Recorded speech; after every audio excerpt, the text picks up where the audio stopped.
Chapter 512. Blue sky, white clouds, a clear sun and a gentle breeze. Under the banner of the double cross-shaped star, the regular soldiers belonging to Central Territory went around the city wall in an orderly fashion and headed to the military camp in the southern suburbs of the capital. Among them, dozens of riders wore cloaks and surrounded a carriage. They left the group early and headed to Eternal Star City. At the city gate, the city defense team who received the notification had already taken action. They limited the flow of people, cleared the path, and chased the citizens who were used to it to the other side of the main road according to the rules for special messengers. Once the city defense officer saw the leader's warrant and badge, he respectfully and quietly welcomed the dozens of knights with hidden identities into the city. Quite a number of passers-by, from the coachmen who drove leisurely to the merchants who were in a hurry, curiously looked at this group of people, and they especially pointed at the carriage among them.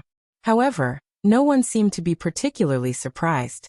Compared to the local people, the citizens of the capital could be considered to have seen a lot of things. They were calm, and they were born to be superior to others.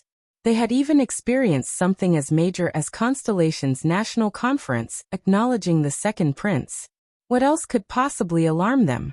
Hence, the carriage surrounded by the knights successfully passed through the city gate and entered the main road. It continued moving forward under the curious gazes of the citizens by the road. In the group, a figure who looked even friendlier than the others stuck his head out from the saddle. "Your Highness." Gilbert caught up to him slowly and nodded in understanding. "Welcome back to Eternal Star City. Welcome home." The friendlier figure did not answer. He only trembled slightly. Eternal Star City. Home.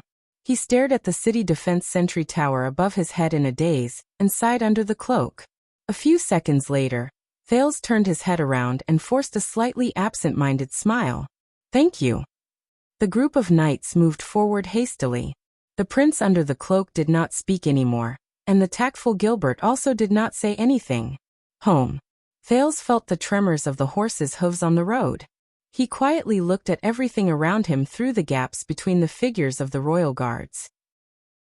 The main road connected to countless alleys and forks, the rows of houses that were cut like cakes, and the various shops that were opened under the signboards that swayed in the wind. The chattering citizens who surrounded the municipal bulletin board, the women who held a wooden basin in one hand and went to Shepherd's River to wash their clothes, the ignorant outsiders who stood in the middle of the road with their eyes wide open, the exasperated coachman whipping his horse to hurry up to the destination, the priest standing on the wooden box in the corner, trying his best to preach with a flushed face, the orderly formation of the public security team and police officers. It was like a frozen picture. But strange. He felt that his eyebrows were a little heavy, and his lips subconsciously pursed. A wondrous and indescribable feeling surged uncontrollably into his heart. However, just as it was about to gush out, it was cut off halfway. It was like a bucket of water that was drawn to the edge of a well suddenly knocked against the wall, loosening its rope and falling back into the well. Only countless splashes and echoes could be heard. It made him feel as if he had lost something. After experiencing the sword delivery, the royal guards around him, including the glib-tongued Doyle and the expressionless Glover, became high-spirited. They stood straight and kept a distance from Thales. They no longer stole glances at the Duke of Star Lake from time to time like they did on the road. Only Gilbert remained by Thales' side and spoke softly. Thales. Your Grace, you've been living in the north for a long time. It's normal that your memories of Eternal Star City have faded." Thales snapped out of his complicated thoughts. Gilbert's expression remained calm as he continued to speak. "For example, the road we took to enter the city is part of the Avenue of Blessings. It's a little messy because this place is closer to, at that moment, the Western City Gate." The prince's voice traveled into his ears languidly. "I know." Gilbert paused for a moment. Thales raised his head slowly and looked into the distance with an emotion that even he could not understand. "This place is closer to the Western City Gate." Western City Gate. The Duke of Star Lake's voice was like the echo in an empty valley, like a clear stream washing stones. There was an inexplicable melancholy in his voice. Gilbert was slightly stunned. Against his expectations, the Duke only paused for a moment before he snorted softly. This can be considered the most interesting place in Eternal Star City. Farmers, peddlers, messengers, government officials, police officers, soldiers, priests, beggars, brave adventurers, curious tourists, despicable foreigners. You can find everyone in the capital here. Thales stared at the crowd that moved along the two sides of the road to avoid the knights like he was reading the most interesting storybook. The corners of his lips curled up slightly. But you have to be careful. Don't accidentally squeeze into the clean and tidy main road, and then refuse to leave. Otherwise, the dedicated city defense team and public security team will show you what the king's authority is. Because in this world, even a strand of the mane of a famous horse might be more valuable than the life of a street kid. Or more than one life. Thales stared at the floor tiles under the horse's hooves in a daze. His thoughts were distant. At that moment, Gilbert looked at Thales with a complicated expression. There, with a barely noticeable smile, Thales pointed at a fork in the road in the distance. I remember. That direction leads to Lower City District. The Duke's voice rose faintly. If you take that road, you will first reach the Grand Bazaar. Gilbert frowned slightly. He wanted to say something, but he did not. But Thales only stared in that direction in a daze. The prices are cheap, and there are many kinds of goods. It is a paradise for the local poor to earn a living, but it also has its own rules, and there are many inside stories. It is a hell for outsiders who have just arrived. The roads in the Grand Bazaar are not easy to walk on. The geography is messy, and the layout is complicated. Many of the vendors' stalls have already taken root on the ground and turned into spikes. But on the other hand, it is easier to hide and conceal. Of course, there are also street barricades and group fights. Half of the fixed vendors have dealings with Black Street Brotherhood, and some have secret dealings with Blood Bottle Gang. Since the source of goods is complicated and difficult to track, the Grand Bazaar is also the best channel to deal with illegal goods and wash away stolen goods. It is also the place with the most tourists and fat sheep. Thales thought quietly. Your Highness. Gilbert was about to say something, but Thales interrupted him again. If you continue north, after the Grand Bazaar, there will be a dirt road that leads to the sewers and sewers. Thales' eyes were filled with sadness as he reminisced. That territory belongs to Iron Bat Association. The earliest members came from the lowest rung of the society, and they were cleaners and canal diggers. They made a living in the sewers that were distributed throughout the city. They used the geographical advantage to do all sorts of shady things like human trafficking, smuggling, and distributing drugs. Thales said in a daze, but they are very adaptable to circumstances. They were one of the first gangs to surrender to Black Street Brotherhood, and that is why they have been able to struggle at death's door until now. If you have illegal goods in your hands and are not afraid of death, you might be able to get a good price from them. Or deep regret. The group took a turn and turned into another main street. The bustling noise in front of them grew louder. At the same time, rhythmic music and excited shouts could be heard. Run. Ignorant Northlanders. Run. Because all of you will be destroyed here. Because I have descended, and I will bring disaster. A loud voice rang and pierced through the crowd. A row of tall stone houses appeared in front of the royal guards. A stage was set up in the square in front of the houses. Quite a number of people surrounded the stage and pointed at the actors on the stage. Dark Knight Temple. Thales looked past the backs of a few knights and watched the actors perform with all their might on the stage. As he listened to the exciting music in his ears, he once again looked at the temple that did not even have idols to worship and was specifically in charge of funerals. It is the only temple in Eternal Star City outside of Morning Star District. This time, Gilbert listened quietly. They never care about the cost of their plays, and they renovate them every year. The sound effects on the stage, the props, and the actors are all excellent. They also have no lack of audiences. There are too many people in the capital who like to watch a good show. But Thales snorted. It's a pity that the plays they put on are all terrible scripts. It's either Dark Knight descending to the mortal world to save mankind, or Dark Knight will eventually rule the world. Perhaps Dark Knight Temple thinks that as long as they repeat it enough, the people will treat it as the truth.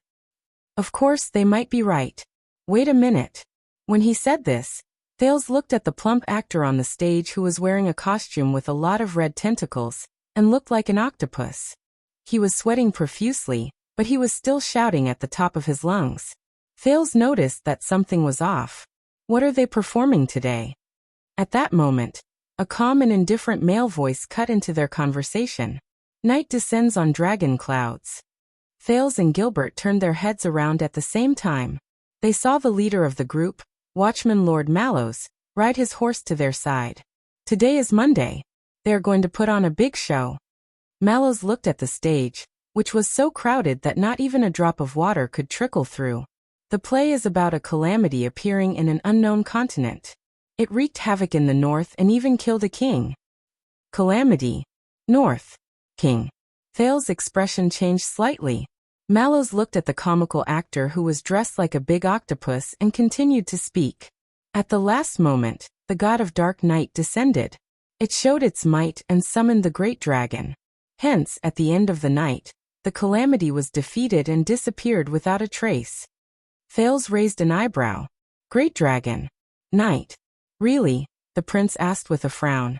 Mallows snorted softly. Gilbert took over the conversation. A few years ago, when the news of the change in Dragon Cloud City reached the capital, all sorts of rumors were spread. The Foreign Affairs Minister shook his head in resignation. Since then, the plays about calamities and the end of the world have become popular again. Calamity. The end of the world. Thales looked at the big red octopus who was massacring on the stage. Then Dark Knight Temple thinks that the calamity is that monster, the Hydra? Mallows was silent. The stage was left behind them, far away from their line of sight. A second later, the watchman nodded and cast a sideways glance at the prince. What else? Thales had no choice but to avoid his gaze, which had suddenly become sharp. He nodded. True. Mallows still had that calm look on his face. And if you do not mind, your highness, your grace. Thales raised his head slowly. After 6 years, you should not still have such an understanding of Eternal Star City, especially Lower City District. Mallows was expressionless, but there was a profound meaning in his words. After all, everyone knows that you were raised by Lord Mon. Once he finished speaking, Mallows lifted the reins and spurred his horse forward. He only showed them his back. He should not still have such an understanding of Eternal Star City. As he stared at the watchman in front of him, Thales' gaze became solemn. He knows? My past? Gilbert seemed a little awkward. He coughed. Lord Mallows was sent to be your personal guard, and lead your personal guards. His Majesty naturally trusts him. Lead my personal guards. Yes. His Majesty trusts him. His Majesty. Thales continued to stare at Mallows' back. After a long while he slowly opened his mouth. Is that so? Thales tightened his grip on the reins. So, he is Thales' personal guard. Or the Prince and Duke's personal guard? Once he said this, Gilbert was instantly rendered speechless. His expression became very unsightly. But the Foreign Affairs Minister only lowered his head, and did not say anything in the end. The royal guards continued to move forward. They went up a slope and arrived at another street. The strange thing was that the street was very wide, but it was empty even though it was daytime. There were only a few people who seemed to be in a hurry. They could not help but think of Ghost Prince Tower. But, why is this place so? This time Thales was stunned. At that moment, countless memories surged into his mind. I know this place, Gilbert. The teenager looked around him and said with a myriad of emotions. If we enter through that opening it will be, Thales said in a daze. It will be. Gilbert looked at the direction Thales pointed and immediately blushed. Your Highness, perhaps you do not know. Thales shook his head. I know. The Duke retracted his finger and calmly stared at the indistinct houses in the depths of the street. That is Red Street Market. Thales only felt as if his blood had stopped flowing for a moment. It is the southernmost street of the Western Ring District, along with Linha Street. Although it is not in a good location, it is the most popular place for the nobles and officials at night, he said in a daze. In the past, Blood Bottle Gang practically monopolized the business here. That was until 6 years ago. Gilbert sucked in a deep breath before he slowly sighed. Your Highness, Lord Mallows just reminded me. But Thales completely ignored him. The young Duke stared at the opening that was getting further and further away. He subconsciously pressed his hand against his chest, and his eyes were glazed over. In the past, if the child beggars were lucky, they would be able to obtain unexpected rewards here. For example, a coin that can change your fate. A silver coin. Gilbert sighed in resignation again. He no longer tried to persuade the prince, who could not get over his emotions. Instead, he schooled his expression and listened quietly. The knights did not stop moving forward. Soon, there were more and more things that caused Thales' emotions to surge. Do you know that if you walk straight in this direction, you will reach Lower City District after you walk past 3 residential streets filled with low-class people? Thales gestured at a tattered doorway in the distance. Then, you will see Black Street. The legendary Black Street. Thales shook his head slowly as he faced the silent Gilbert. His tone was low. The people who want to settle down there are either ruthless or brave enough, or desperate enough. There is a low-lying street not far from it. Everyone calls it Underground Street. Underground Street. Thales breathed absent-mindedly. Unknowingly, the person he was talking about had already left his sight. Every time it rains, it floods. That is why the houses and shops there, including the Grove Pharmacy at the corner, always have a moldy smell. Grove Pharmacy. The more Thales spoke, the more complicated and chaotic his emotions became. Aside from Sunset Pub, it is located at the highest and best location. Aside from a back alley that is often filled with trash, it is rarely flooded. But even better, few people dare to cause trouble there. You have to be careful of your targets and not provoke the wrong person. Sunset Pub. The teenager paused for a moment. He was a little speechless for a moment. Before a graceful figure entered his mind, he managed to suppress his emotions in time. And beside the Underground Street, Thales sucked in a deep breath and looked at the streets of Eternal Star City. He felt his right hand tremble slightly. Beside him, Gilbert pursed his lips tightly. Beside, Thales gulped. That is a group of abandoned stone houses. His voice trembled a little. They are all homeless people who have gathered in half of the city. Street children. The sound of horse hooves could still be heard from the group. The guards were still on guard. But the Duke of Star Lake slowly lowered his head. Even Gilbert's expression was solemn. A few seconds later, Gilbert, I did not have the time to ask you before. The teenager's voice rose faintly from the horse. But regarding the things I asked you to do during the past 6 years, Gilbert's expression changed slightly. Oh, of course, your search for certain books, including gifts for the Archduchess. But Thales interrupted him. No, Gilbert. The prince raised his head. His gaze was a little dazed, but a few seconds later, he regained clarity. You know what I am talking about. Thales stared at Gilbert, as if he was the only way out for those who were lost. Gilbert sighed. Just now, Lord Mallows said. But the Duke interrupted him again. Gilbert, I am begging you. I am begging you. There was a slight eagerness in Thales' eyes. Please. The group was still moving forward. At some point in time, they had already left the western part of Eternal Star City. The messy paths and forks had disappeared. In their place was a wide, flat, and straight road. No, Your Highness. In the end, Gilbert exhaled. He could not hide his fatigue. I am very sorry. Thales did not speak. He only waited quietly. I asked for favors from the City Hall, and even the police station to launch a few raids against Lower City District and Western District in the name of clearing the market and cleaning up the streets. As expected, Gilbert spoke. There was shame in his words. But just as you know, every time that happened, aside from capturing a few evil forces to appease the people, so that they could continue praising the stability of society and that their lives would become better. Gilbert paused for a moment.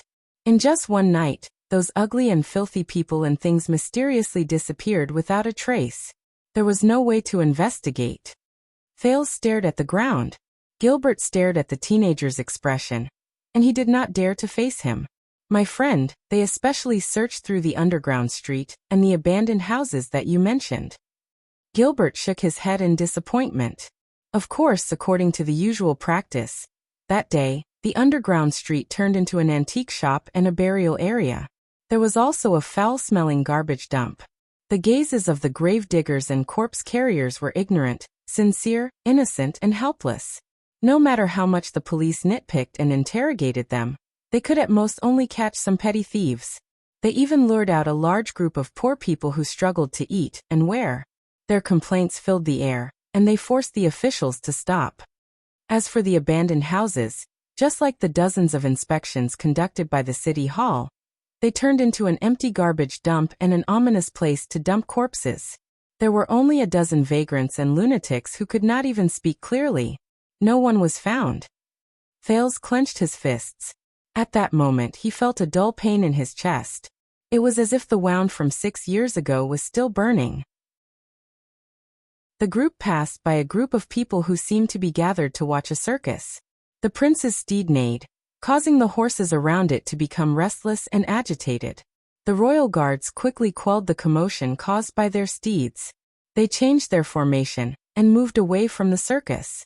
But Thales did not care about this. He thought about other things. When faced with power, Blackstreet Brotherhood and Blood Bottle Gang had their own ways. They split up and cut off their tails to survive. They waited for the commotion to die down before they left their nest. And everything would go on as usual. Thales tried his best to breathe. Then, Red Street Market? Gilbert paused again. Your Highness, I am afraid that. Count Casso shook his head. My friend's level of power is not at the level where he can openly investigate Red Street Market. It involves. Thales closed his eyes and lowered his head. I understand, Gilbert. The teenager opened his eyes. You need people who know the business. You need people who truly understand the situation in the market, not government officials who are high above the masses and do not understand the suffering of the people. Gilbert did not immediately answer. He seemed to be thinking about something. But a few seconds later he still spoke. My friend did suggest to me, Your Highness, that if you put up a reward on the black market that they yearn for even in their dreams, but of course, it is insignificant to us, then within a few months, useful clues will grow on your table like mushrooms after a spring rain. But Gilbert's gaze changed slightly.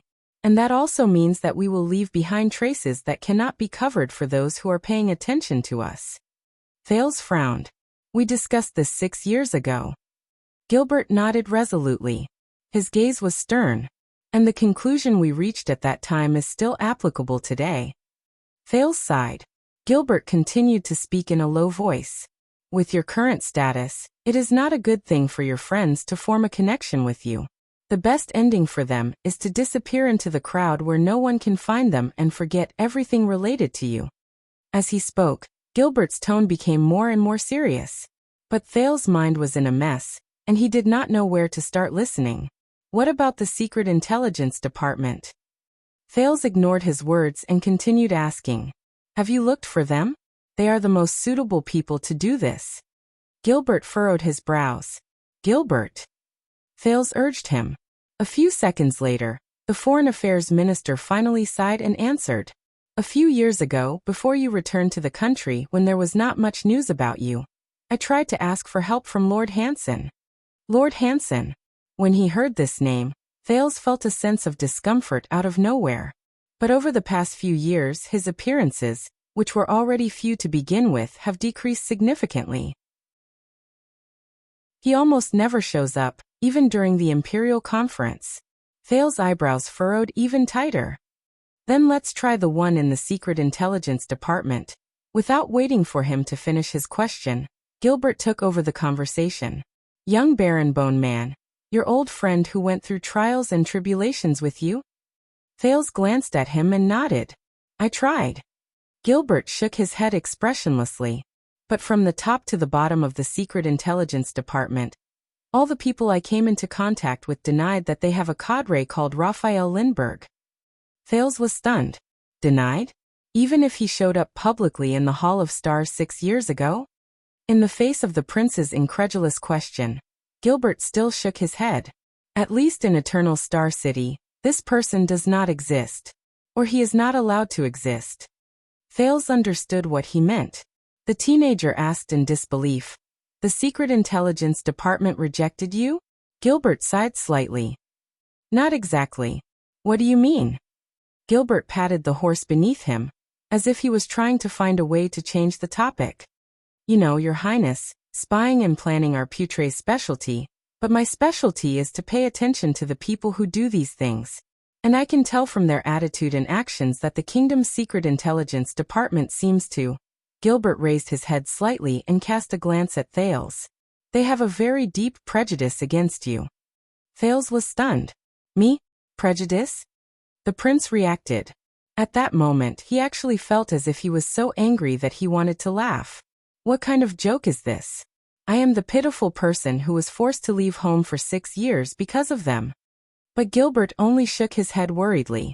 I do not know what they think, but Your Highness. Forgive me for being blunt again, but in the history of Constellation, every king and his chief of intelligence maintained a good relationship with the kingdom's secret intelligence department. The group continued, but Gilbert's words had already traveled into Thales' ears. The Duke scratched his neck in annoyance. He felt indignant. But all I want is to search for a few people. Gilbert shook his head. Are you talking about the few homeless children who went missing for 6 years during the chaotic night in the infamous Lower City District? No one paid attention to them, and they were nameless? At that moment, Thales raised his head swiftly. Yes. He looked at Gilbert seriously. There was a stern look in his eyes, and it caused the Foreign Affairs Minister to be slightly stunned. And a female bartender. Gilbert quirked an eyebrow and nodded in an obedient manner. And a female bartender. The two of them were silent for a few seconds. Missing for 6 years. No one paid attention to them. Nameless. Thales repeated Gilbert's words in his heart. And they are not unnoticed, Thales said in a low voice. They are not nameless. A few small figures appeared before his eyes. When Gilbert saw his expression, there was a gratified look in his eyes, but there was also a hint of regret. Your Highness, forgive me for being blunt, but it is very easy to find their whereabouts as long as we make a big move. Thales looked up. But what about after we find them? Gilbert's expression became solemn.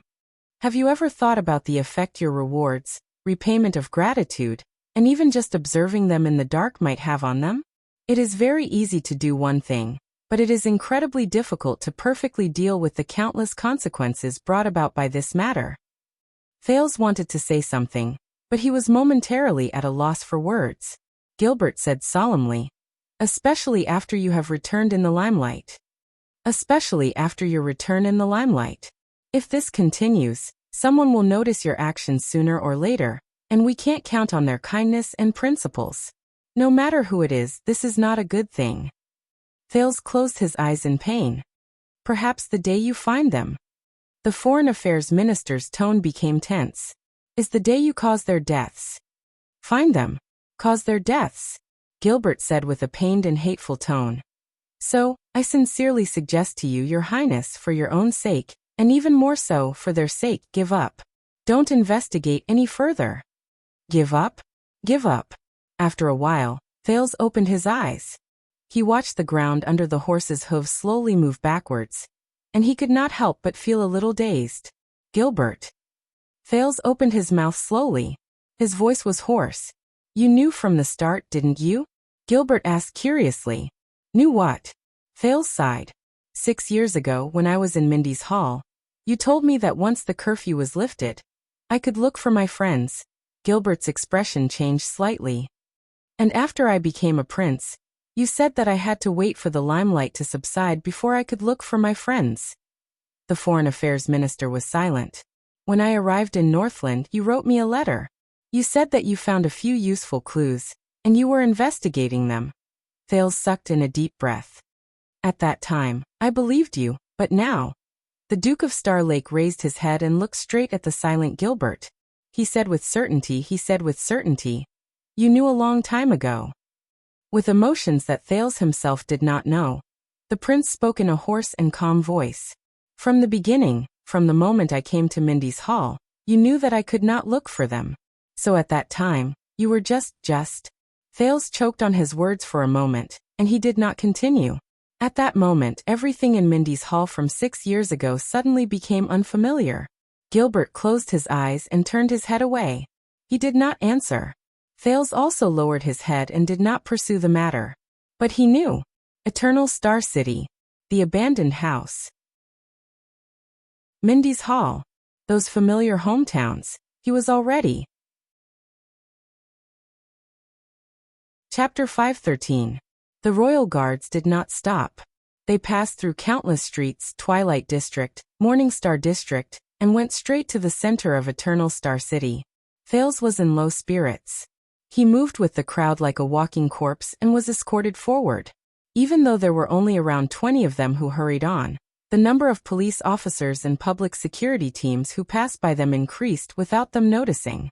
It might seem like a coincidence, but it happened one after another, inadvertently dispersing and separating the obstacles and crowds on the road, allowing them to move forward without any obstacles. But Thales could not find the interest to study them. You know, over the past few months, Mr. Hicks has written me a few letters. Finally, amidst the unbearable silence, Gilbert spoke. He talked to me about your studies.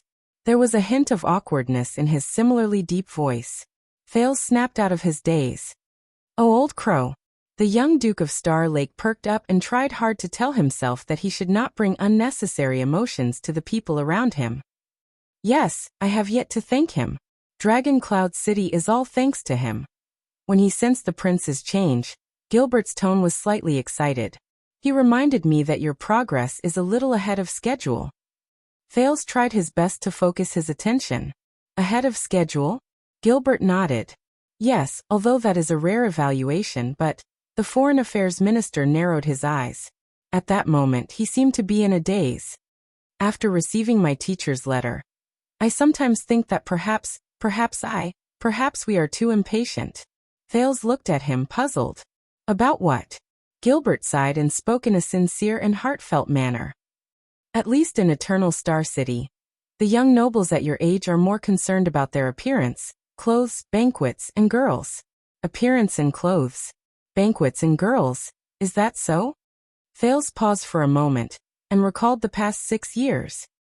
What did he care about during those years? What did he experience? The Duke could not help but be slightly absent-minded, but he immediately composed himself. Thales had a feeling that Gilbert was going to advise him about something. He forced a smile and shook his head. You should go back a few years. At that time, Waya was only a teenager. When he heard the familiar name, Gilbert Casso was slightly stunned. The prince looked towards the northern sky and smiled. However, during those years, your son cared more about his sword and me. Thales smiled as he recalled Waya Casso's every move, voice, and smile.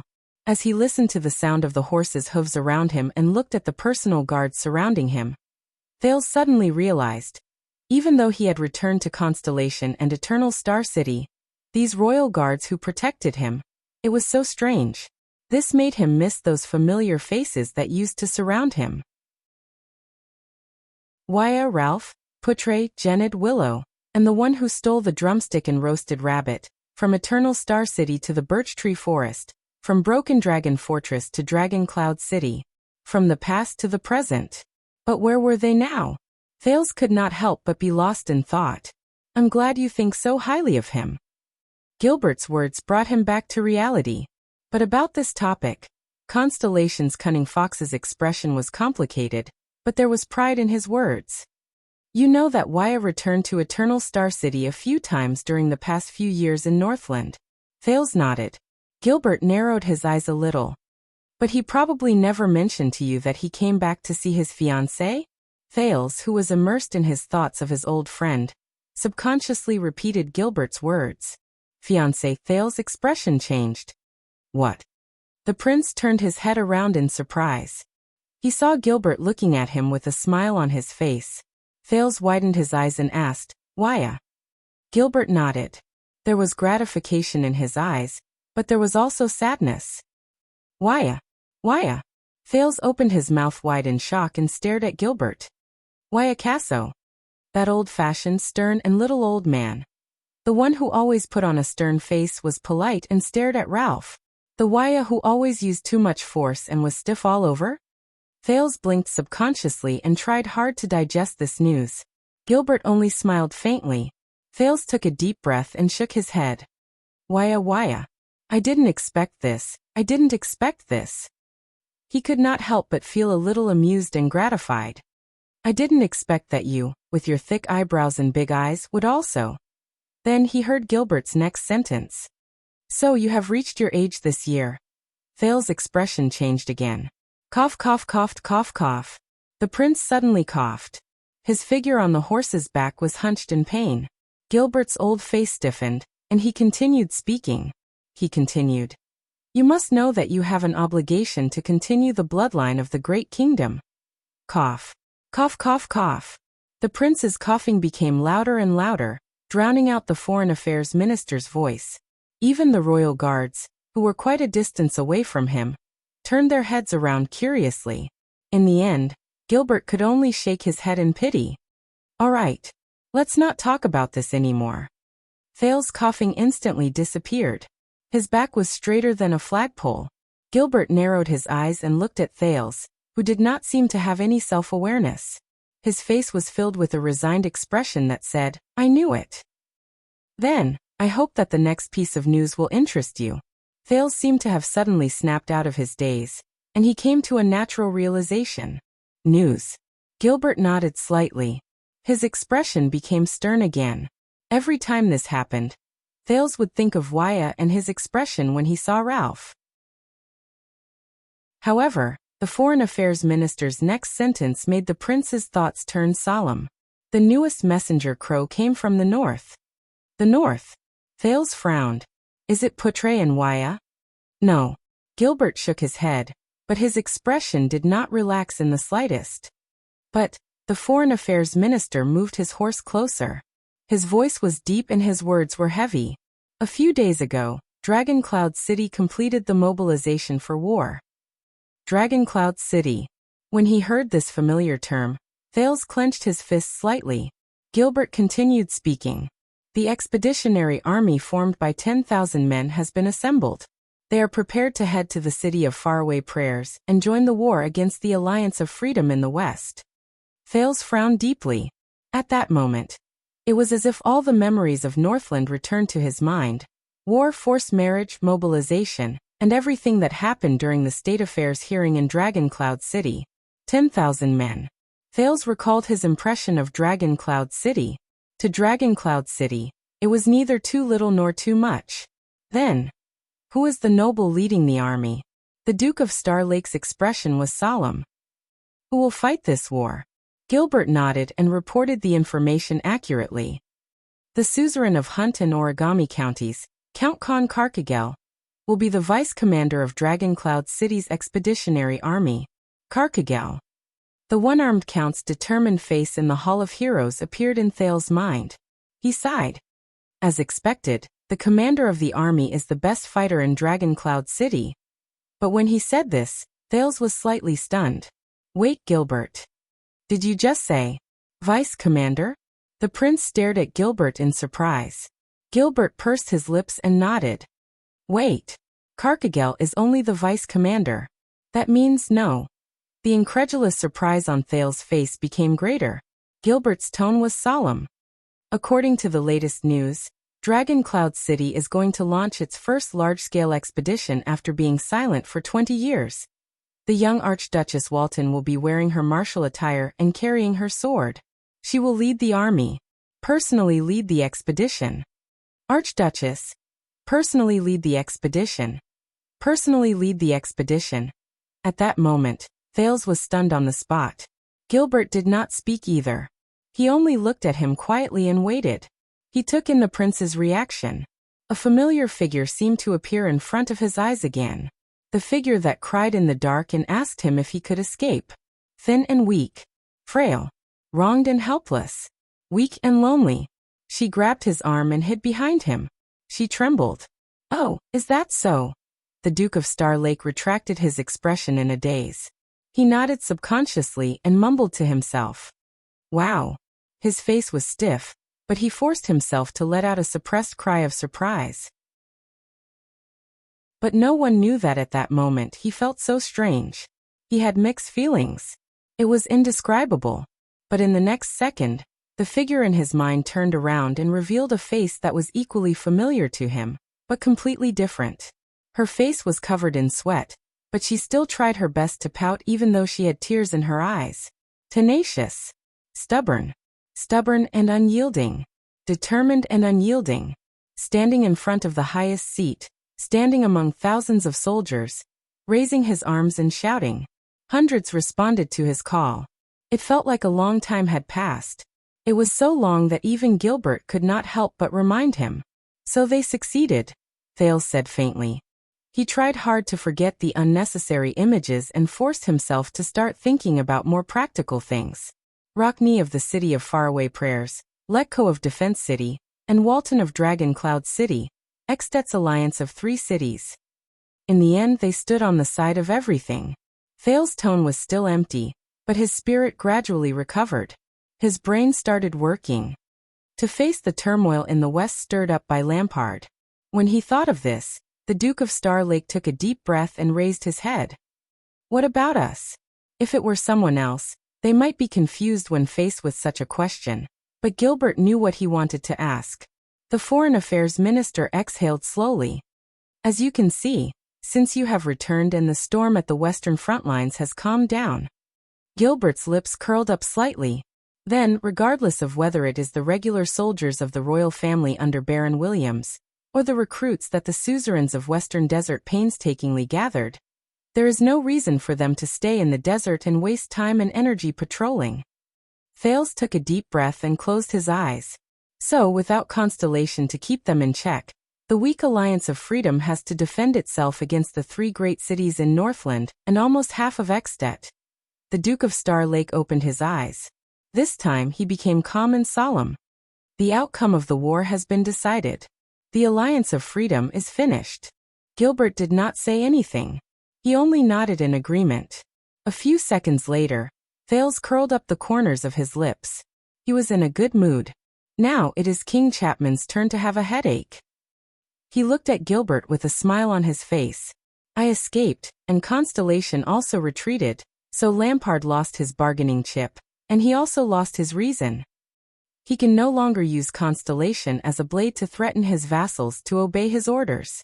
Thales remembered how the aggressive Kinslayer king looked when he was forced into a corner. He felt the melancholy from losing his home disappear. Even his breathing felt exceptionally comfortable.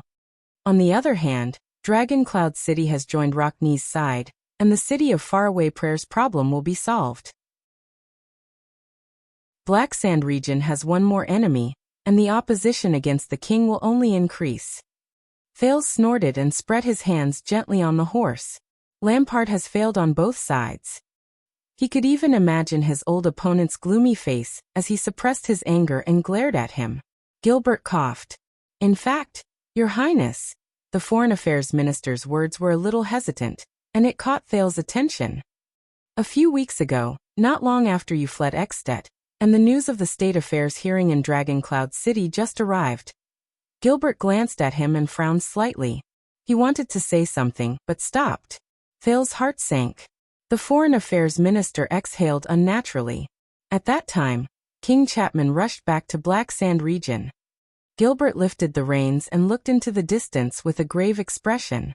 In just a few days, Chapman I visited almost every vassal who opposed him. Thales frowned hard. Visited. The prince remembered King Chapman's so-called visit to Dragon Cloud City, regardless of whether he visited him or the Hall of Heroes. He suddenly felt that something was wrong. As he observed Thales' expression, Gilbert sighed softly. The information obtained by the Secret Intelligence Department is limited.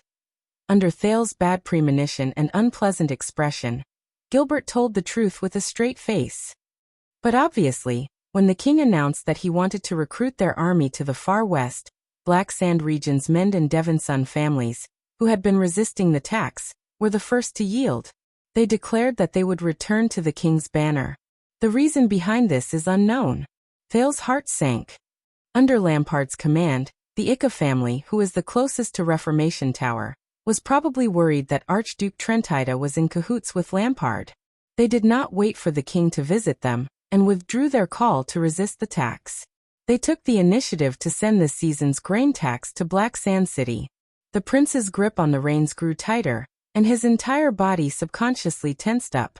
However, Gilbert's sigh continued. One day later, the old Count Pruno, who was highly respected, had a life-and-death friendship with the former Archduke of Black Sand region, and was also the person who opposed King Chapman the most, suddenly fell ill. Thales began to hear his own breathing. He was bedridden and could not attend to matters. So, Pruno's son took over the power of the territory and changed his father's policy. He personally left the city and warmly welcomed King Chapman's inspection. Under the Duke of Star Lake's almost shocked gaze, Gilbert continued in a displeased manner. And the last two families who resisted stubbornly and refused to open the city gates to welcome the king, they were punished. Thales gritted his teeth. Punishment? Gilbert nodded. His eyes showed the rare wariness of a cunning fox in constellation.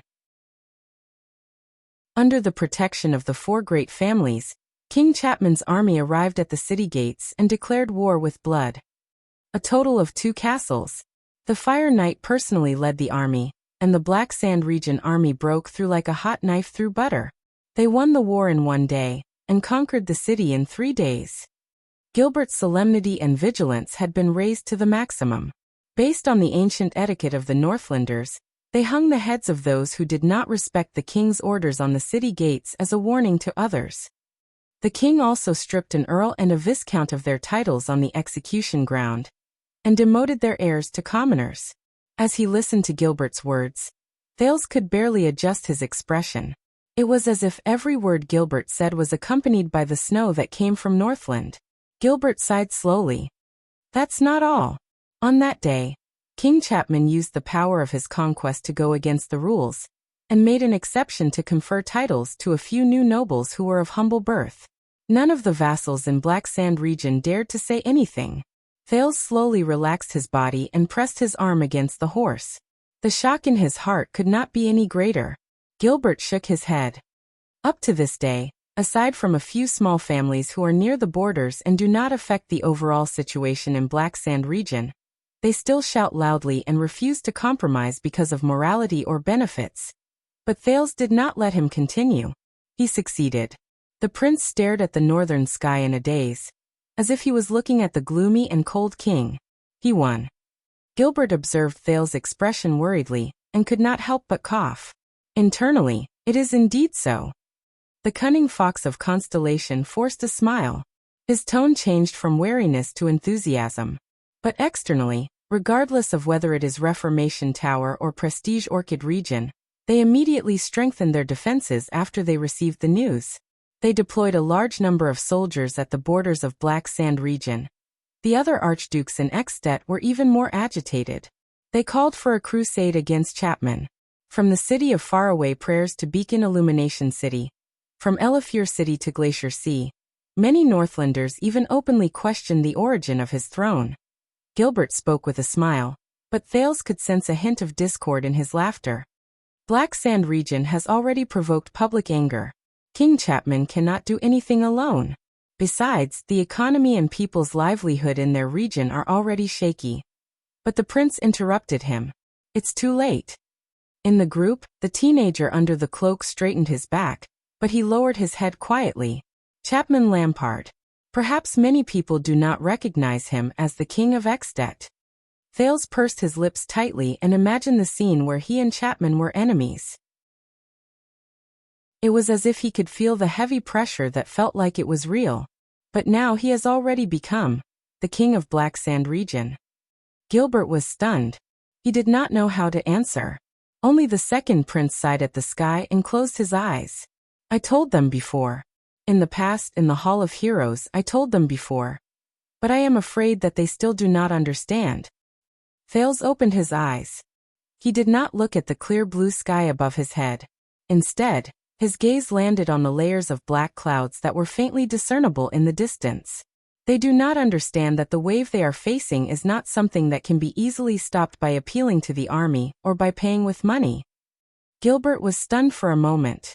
The prince gritted his teeth and frowned. And this is just the beginning. Chapman Lampard, he will become stronger, greedier, and more. Thales paused for a moment and exhaled indignantly through his nose. Your Highness, you do not have to be so worried. Gilbert seemed to be unable to bear it. No matter how strong King Chapman is, we can still. but Thales shook his head. No. Not us. He stared at the black clouds that pressed down from the horizon. Killing, seizing, granting. King Chapman's actions may seem like sparks of fire, but they are unstoppable. Gilbert listened to the prince's words and fell into a contemplative silence. And they will eventually be ignited. Thales lowered his head and looked straight ahead. The seriousness in his eyes could not be any more intense. All of Northland. At that moment, dong. The sound of a bell rang. Thales and Gilbert trembled at the same time. The sound of the bell rose indistinctly. It was long and heavy, and it shook people's hearts. At the same time, it pierced through the ground and the air, reaching the underground and the sky. The echo was deep and lingered for a long time. As the horses neighed in unease, many of the royal guards frowned and looked at each other at a loss. Only Mallows, who was at the very front, remained as calm as ever. He lifted the reins and stepped on the pedals while he moved forward steadily. That is, as he sensed the roar in his ears, Thales slowly turned to Gilbert, as if he had sensed something. The latter got over his initial shock and nodded slowly at the prince. The bell of constellation. Thales' thoughts moved. Gilbert sighed and said, the last time it rang it was, I know. Thales sensed the memories that surged into his mind. He said in a daze, 6 years ago.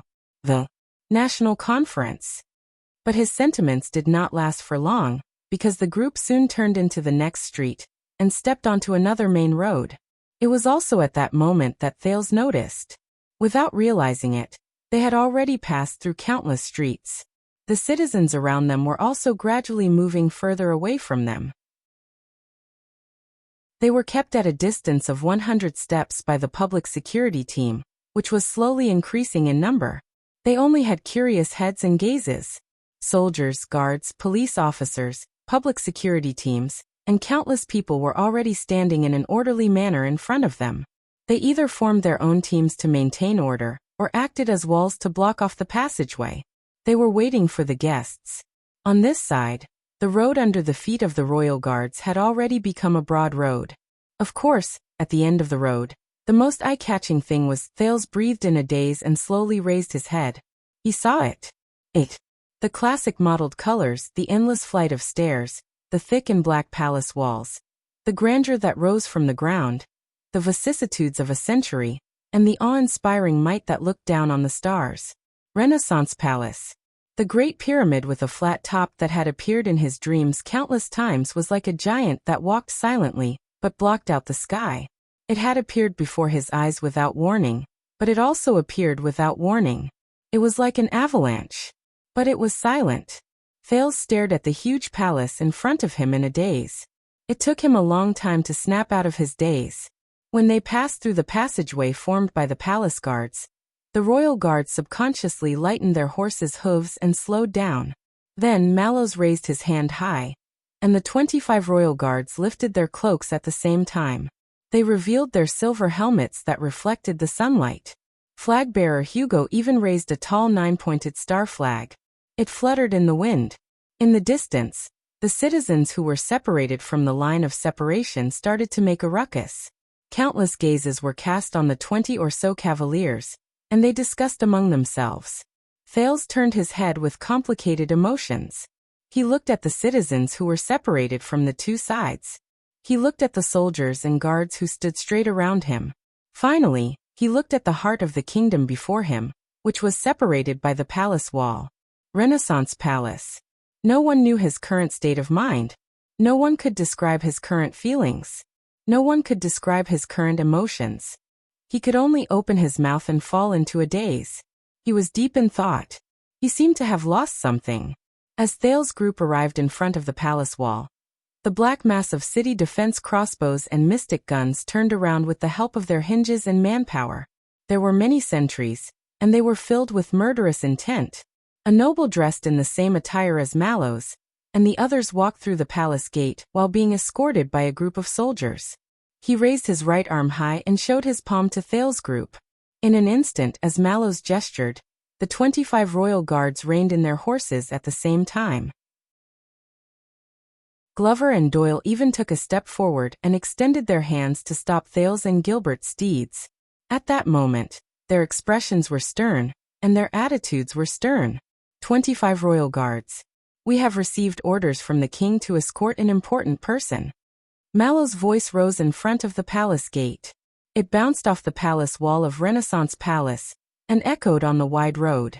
The Duke of Star Lake, the Prince of Constellation, the first heir to the 9-pointed star crown and the supreme throne, the noble Prince Thales Jadestar, he has returned. Once he said that, all was silent.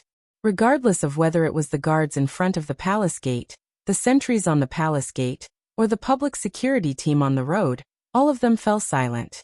For a moment, only Mallow's clear and indifferent voice could be heard echoing in all directions. In front of the palace gate, the noble who stopped Mallow straightened his body and took a step forward. Password. The noble dressed in the attire of the royal guards looked at Mallows and said coldly, "Crown?" Mallows slowly urged his horse forward and faced the ferocious city-guarding crossbow in a relaxed manner. He narrowed his eyes and spoke softly. His voice was very soft. Darkness. Thales shuddered slightly. Time seemed to have stopped for a moment. Then, the noble guarding the palace gate nodded, turned around, and waved his hand. Asterisk boom. Asterisk amid a deafening roar, the steel noose moved. The dark-colored palace gate in front of Thales trembled violently. Then, with the rhythm of a great force, it moved slowly, as if it was about to push away dust that had accumulated for 1,000 years. It tore itself apart. It revealed the true appearance of Renaissance Palace. The setting sun turned into gold. It was just like 6 years ago, when Thales became a prince, and the setting sun illuminated Renaissance Palace in a bright red light. But this time, under the bright sun, Thales only raised his head in a daze. He watched the dazzling golden light shine on the outer wall of Renaissance Palace inch by inch, but he could only see darkness. It was so deep that he could not see the bottom. Chapter 514. Renaissance Palace. Thales' memories of the palace were very vague. A long, long time ago. To the child beggars who made a living on the streets, the king's house, which was located at the end of the main street a few blocks away, was like an unreachable legend. It was mysterious, awe-inspiring, obscure, and dignified. They could only recognize the legendary palace that shared the title of the King of Renaissance in the Dark Knight Temple's theatrical performances that were so exaggerated and comical that they deviated from reality. They knew how, under the protection of the Dark Knight Temple, this place had an extraordinary origin, experienced countless things and stood firm. Or from drunken drunkards who said, "Let me tell you, I know so-and-so, and he has a friend who works in Renaissance Palace. That place is like this." And so on and so forth.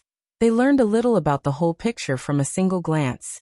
Or when they went out to beg, they would timidly poke their heads out of the unfamiliar but tidy alleys, and catch a glimpse of the huge silhouette of the palace as the pedestrians hurried about. They would then gasp in shock and find it difficult to shift their gazes away. This feeling lasted until 6 years ago. It lasted until Thales' fate changed. The Duke of Star Lake slowly closed his eyes. But even after he became a prince and the heir to the palace in name, Thales realized that he still did not understand Renaissance Palace. 6 years ago, when he first entered Renaissance Palace, he was attacked.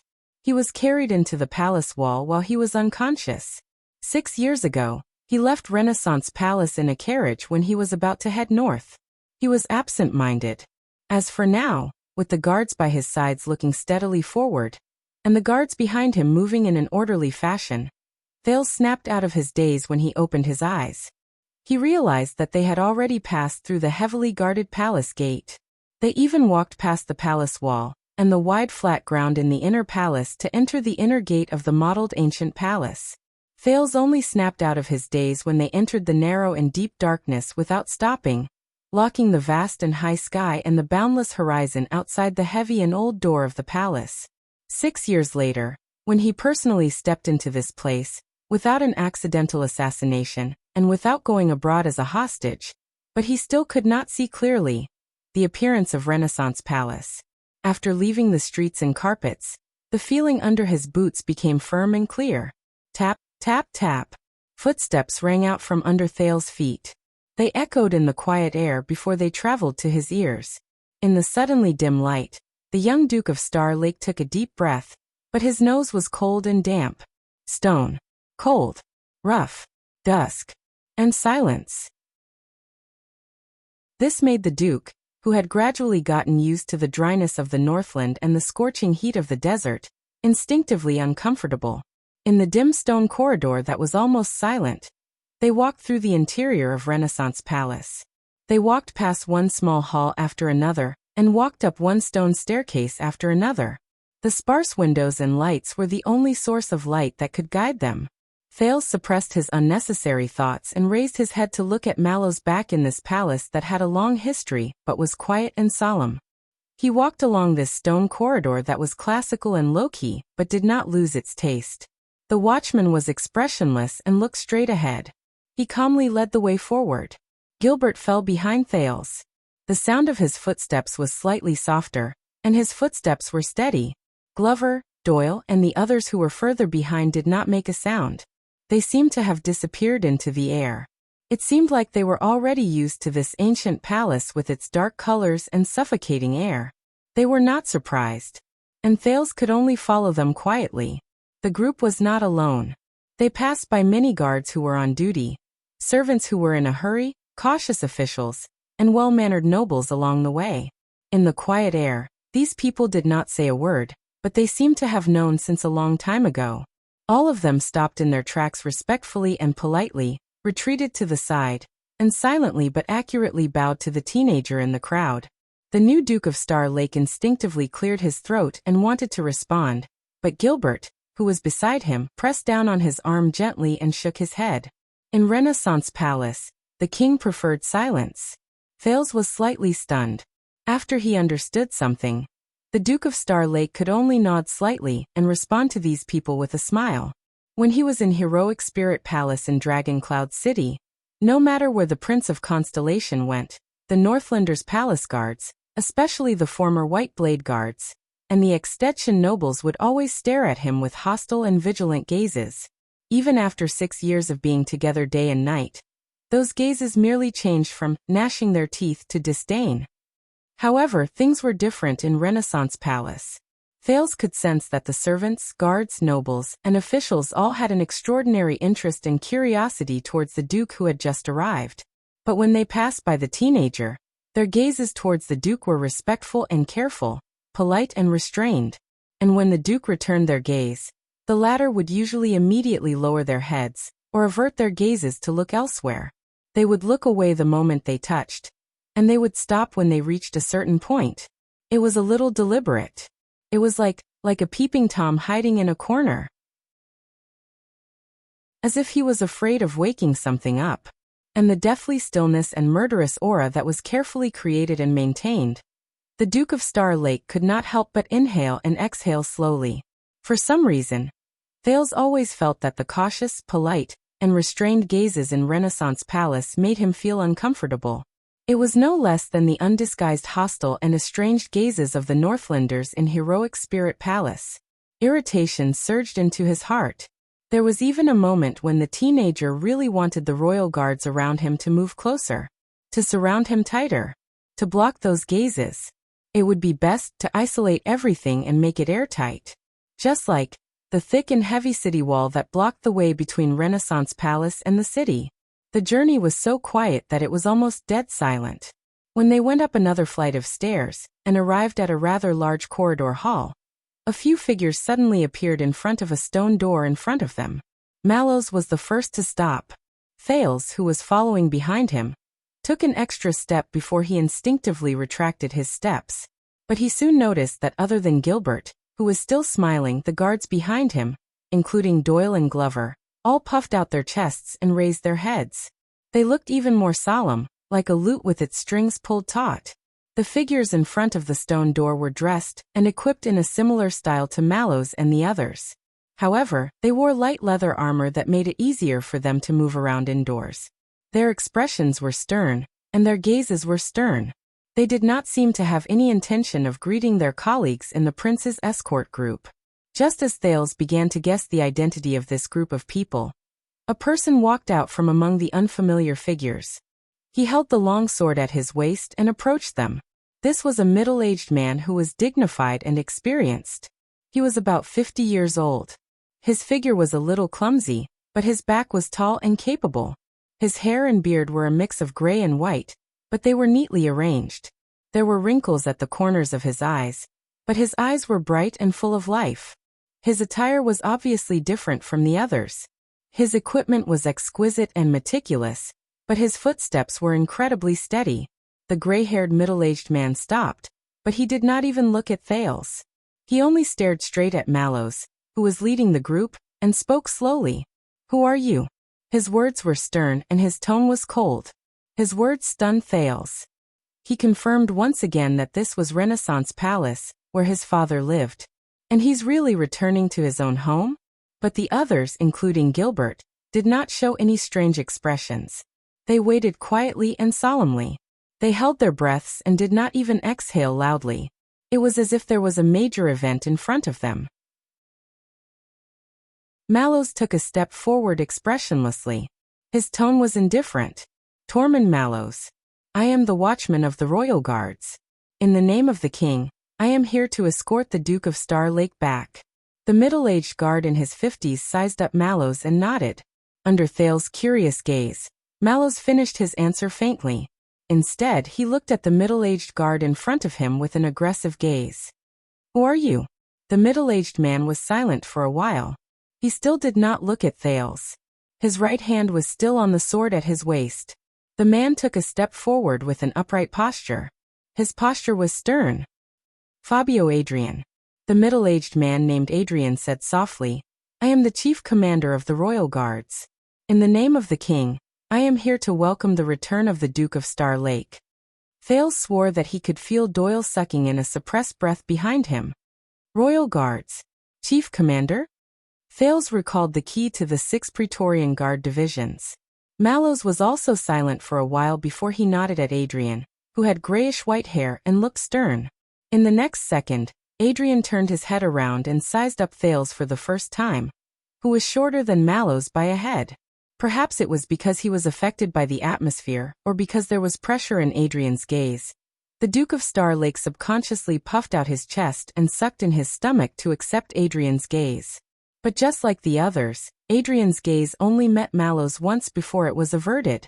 The latter turned to Mallows again. "Knight Mallows, thou hast fulfilled thy duty," Adrian said faintly. "Hast thou fulfilled thy duty? Fulfilled thy duty. Fulfilled thy duty."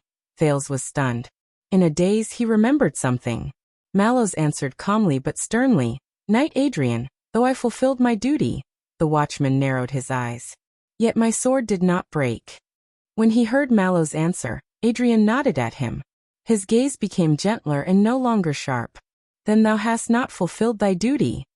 Mallows also nodded slightly. He lifted the corners of his lips slightly. "Then thou hast not fulfilled thy duty." Thales frowned. He was even more certain of his memories. Just as he expected, the conversation before him. It was filled with the ceremonial feeling he was familiar with. The air was still quiet, and the atmosphere was as solemn as ever. The Duke could not help but cast a puzzled glance at Gilbert, but the latter only gestured for him to remain calm. Finally, Adrian revealed a smile. The middle-aged commander took off his gloves and extended his hand to Mallows. "Then welcome back to the team, Knight." Mallows also put on a faint but restrained smile that he had not shown for a long time. He removed his glove and went forward to hold Adrian's right hand. "Captain." Adrian smiled and nodded before he called out Mallows' name. "Tormund." Just when Thales was wondering whether this was a tradition of the royal guards, Adrian let go of Mallows' hand and coughed. "All right, the mission has been handed over. Relax a little." In the next second, Thales heard the royal guards behind him sigh. It was as if they had all breathed a sigh of relief and relaxed. It was as if they had ended a leadership meeting where they had to remain still and listen attentively.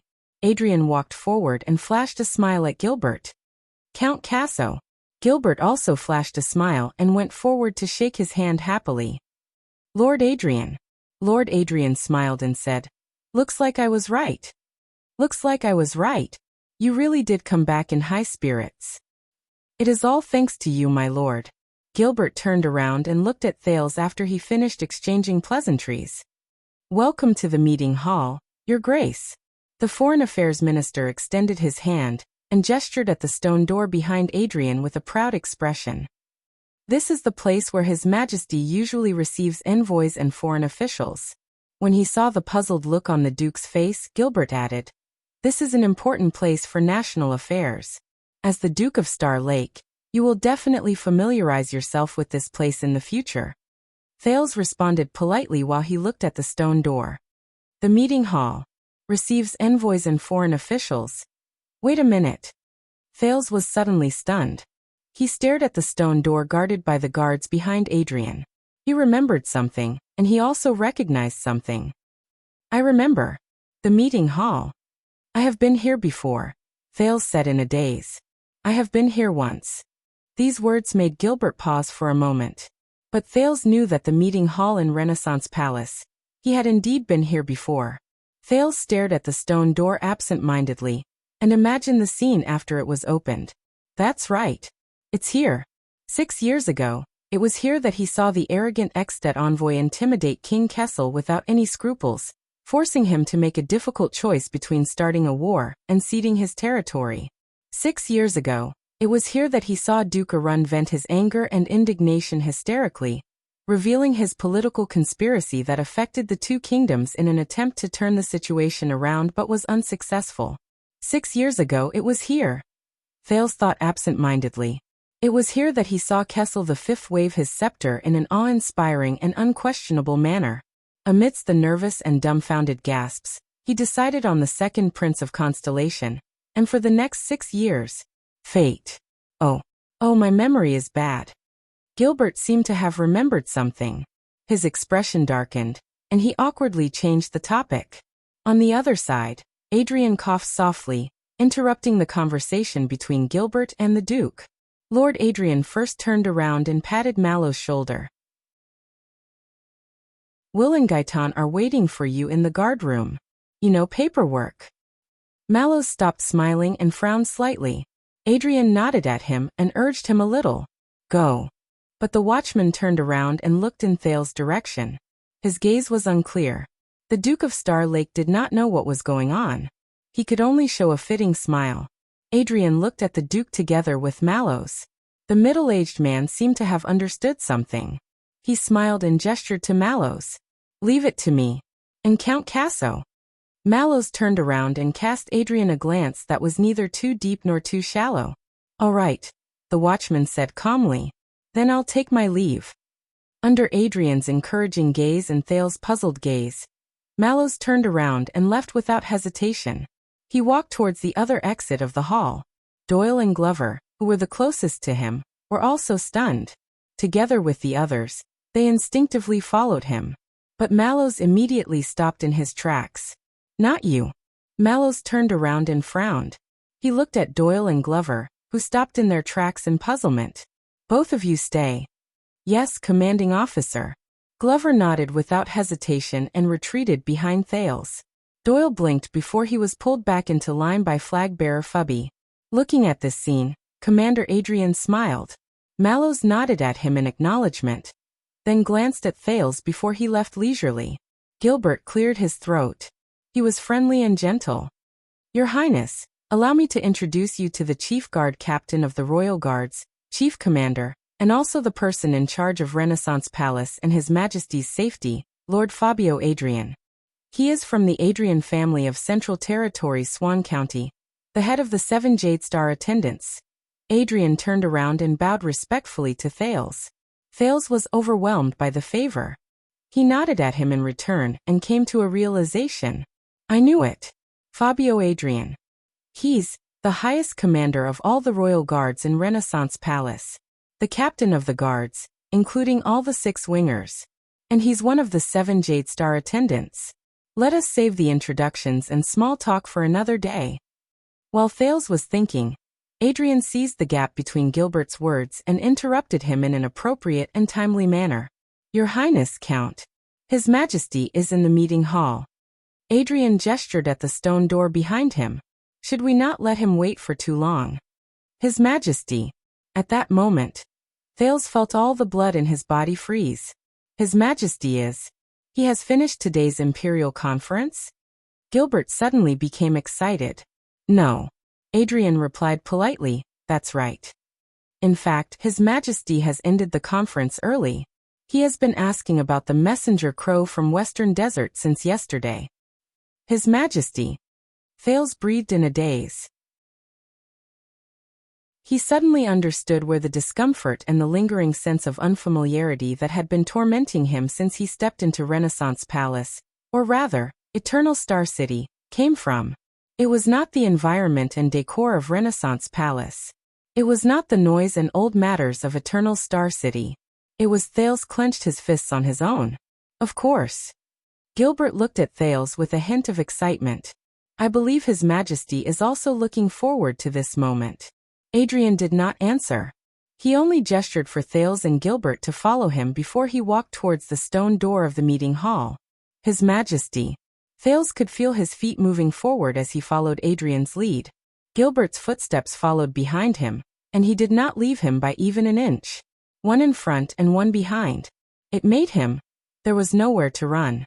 The royal guards who stood guard in front of the stone door, and belonged to an unknown wing bowed together. They pushed the stone door open respectfully and professionally. It revealed the endless darkness inside. There were only a few lights that illuminated the path ahead. Adrian moved to the side, and politely gestured for the Duke of Star Lake to go first. It was no longer one in front and one behind. But Thales realized that he would rather have the other walk in front of him. But Thales then saw his feet being lifted, lowered, lifted again and lowered again. Until he passed by Adrian's side, until he stepped through the heavy stone door, until he stepped into the endless abyss. Not you. Adrian's voice suddenly became stern and cold. It was a stark contrast to the friendliness he showed to the prince and the count. It made Thales subconsciously stop in his tracks.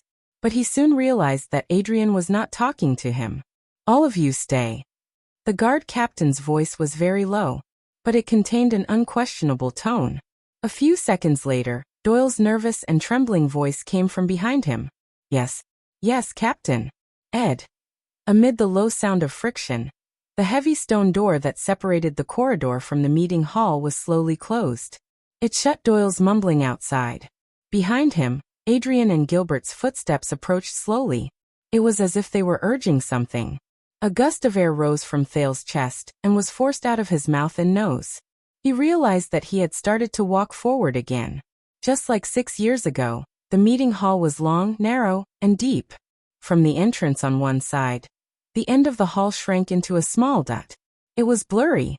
Once the two sides of the meeting hall were packed with vassals, listening to the negotiation between Constellation and the Dragon. Unlike 6 years ago, there were fewer lights in the meeting hall. Many of the windows that allowed light to pass through were closed.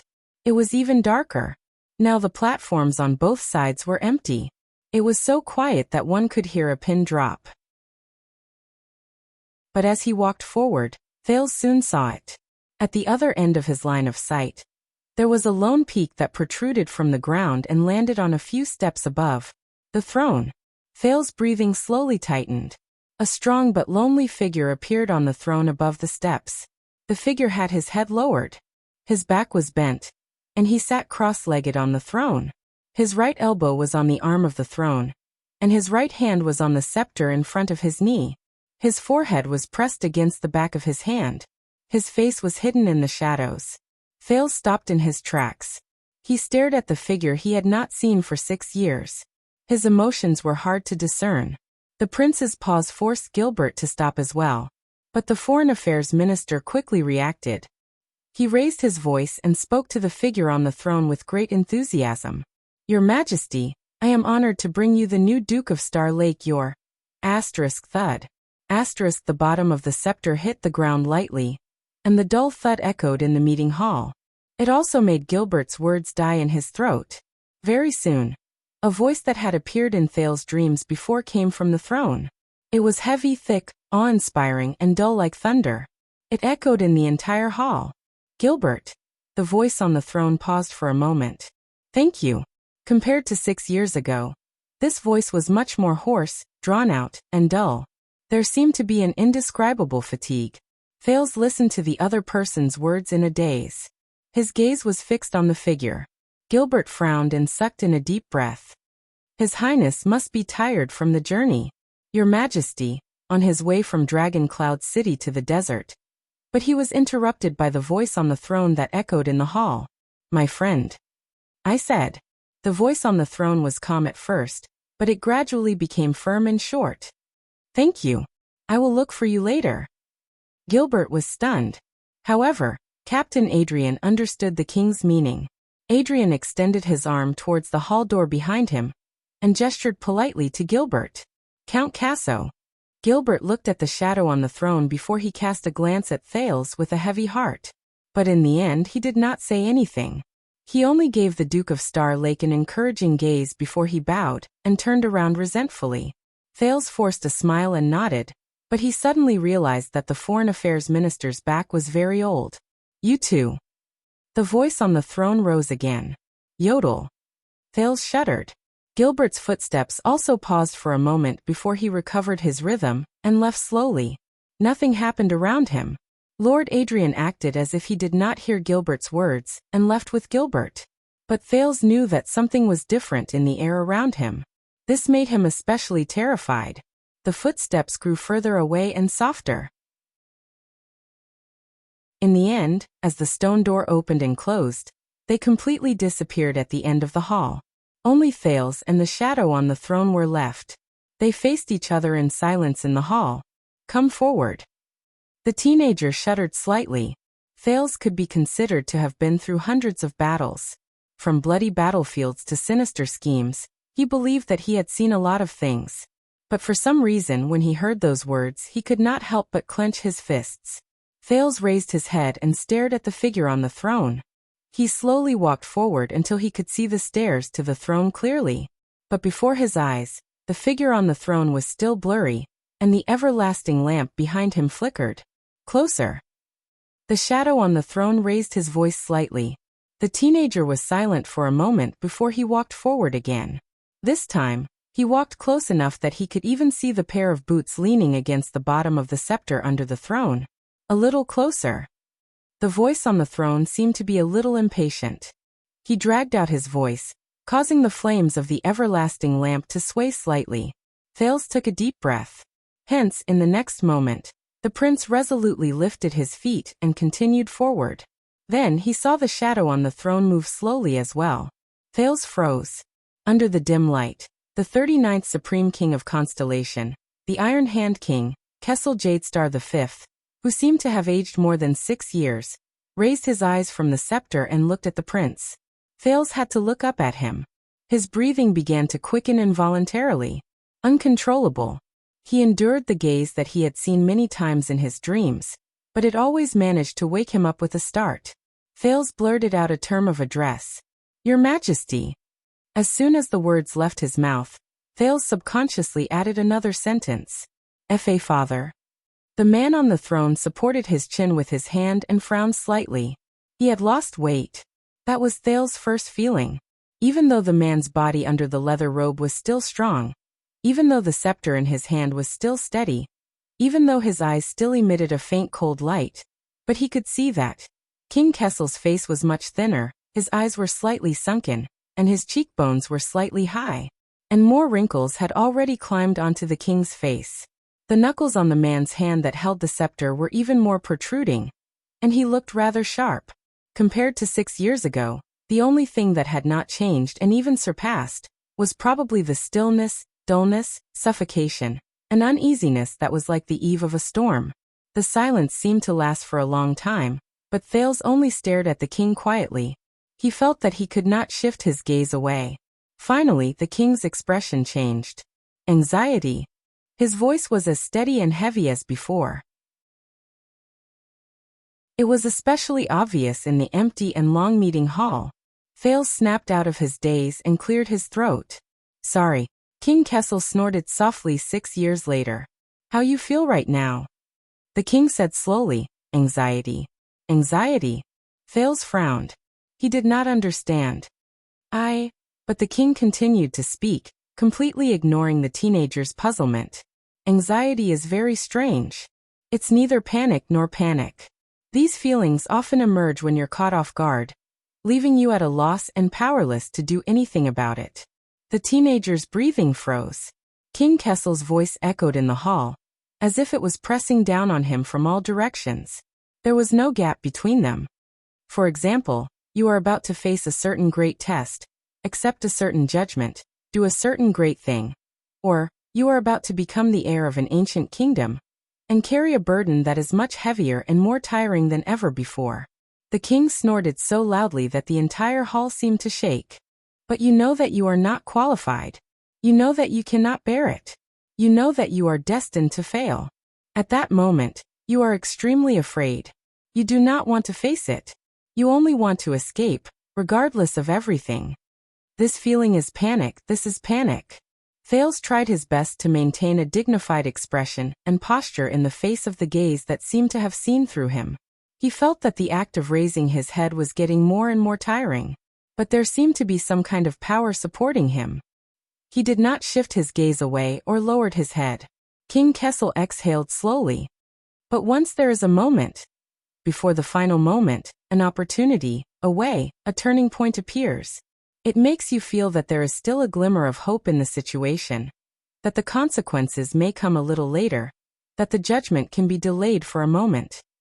And you can delay it for a little longer, and not have to face the ending that you fear the most. King Kessel raised his chin from the back of his right hand, revealing the faint blue light of the staff of constellation.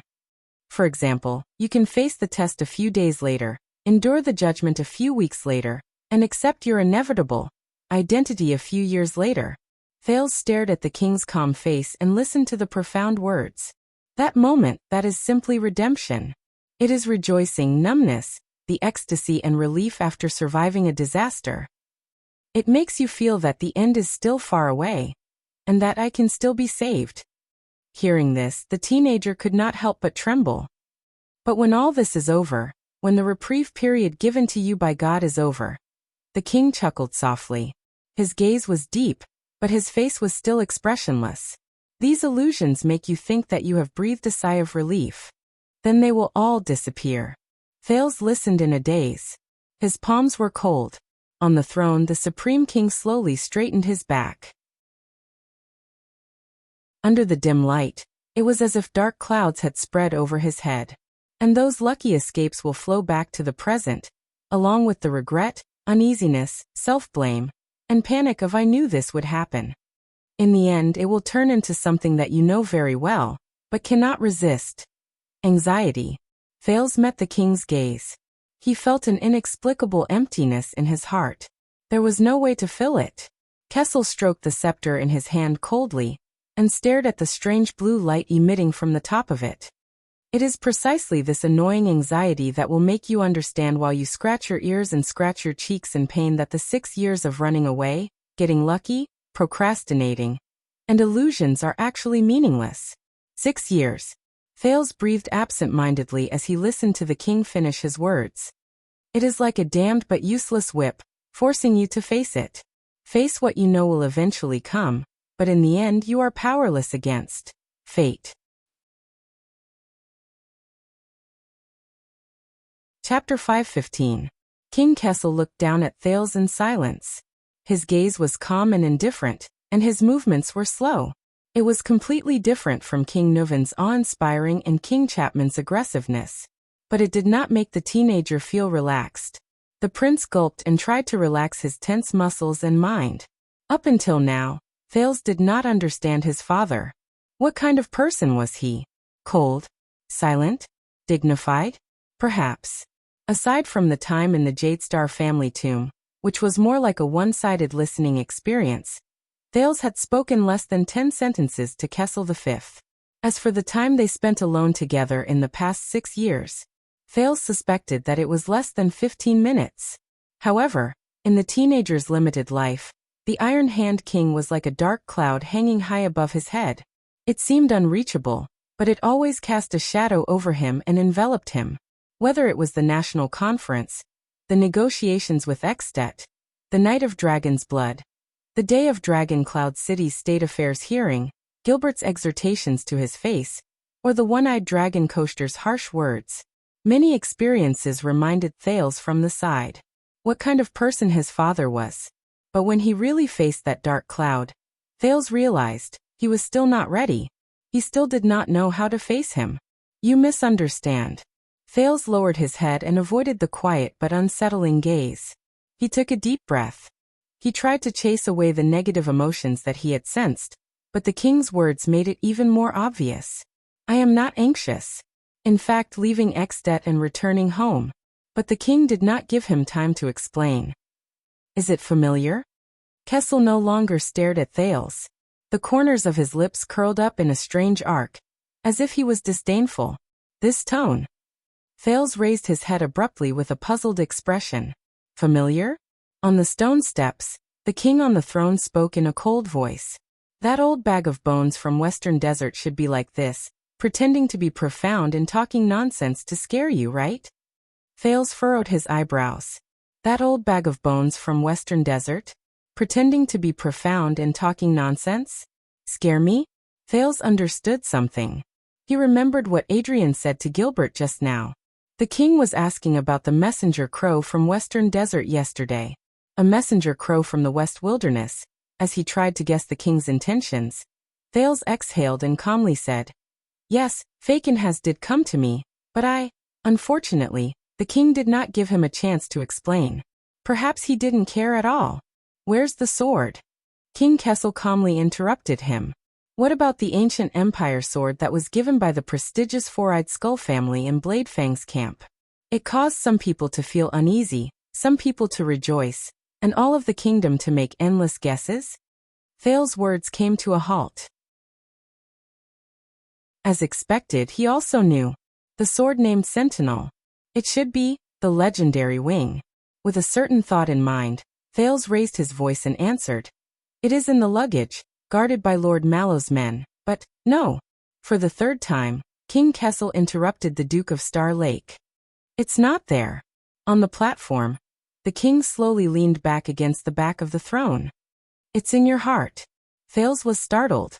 Kessel V calmly looked at the Duke of Star Lake at the foot of the platform. And you don't even know where that sword will stab. Thales was silent for a while. Obviously, the king was very dissatisfied with what happened in Western Desert.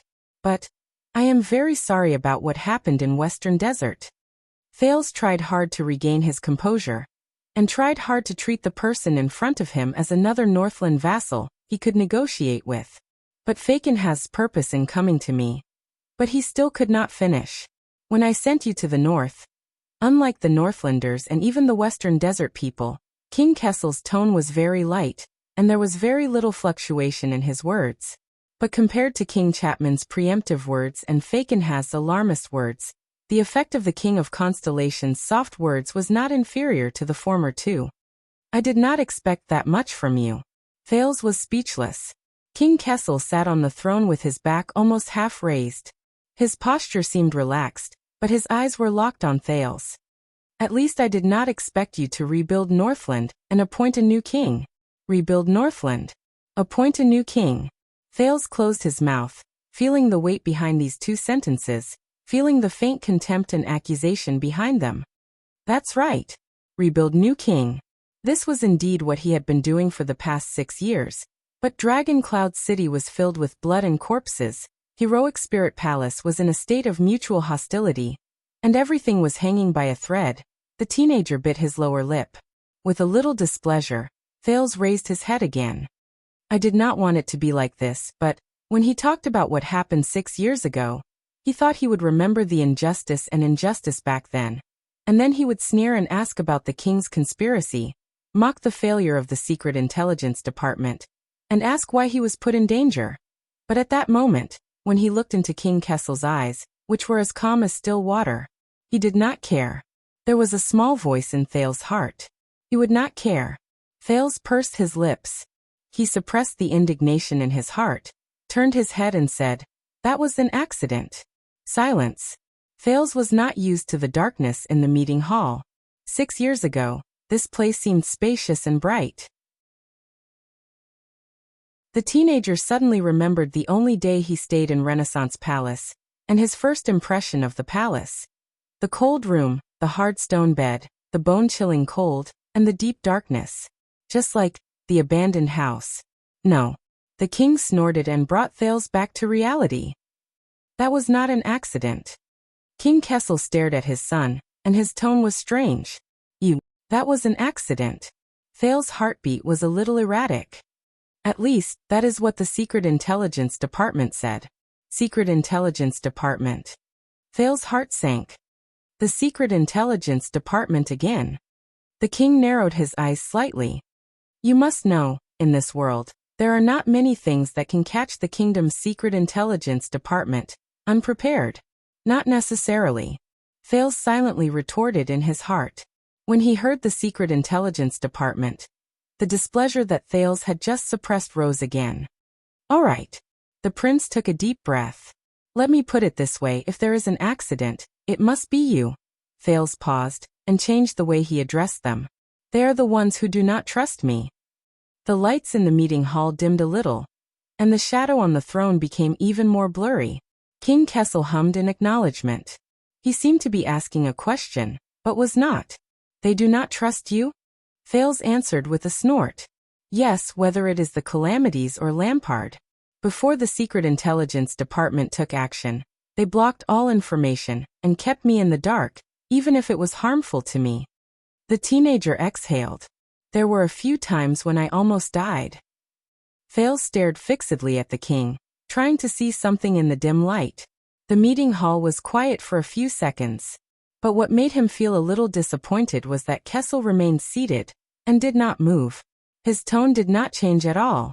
Is that so? The king's indifferent attitude made Thales subconsciously clench his fists. I had no choice. Thales felt that his words were becoming more and more unyielding.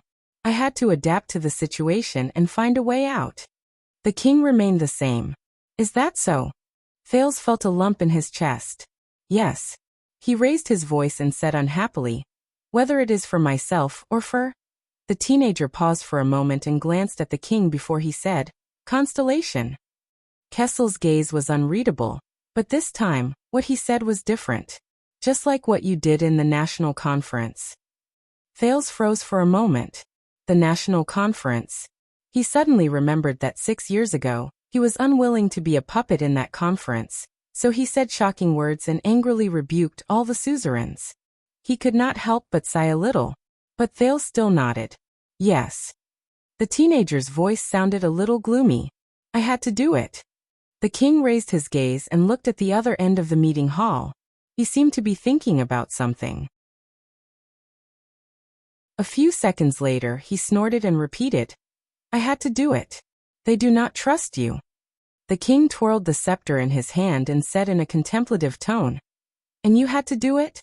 Thales did not know how to answer. Perhaps it was because he had not seen Kessel for too long, or perhaps it was because the rumors he heard over the years had distorted his understanding of the king. Thales realized that he could not read the Supreme King's emotions and actions. It was like there was a curtain between them. This was a situation he had never encountered when he faced Nuven, Lampard, the 5 Northland Archdukes, and the 3 Great Dukes of Constellation.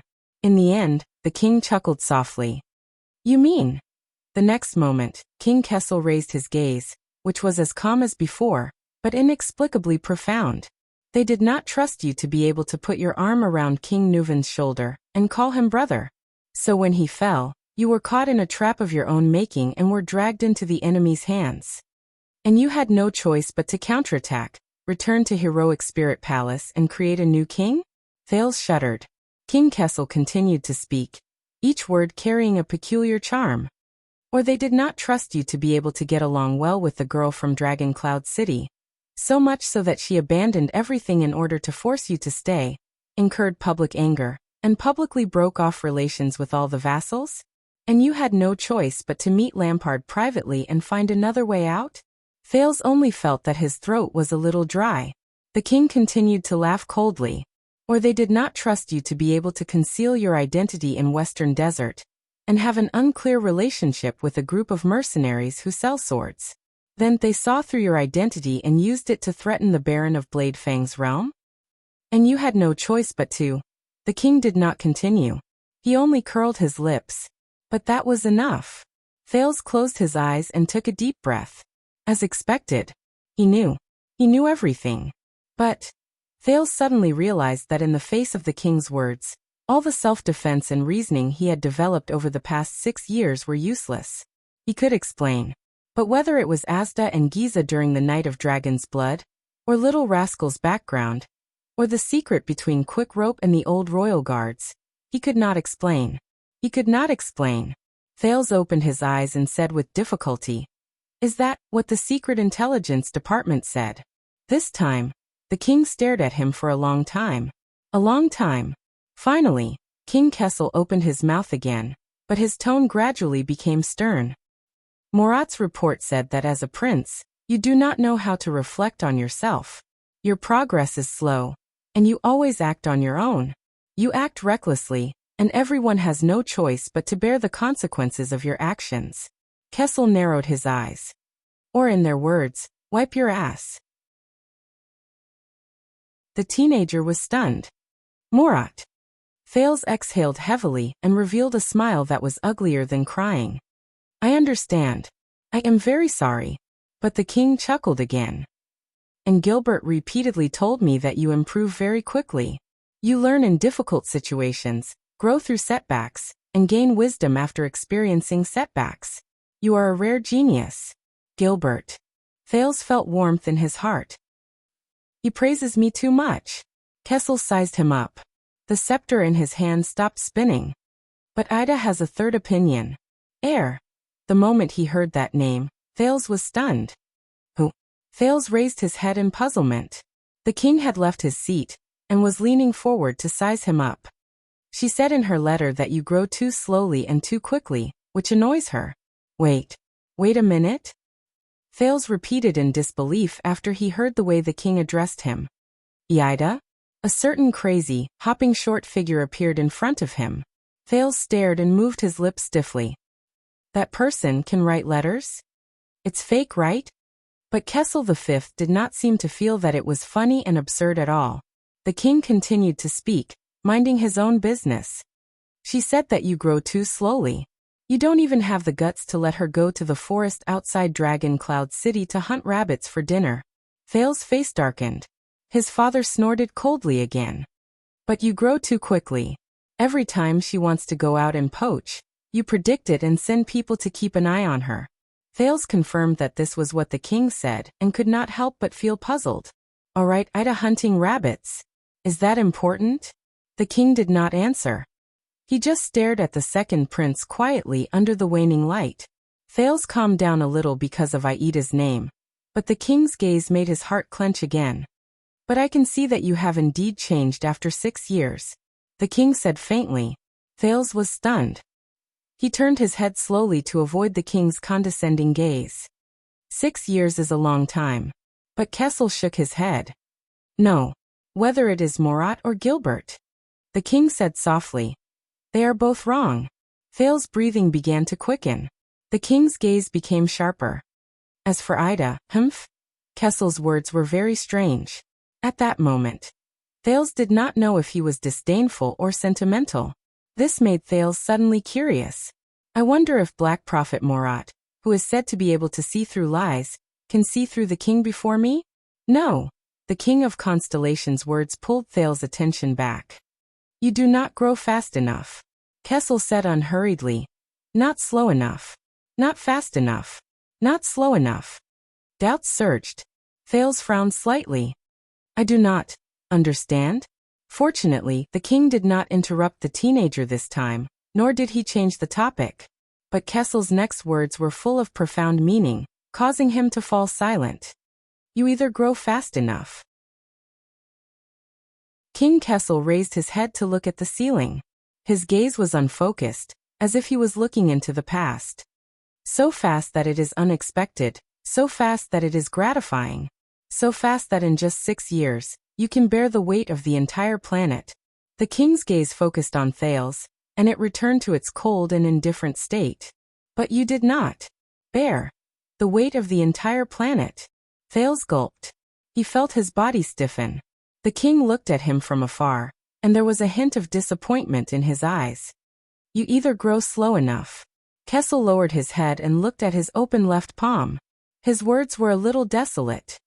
Slow enough to know your place, slow enough to do things step by step, slow enough for us to unload the burden of the kingdom bit by bit. The king clenched his fist and looked at Thales again. His gaze was slightly cold. But you did not. Know your place, do things step by step. He understood some of the king's meaning. At that moment, Thales did not know how to answer. Right now you are neither growing fast nor slow, the king said coldly. Said the king coldly. His tone became even colder. Neither too fast nor too slow. Neither too fast nor too slow. Kessel snorted softly. There was a hint of disdain and frustration in his tone. He shook his head.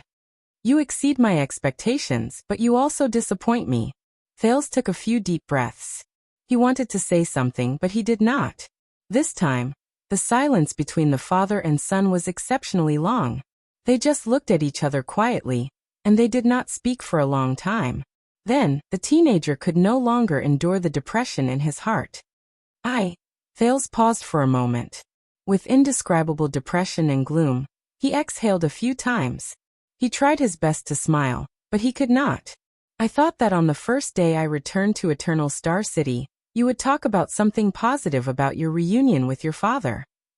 Thales turned his head around, trying to find something to ease the tension. Father. But Kessel obviously did not have the same intention. And I thought that after experiencing so much, you would understand what it means to live for constellation. The king's gaze burned, and his tone was cold. Prince. Thales froze. Kessel looked at Thales and snorted softly. He seemed to be disdainful. But fortunately we still have time to teach you how to be a Prince of Constellation. Be Prince of Constellation. Thales did not speak. He could only feel an indescribable emotion rising in his chest. It made him uncomfortable. It was difficult to get rid of it. But in the end he did not say anything.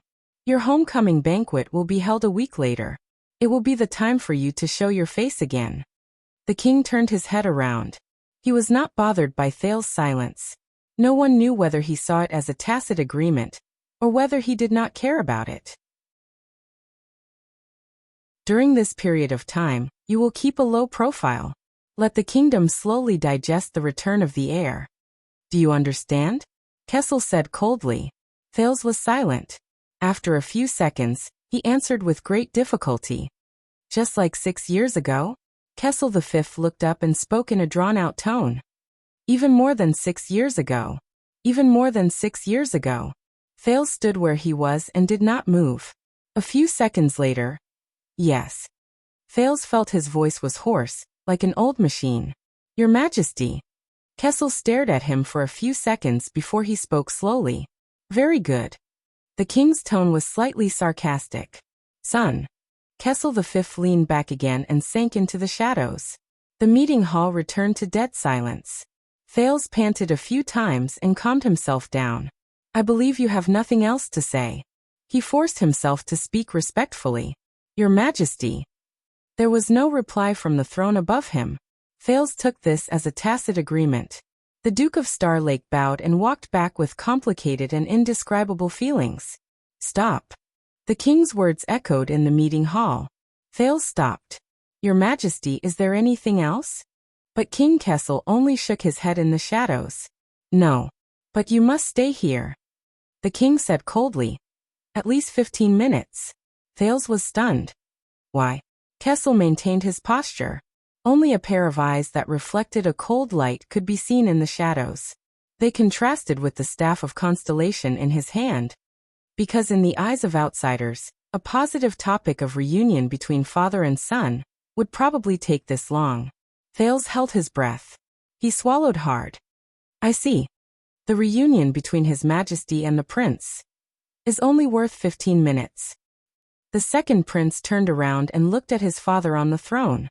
The emotions in his heart were indescribable, and his tone was slightly resentful. But we don't need it. Kessel snorted. We don't need it. But the kingdom needs it.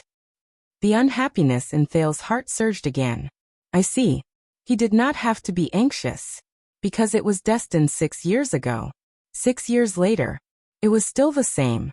Thales adjusted his breathing and sneered. So I have to stay here for 15 minutes. Only then will the kingdom not know about the rumors of conflict between the royal family and the discord between father and son. Right? In the face of the prince's slightly provocative words, the shadow on the throne froze slightly. A few seconds later, King Kessel also snorted coldly. They didn't know. There was a deep chill in the king's words. Until you accepted that sword. That sword? Thales suddenly paused. He did not understand. That sword is just. But Kessel raised his voice and interrupted him. But they still won't know. At some point in time, the king had left his seat again. He stared at Thales coldly under the firelight, as if he was staring at his enemy. Because I had no choice but to stop all the decrees regarding Western Desert this year, from taxes to land quotas and even conscription, to show the greatest kindness to your new friends. New friends. Thales' thoughts froze. Kessel snorted angrily. Just for that damn sword of yours. In the face of the king, whose expression remained the same, but whose emotions seemed to have turned cold for more than one winter, Thales frowned to show that he could not understand. If you are dissatisfied because of this, I can return that sword at any time. You don't have to think about me. You can continue with your great plan to conquer Western Desert. But the king suddenly asked, did it change you? Thales stopped talking. Changed what? The prince asked, puzzled. Kessel narrowed his eyes on the throne on the dais. You said that this journey of almost dying a few times. Did you learn anything? A journey of almost dying a few times. Thales' mood turned cold. Yes. A few seconds later he said faintly, I learned a lot. No. But Kessel firmly denied his words. The King of Constellation stared at the Duke of Star Lake from afar. If you really learned something, then you should know. The king's eyes shone with unexplainable anger. The king's eyes flashed with unexplainable anger. Then you wouldn't have become the Duke of Star Lake. Then you would never have become the Duke of Star Lake. Why? He asked instinctively. Why? He asked subconsciously. The light in the council chamber seemed to darken a little more. Why? Kessel was so angry that he laughed. The king sneered and tapped his scepter. The dull sound spread through the hall. Because you do not deserve it.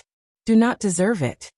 The moment he heard the last word clearly, Thales froze. But he did not have the chance to think, much less answer. Gilbert. Adrian. Kessel V no longer looked at Thales. Instead, he shouted loudly and coldly. The door to the stone hall opened. 2 footsteps rose calmly. Gilbert's slightly puzzled voice came from behind him. Your Majesty, why? But the king immediately interrupted him. His tone was resolute and brooked no room for doubt. Let the imperial edict officer draft. No, Gilbert, personally draft my order, the kind that everyone can see. Gilbert had a surprised look on his face. Prince Thales has returned from afar to commend his glorious achievements and display his noble status. The King of Constellation paused and snorted through his nose. And my trust and love. When he heard this, Thales gritted his teeth. King Kessel sized up his son. Under Gilbert's strange gaze, he said faintly, from today onwards, Mindy's Hall in Twilight District, one of the properties of the royal family, will be given to the Duke of Star Lake as his specially granted residence. Gilbert glanced at Thales.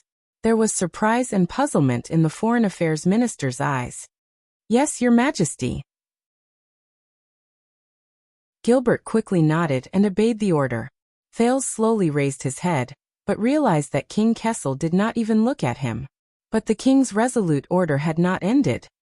Adrian, accompany the Duke out. Let your men send him directly to Mindy's Hall. He should be very familiar with that place. Gilbert wanted to say something, but he hesitated. Adrian bowed. Yes, Your Majesty. Thales, on the other hand, stood at the side and did not say a word. Of course, that will have to be in. The king snorted coldly and sank into the shadows again. In 15 minutes. No pop-up window, please bookmark.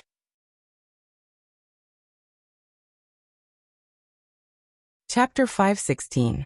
We can't defend this place. Glover led his mount and stood in front of a wide and exquisite iron gate with 2 openings. He looked at the exquisite garden and the dragon's kiss fountain in the center before him. He sized up the 3-story house with tall pillars in front of him with a solemn expression. What? Beside him, Protector Doyle, who was checking his mount's teeth, asked in puzzlement. Around them, the royal guards who were assigned to protect the prince followed the etiquette officer of the royal family and the administrative officer of the city hall. They entered the beautiful manor in an orderly manner and did the headache-inducing handover and propaganda with the local servants and guards. Most of them were Jadestar private soldiers recruited from the outskirts of Central Territory. The layout of the complicated terrain, troublesome sentry posts, pointless decorations, and the Jadestar private army recruited from a foreign land. Vanguard Glover's gaze swept across the gate and walls to the backyard in the distance. The wariness in his eyes grew stronger. And a maze garden that is bigger than the Northern Territory. In the bustling atmosphere, the Vanguard looked around and handed his mount to a subordinate of the Vanguard Division. He frowned even more.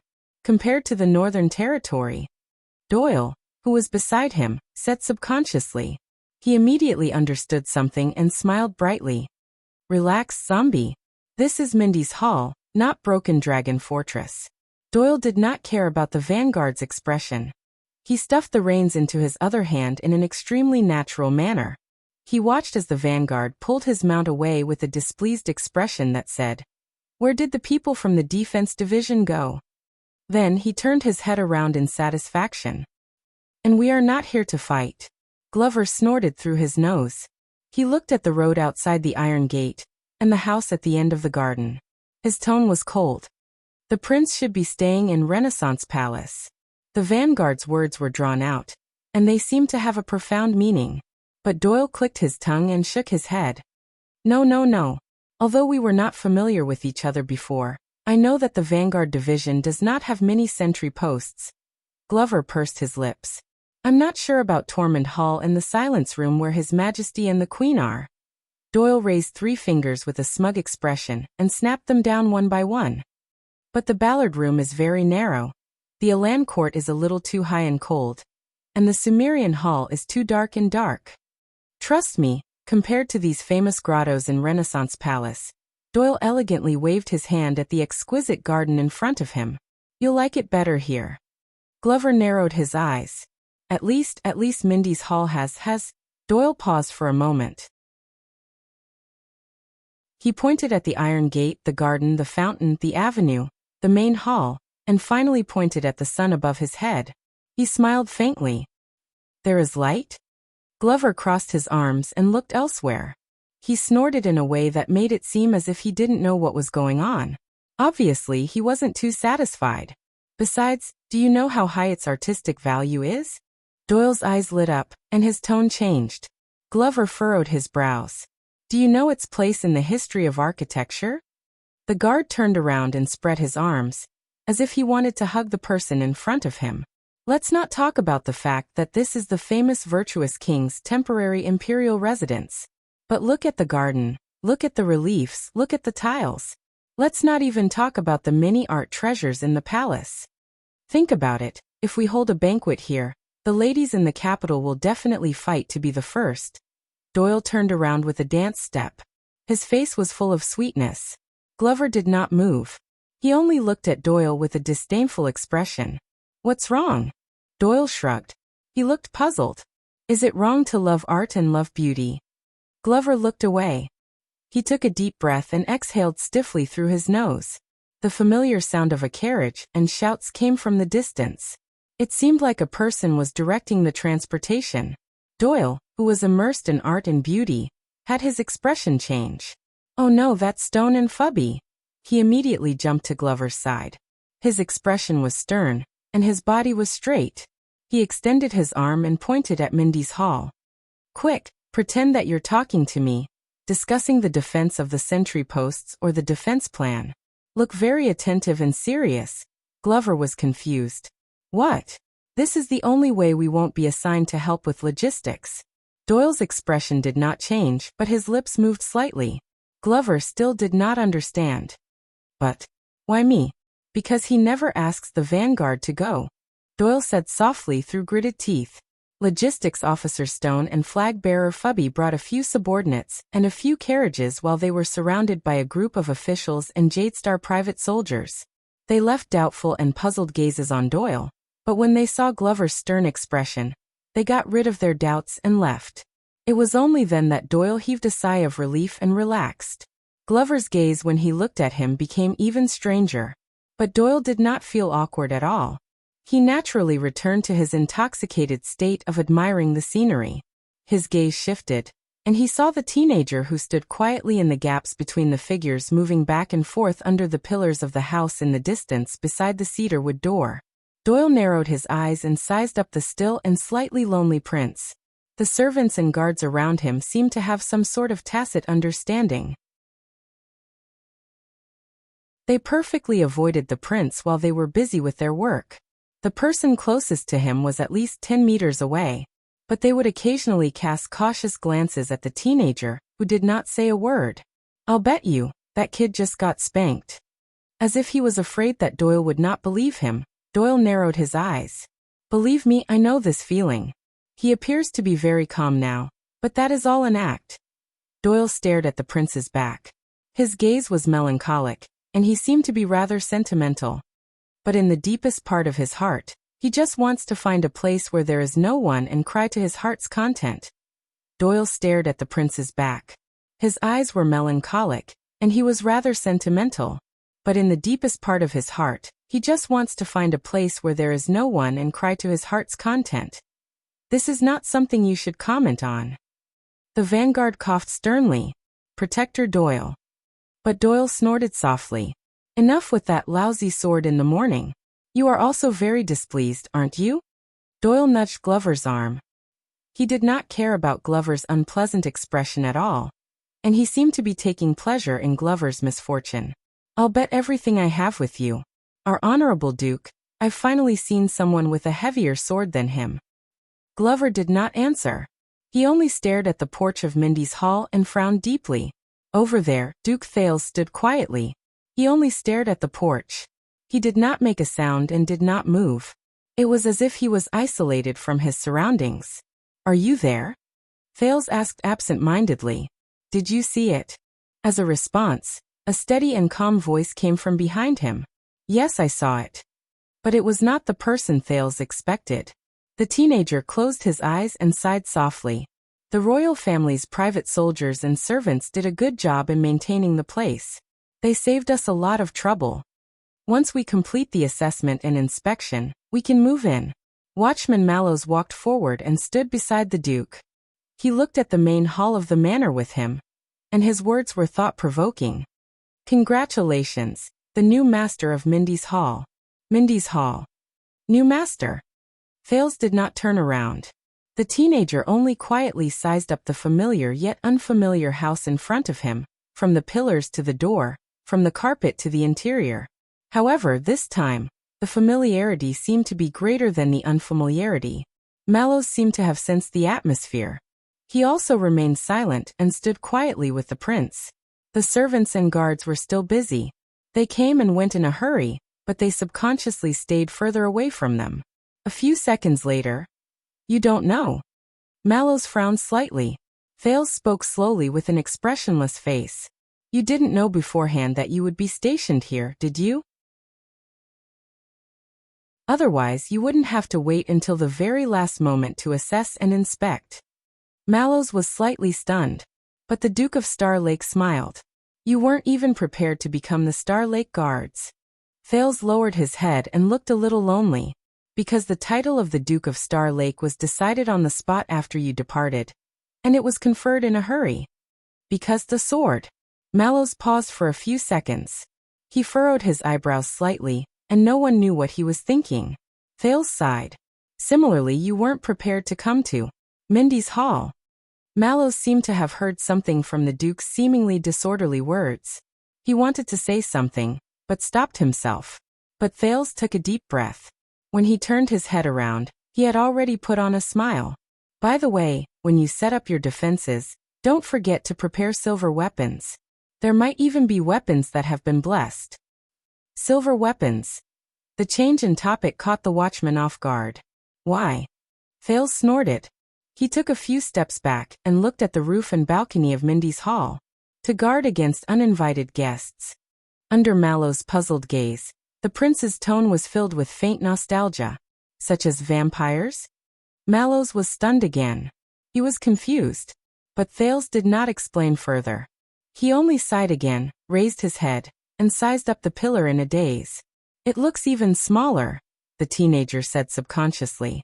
I remember that the pillar here used to be very tall. Mallow's gaze moved, and he stared deeply at the prince. With a little perplexed, Thales walked through the porch and vaguely saw 3 large portraits on the wall under the chandelier, facing the door. And the 3 people in the portrait. One had his back to the setting sun. He held a spear and rode a horse. He was as heroic as ever. One stood deep in the forest. He held a sword and a shield in his hand. He was as determined as ever. One sat quietly in the room. He held a staff and flipped through a book. He was as benevolent as ever. As he stared at the 3 people in the portrait, Thales' gaze became a little unfocused. He subconsciously raised his right hand and pressed it against his chest. A certain part of his skin seemed to still be aching.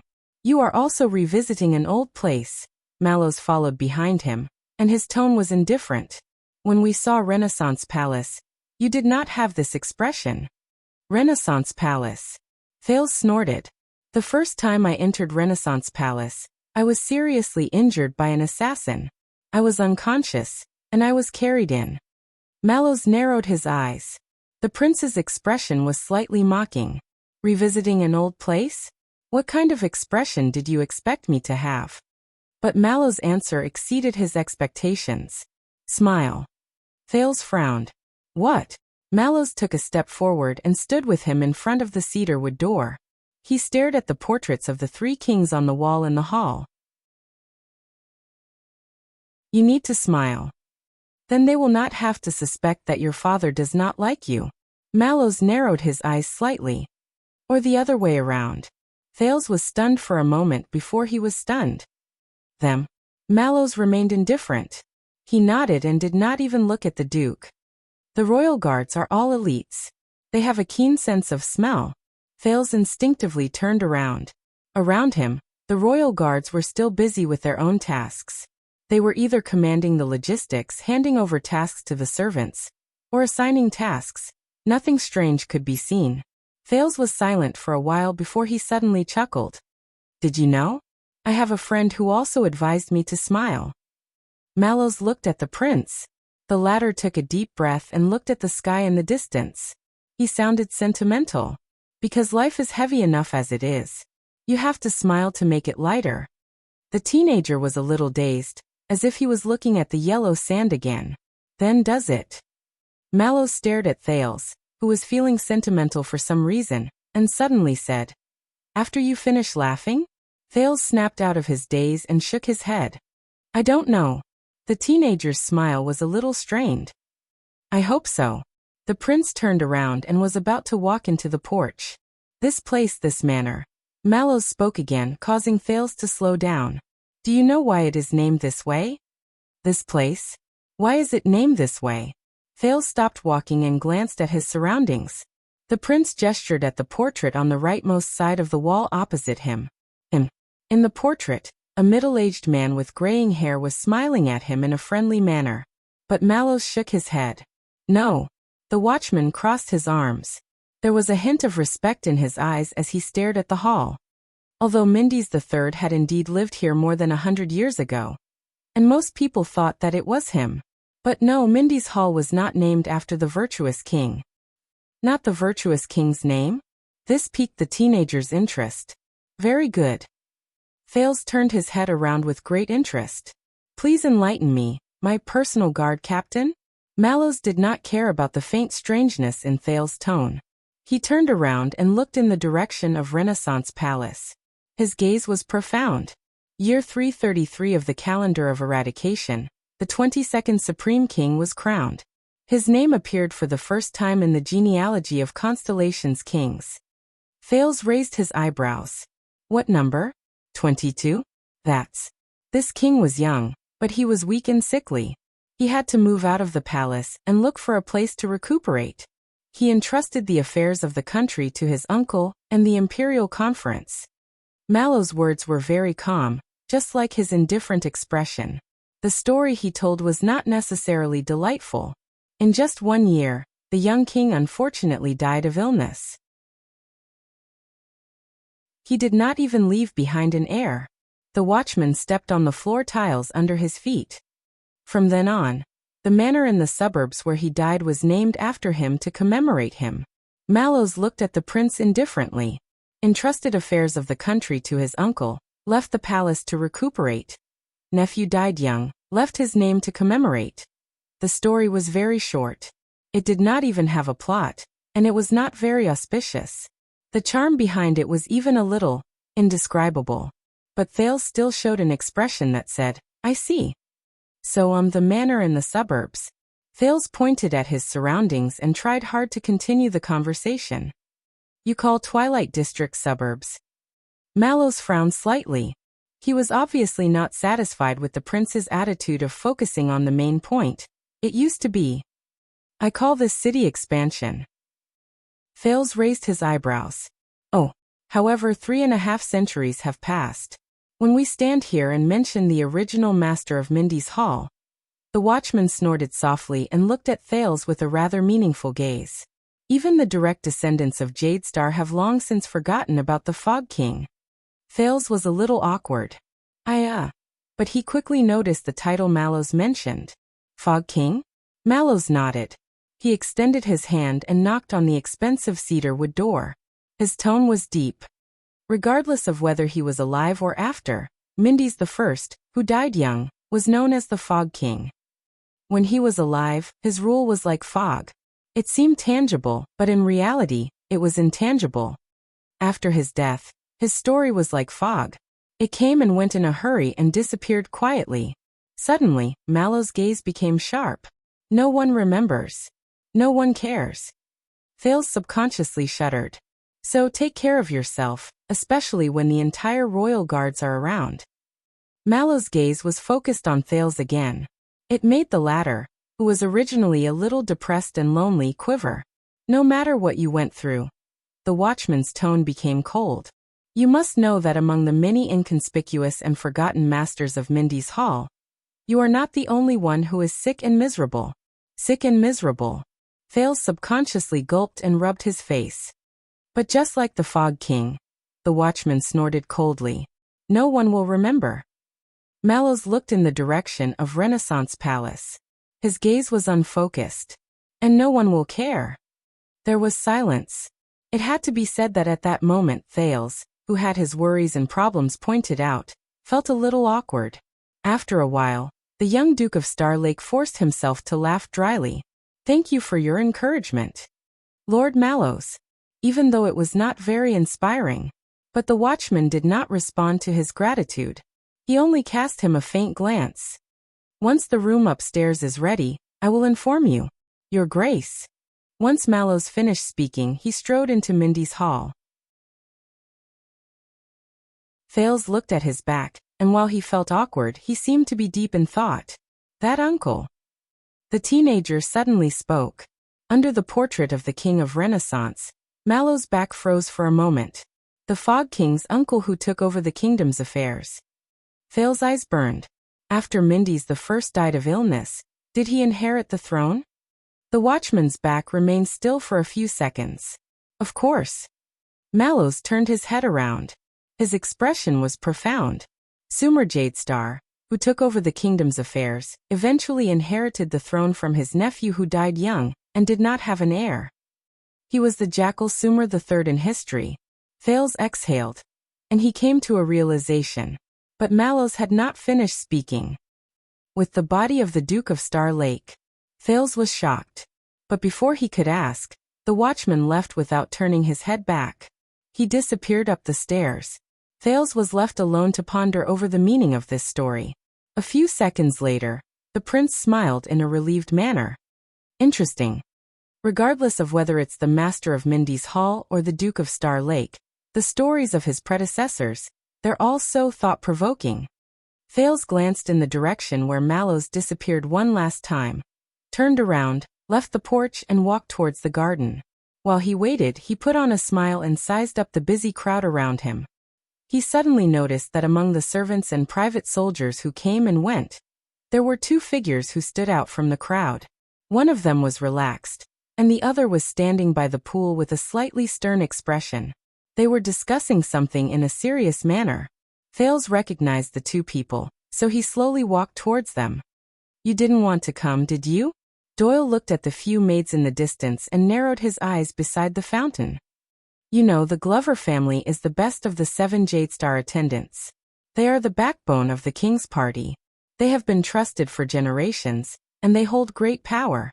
Beside him, Glover furrowed his eyebrows tightly. "Your father is the predecessor of Kirkman, and your elder brother is in the Department of Finance. He has a bright future ahead of him." Doyle's attention was still on the maids, and he did not even look at Glover. He narrated while he sighed emotionally. "His Majesty is also eager to improve, and he is in the prime of his life. But you are here, and you're involved in this unlucky mess." Doyle turned his head around and stared at Glover curiously. "Why?" But this time he seemed to have kicked an iron plate. Glover also turned his head around and stared coldly at Doyle. It was as if he was staring at a piece of rotten meat on a butcher's stand. The silence lasted for a long time. After a while, Doyle, who did not get any response, could only smile awkwardly and turn his head around. "All right, it's fine if you don't want to talk about it. But I'm different." Doyle showed a perfect smile to a maid who finally could not stand his gaze anymore and peeked at him. "During the years when our family was prosperous, Doyle was too close to the old nobles, and their relationship was complicated. So much so that for 3 generations after that, there was no one who could be put in an important position by Renaissance Palace." Glover did not say anything, but he looked away. Doyle stared at the maid who turned her head around with a flushed face. His gaze was a little frozen. They were worried that if this continued, our family's position among the 7 Jadestar would be lost sooner or later. Just like Tardin Belden, and Doyle paused for a moment and gestured at the direction of Mindy's hall with his head. He sighed and said, "Mallows." Glover did not say anything, as if he did not hear him. "So, I was forced to come here." Doyle quirked an eyebrow. "My father had a beautiful dream. From the king's personal guard to the prince's personal guard. Perhaps in the end he would become the king's personal guard. And in the end..." Doyle's expression became a little gloomy. "Of course, that was just a beautiful dream." Glover's eyes sparkled a little. "After all, we are no longer in the era where we rely on the size of our fiefdoms to make a living." Doyle exhaled softly. His expression was resigned, and his tone was profound. "And we are neither the 6 great clans nor the 13 distinguished families," Doyle said airily in front of Glover, who did not move an inch. "We are just Jadestar's attendants. Stealing fragrance."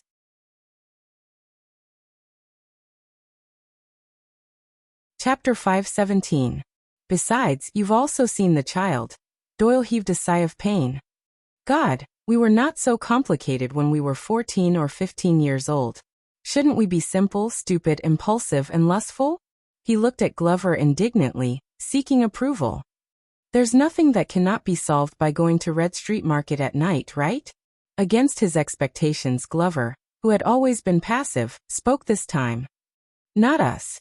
The quiet vanguard snorted coldly and turned his head to the side. "It's just you." Doyle's smile instantly disappeared. At this moment, another voice rose abruptly. "Is everything all right?" Doyle and Glover trembled at the same time. In a second, both of them straightened up at the same time and turned in the direction of the Iron Gate.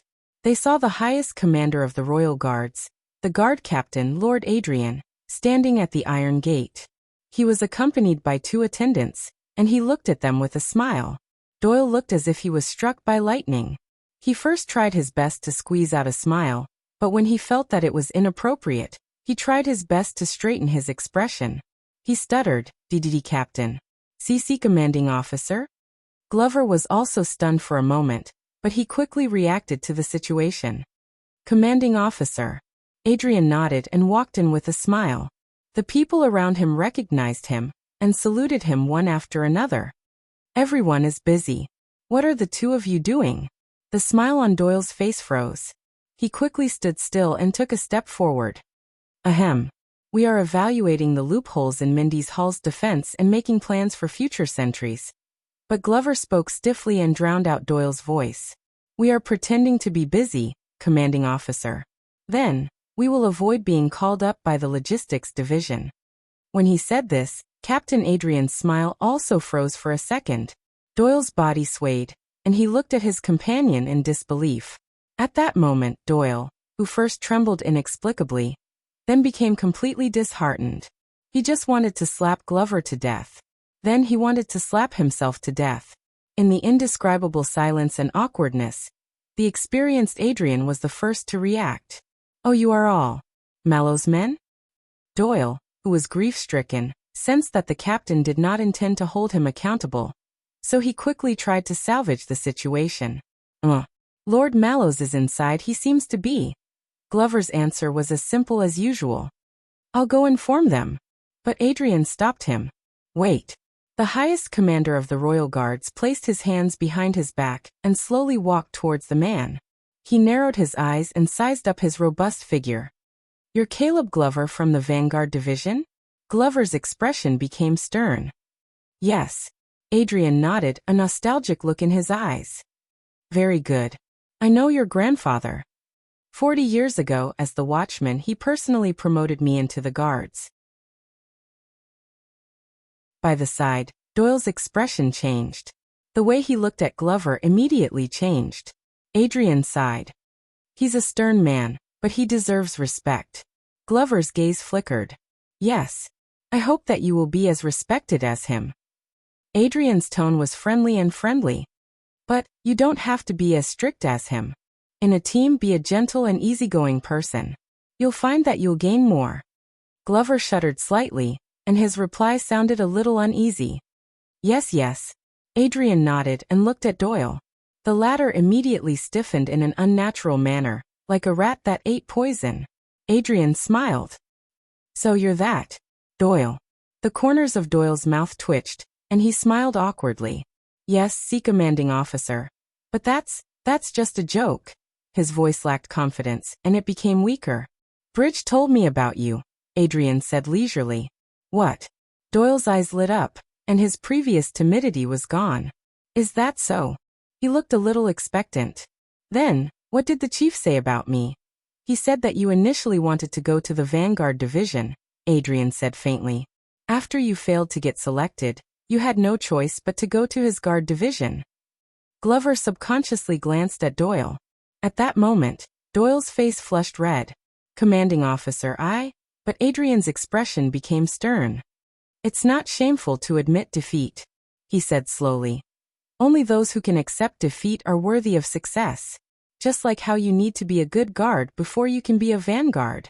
Adrian's sudden sternness made Doyle subconsciously tense up. Yes, commanding officer. Adrian nodded and looked at the two of them again. Both of you are very young. You are both important arms of Mallows, and also the kingdom's reliable swords. Adrian regained his friendliness from before. Work harder. Yes, commanding officer. This came from Doyle, who was as quiet as a cicada in winter. Yes, commanding officer. This came from Glover, who was still stiff. Adrian smiled faintly. Also, do not get caught by your master when you are slacking off. At this moment, Adrian suddenly turned his head and looked into the distance with a spirited gaze. Especially when he is standing behind you.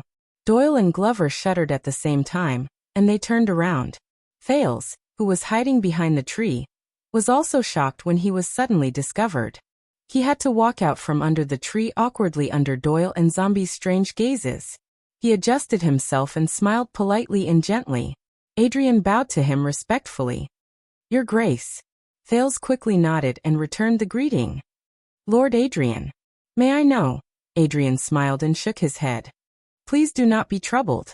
I am only here to hand over the official writ of conferring the title of Duke to you. He turned and handed a scroll to Glover. Doyle reached out to take it, but the scroll veered strangely towards Glover just as it was about to fall into his hand. I also want to see how the lads are preparing. The guard captain, who was more than 50 years old, smiled and looked at Doyle and Glover. The former immediately smiled awkwardly, and the latter stood even more stiffly. After all, this is the first time in many years that we have mobilized people from the Royal Guards to form a special unit. Fales looked at the writ in Glover's hands. He did not have the time to delve into the meaning behind the man's words. "Thank you for your concern." The guard commander's smile remained. "I hope that Tormund did not bring you any trouble." Fales was stunned. Tormund who? Tormund. His first reaction was the portrait of the King of Renaissance in Mindy's Hall. But Adrian only sighed. "I heard from Count Casso about the conflict between you and him on the road.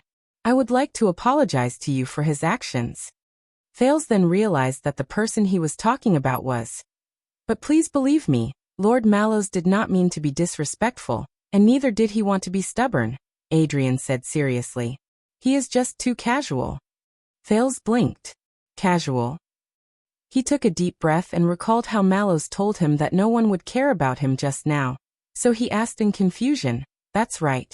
He asked in puzzlement, "My personal guard captain? Casual?" Even Doyle and Glover, who did not dare to breathe loudly, could not help but look over curiously. Adrian chuckled. "Please do not misunderstand, Your Highness. When I said casual, it did not mean that he was lazy or negligent. There is no doubt about Lord Mallow's ability." Adrian looked at Mindy's Hall on the other side of the fountain and said with a myriad of emotions, "However, he hates complexity and trouble. When faced with a problem, he would rather choose a solution that is within his reach.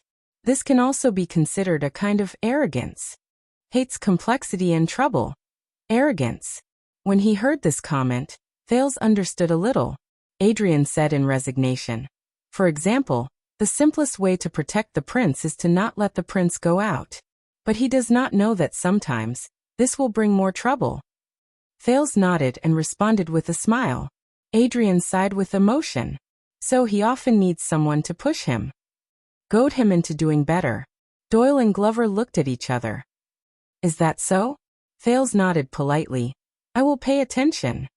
By the way, Lord Mallows is..." But Adrian raised his hand. "Oh no, I will not see him." The guard captain looked at Thales with a smile. "It is enough to see you. 6 years ago, when you became a prince, I was caught up in family matters and could not be there. I missed your important moment." Adrian's gaze suddenly became serious. "But fortunately, I did not miss the time when you became a duke." Thales was stunned when he sensed the meaning in Adrian's gaze. "Your Highness." Adrian stared at him and said earnestly, "Don't worry. An excellent warrior can and must go through many trials and tribulations. A qualified noble can, and must shoulder a heavy burden." The guard captain said faintly, "It is the same for the king."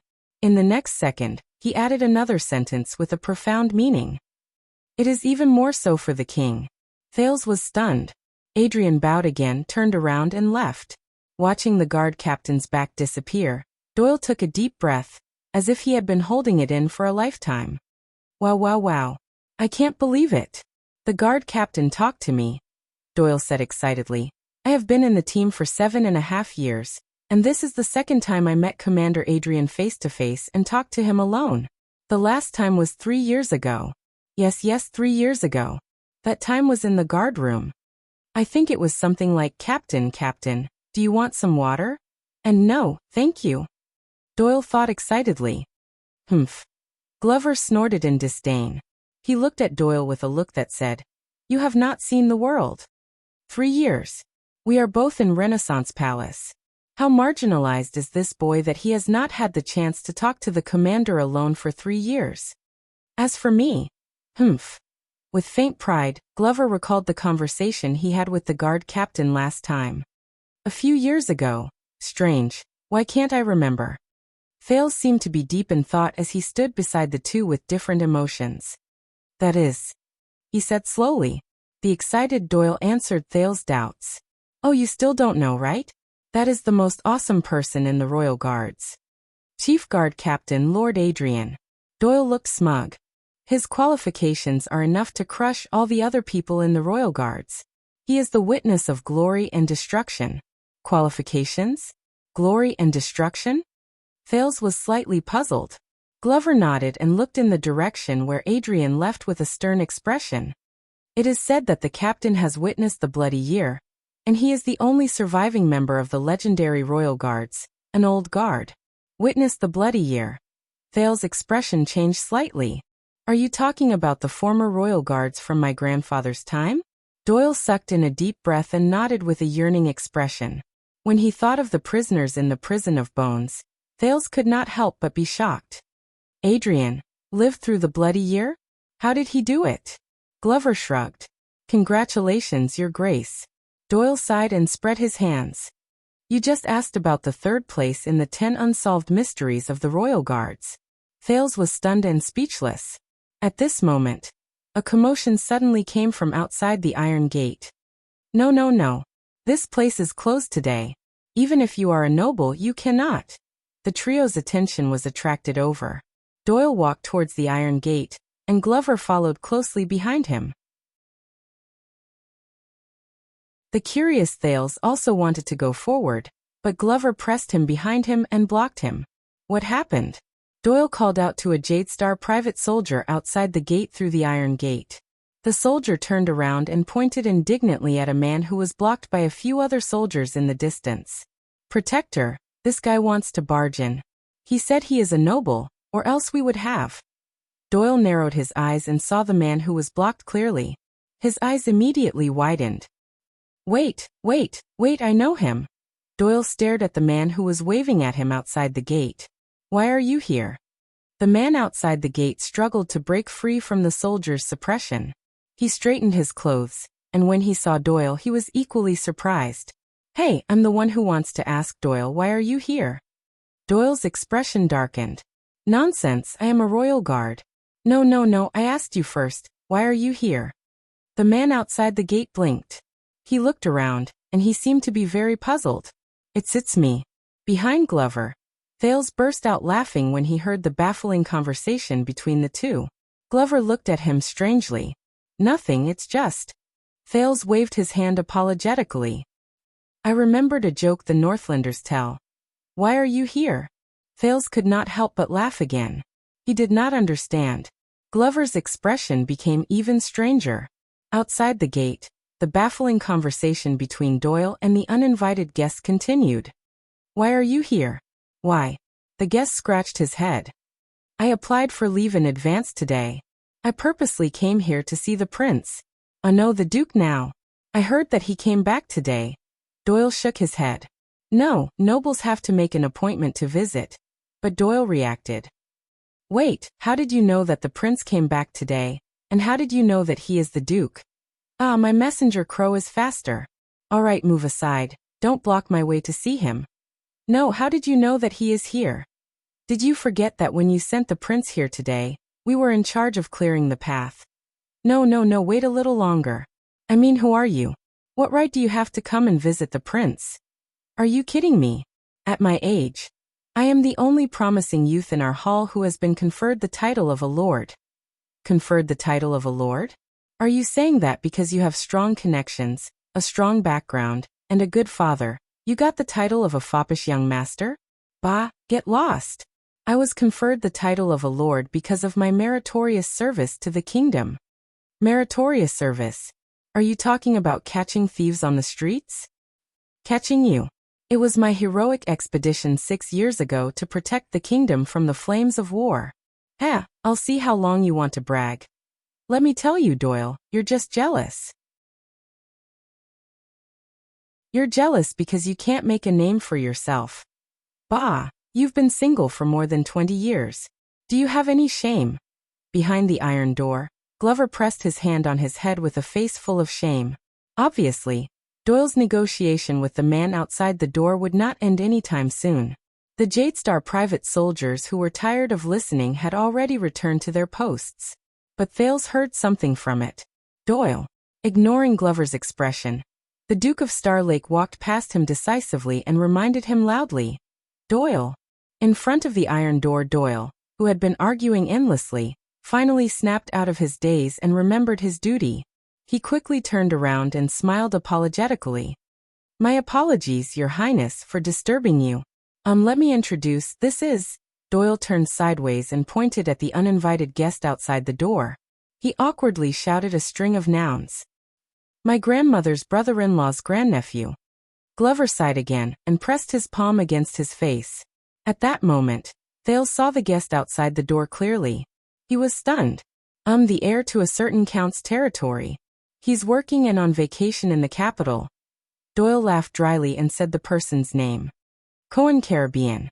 Thales stared at the man outside the door in a daze. Hey, Your Highness. Do you remember me? I'm the one who eats a lot of fruits and liver. Outside the iron door, the tall police officer Cohen looked at Thales, who had grown up quite a bit, in surprise. He then pointed at himself and revealed a mouthful of white teeth, revealing a silly smile that said, "It's me." Doyle looked at Cohen, who was trying his best to wave in horror. He coughed awkwardly. By the way, Your Highness. Doyle did not notice his master's strange behavior. He lowered his voice and moved his head close to Thales' ear. The nobles in the capital are all talking about this guy. Doyle pointed at Cohen, who could not stop smiling and waving his hand. He nodded discreetly and whispered confidently, "There's something wrong with his brain."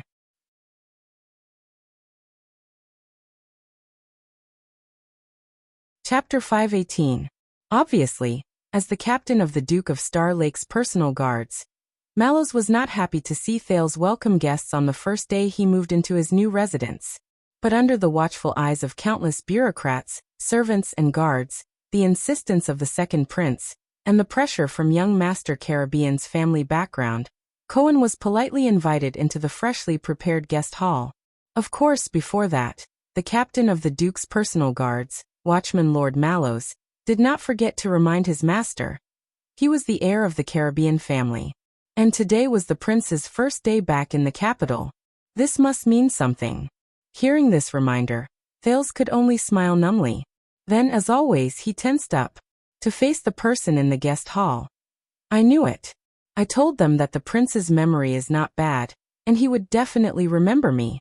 He would definitely not forget to fight side by side with me. As expected. I've been writing to you for the past few years, Your Highness, but I don't know why, but you never replied to me. Until one time, I met Casso, who had just returned to his hometown. He told me that the Star Killer intercepted most of the letters he wrote to you. Thales sat on the main seat and looked at the chattering Cohen. He glanced at the familiar guest hall, and tried hard to suppress the emotions in his heart. Back then I was here. Cohen paused. He looked at the absent-minded Thales and raised his palm to measure from his stomach to his chest. He said in surprise, "Hey, you've grown taller?" Grown taller. Thales looked at the chair he was sitting on and remembered 6 years ago. Maybe. Back then when I was sitting here, my feet could not even touch the ground. Thales was silent for a long time. It was so long that Cohen was at a loss. He subconsciously sat up straight in the chair. Yes. Thales finally spoke. His smile was faint, but it was meaningful. I've grown taller. But Cohen's smile faded. He looked at the open door to the hall. There, Mallows was standing at the door with his arms crossed. He was sizing up his two subordinates with a smile, and occasionally glanced at the meeting in the hall from the corner of his eyes. The police officer was cautious. Did I come at the wrong time? Thales shifted his gaze. Cohen scratched his head. They don't look very happy, especially the leader. Look, the one with the fake smile. Outside the open door, a maid was about to serve tea and snacks to the Duke and the guest, but she was stopped by Mallows, who smiled and raised his hand. Doyle, who had a bitter expression, and Glover, who was as stiff as ever, went forward together and began to inspect them. He wasn't happy about it. Of course. Thales thought indifferently. Although they hadn't spent much time together, from the moment he walked out of the conference hall, obviously, even Cohen had sensed something. When he thought of this and recalled Mallows' words, Thales forced himself to smile. That's Mallows. Tormund Mallows. Watchman of the Royal Guards. So that's how it is. Cohen had a look of realization, and he was filled with respect. It's the famous Mallows. Mallows, this name does sound a little familiar. Cohen struggled desperately with his memories. Where did I hear it coming from? Thales adjusted his emotions and smiled. Don't mind him, he's just a little stricter. After all, this is my first day back, and Mallows is my personal guard captain. Cohen quickly put the family name he could not recall to the back of his mind. Personal guard captain, wow, your highness. Cohen looked pleasantly surprised. He looked back and forth at the layout of the guest hall. Compared to Northland, it's a lot more upgraded, right? The police officer looked around excitedly and curiously. Mindy's hall. I was only brought here once by the old man when I was very young. He said that this is a good place, and that it has an extraordinary meaning. Cohen happily patted his chair. Who knows, this seat of mine has sat on many important people. Yes, 6 years ago, Thales said, not without nostalgia. The Black Prophet sat on that chair of yours. Cohen, who was in high spirits, froze. Thales smiled faintly as he recalled the intense meeting that year. I wonder how I'll react when I face Murat Hansen again 6 years later. The prince unknowingly clenched his fists. 6 years ago, the Black Prophet was mysterious, terrifying, and creepy in his mind. But 6 years later, he knew that the Black Prophet was not that terrifying, was he? At least, the Black Prophet had his legs broken before. In front of him, Cohen moved parallel to him and changed his seat without batting an eyelid. You might not believe it, but the time the old man brought me here, he was summoned by the crown prince. I suddenly needed to pee, but my servant disappeared. I couldn't find the place, but I suddenly found a vase in the corridor. Cough, cough. Doyle, who was coughing loudly, walked over with tea and snacks, interrupting Cohen's unconscious narration. Cohen, Doyle's tone was normal, but he glared at the guest from an angle that Thales could not see. This is His Highness's palace, and thanks to His Highness' generosity, you can be the first to visit this place. Mind your manners. Cohen snorted and did not care. He looked like he was very familiar with the prince as he watched Doyle leave. Then he picked up his teacup and downed it in a show of force. In the next second, the police officer's expression changed, and he spat the tea back into the teacup. Awa, FFF*CK, F*CK, F*CK, F*CK. Cohen stuck out his scalded tongue and fanned himself in a disheveled manner. Thales watched the interaction between Cohen and Doyle in surprise. He picked up his own teacup and tested it. The temperature is just right. Under Cohen's indignant gaze, Thales coughed to break the awkwardness. So you've known Doyle for a long time? Ha! Damn it. Did you? Oh, you mean Doyle. Cohen finally smoothed out his tongue. He's my… that. Cohen's tone was a little uncertain. Some great-uncle's brother-in-law's grandson? Probably. Some great-uncle's brother-in-law's grandson. To think that he remembered. Thales looked at Cohen's bright blonde hair, and then at Doyle's dark blonde hair. He suddenly felt a little better. At the very least, the oppressive feeling from Renaissance Palace was no longer like a dark cloud pressing down on him, making it hard for him to breathe. Cohen's expression changed. He moved closer to Thales and whispered to Doyle's back, "But you better not play with him too much, Your Highness. That guy is a playboy." All right. Thales' expression was strange, but he could not help but curl up the corners of his lips. Judging by the fact that he snitched on me, you guys are really relatives. So, where's the boy from the Casso family? The one with the single-edged sword? Cohen did not pay attention to this small interlude. He straightened his back and searched for the figure that he remembered. And that smoking uncle who is very good at scheming? Cohen scratched his chin and recalled.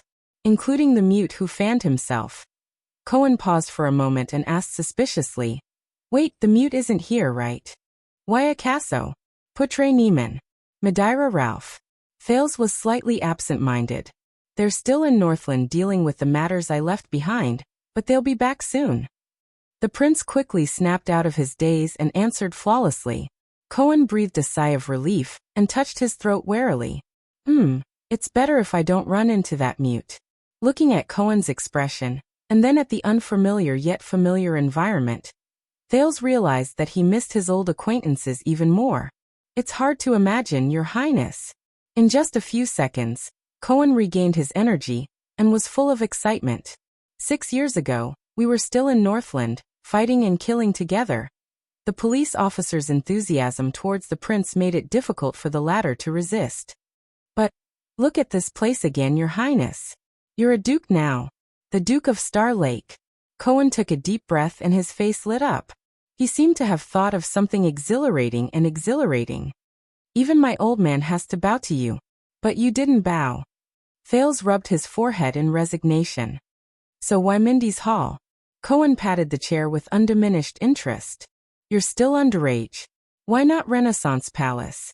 Thales wanted to answer, but he hesitated. He glanced at the royal guards outside the door.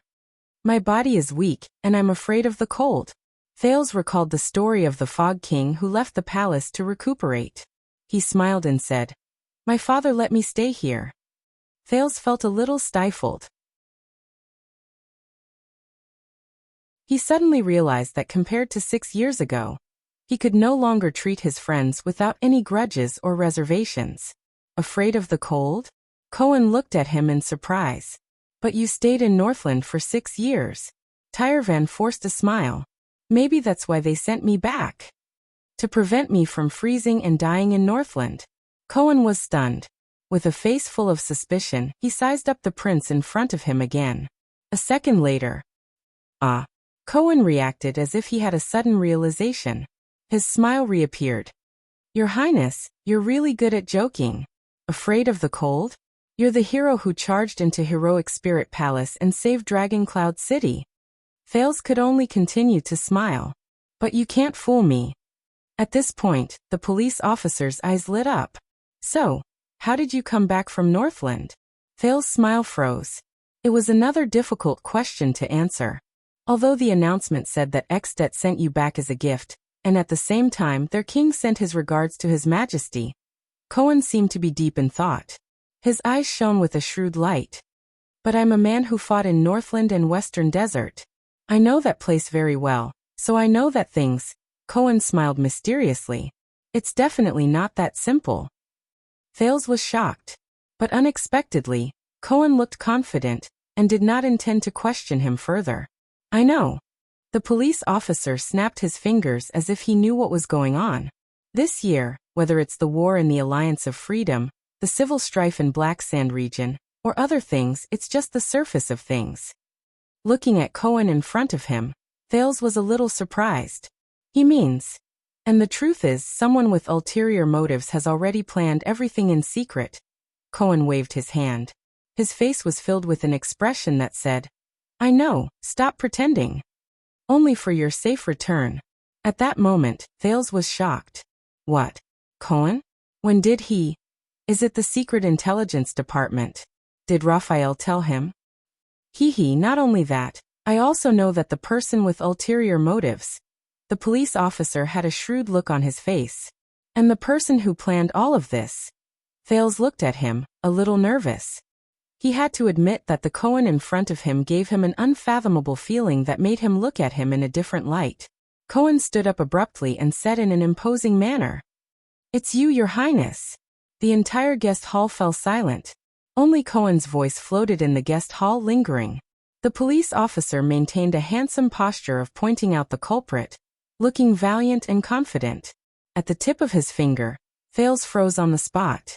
Doyle, who was outside the door, looked in curiously but was forced back by a smile from Mallows. After a few seconds, Thales, who had recovered, tried to open his mouth. But Cohen seemed to have practiced it beforehand. He changed his footsteps, retracted his right hand, and swung his right arm. He said confidently, I know you too well, Your Highness. I know that someone as quick-witted as you is the one who started all the schemes. Cohen was excited. Just like 6 years ago. This time, you were also the one who came up with the strategy. You used the Alliance of Freedom and the vassals of Black Sand region to successfully instigate the internal strife between Dragon Cloud City and Black Sand region. Thales' eyebrows began to twitch. When the two great forces were fighting against each other, and had no time to care about each other, you successfully escaped and returned to the country safely. And you severely weakened Extet's strength. Cohen's posture did not diminish. He knew that at that moment, his eyes were shining with wisdom. He waited for the person in front of him to respond. Before Cohen's expectant gaze, Thales squeezed his eyebrows as hard as he could. Not bad, more or less. Cohen's eyes brightened when he received confirmation.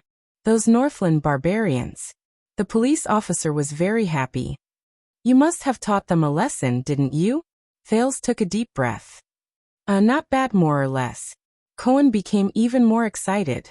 That's why you, who contributed to the country, were conferred the title of Duke the moment you came back. When he heard this, Thales answered numbly. Not bad, more or less.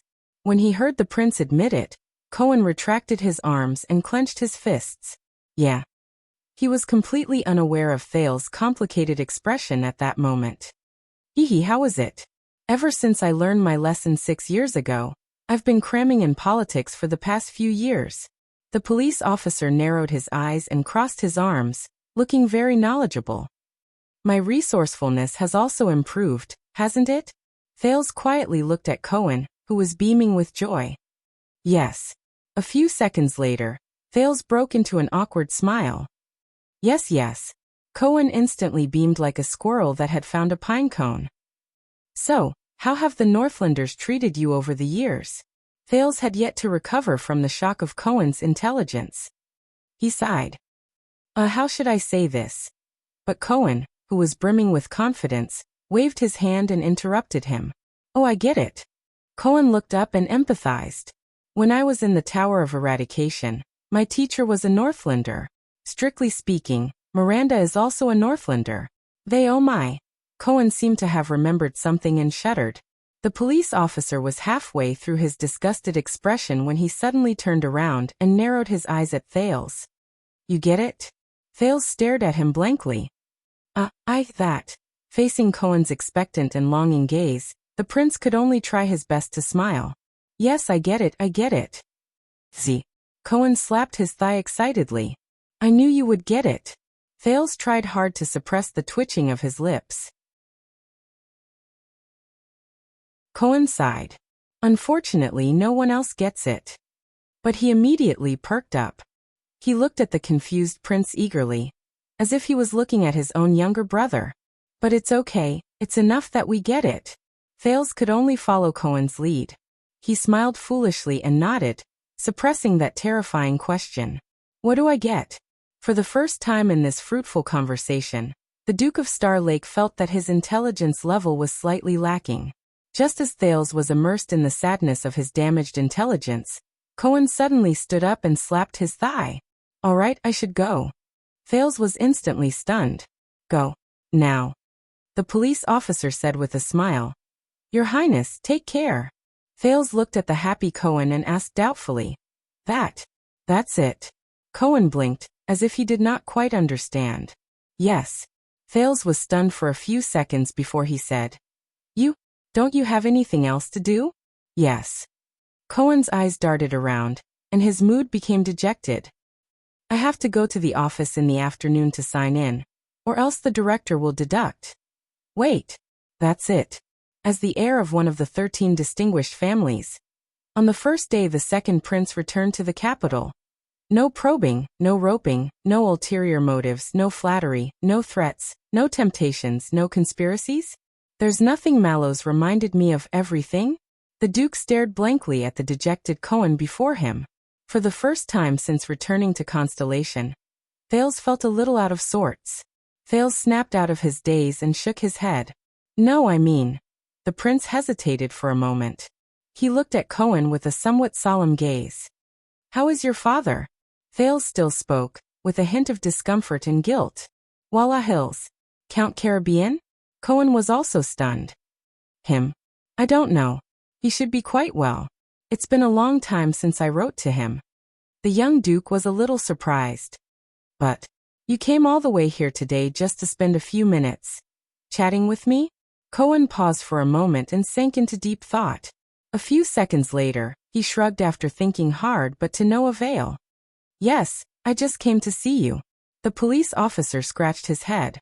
He looked confused. What else? This time, it was Thales' turn to be stunned. At that moment, the legendary wing, Norb from the Secret Intelligence Department, the Duke of Western Desert, Derek Chroma, the Count of Black Lion, Watchman Mallows, Gilbert, Guard Captain Adrian. The faces of many people he had met since he returned to the kingdom flashed in Thales' mind. But, compared to the person before me, Thales looked at the silly Cohen in front of him with mixed feelings. The large police officer also stared at him in puzzlement and blinked. After a long while, the Duke, who had a lot of emotions, snapped out of his daze and took a deep breath. Cohen, you are the eldest son, right? The Caribbean family of the Sword of the Twin Towers. The moment he heard the word eldest son, Cohen looked like a frosted eggplant. He became listless. Yes, Cohen said listlessly. Thales quietly stared at the young master of the Caribbean family, the legitimate heir of Walla Hill. So, after you graduated from the Tower of Eradication, you went straight to Western Desert? You went to Lightning Raven? The police officer waved his hand. Yes. Your father didn't stop you. Thales gently rubbed the teacup in his hand. You know, you are the heir to the family's territory and title. Oh, speaking of this, Cohen tried hard to pull himself together and face these headache-inducing matters. My old man, wait. How did you know that I served in Western Desert and went to Lightning Raven? The police officer looked at him suspiciously. However, Thales' expression did not change. Everyone knows. Cohen thought about it seriously and came to a realization. That's right, everyone knows. As for my father, of course he stopped me. He didn't want me to join the army, and he didn't want me to go to Western Desert. What I mean is, Cohen answered thoughtfully, but his tone gradually became gloomy. At least he tried to stop me. Thales stared deeply at Cohen. For the first time, he felt that he saw something different in this big man. But you still went. The prince said quietly. Cohen exhaled slowly. I still went. The living room was silent for a while. It seemed that both sides needed time to digest these few words. After that, did he not pressure you?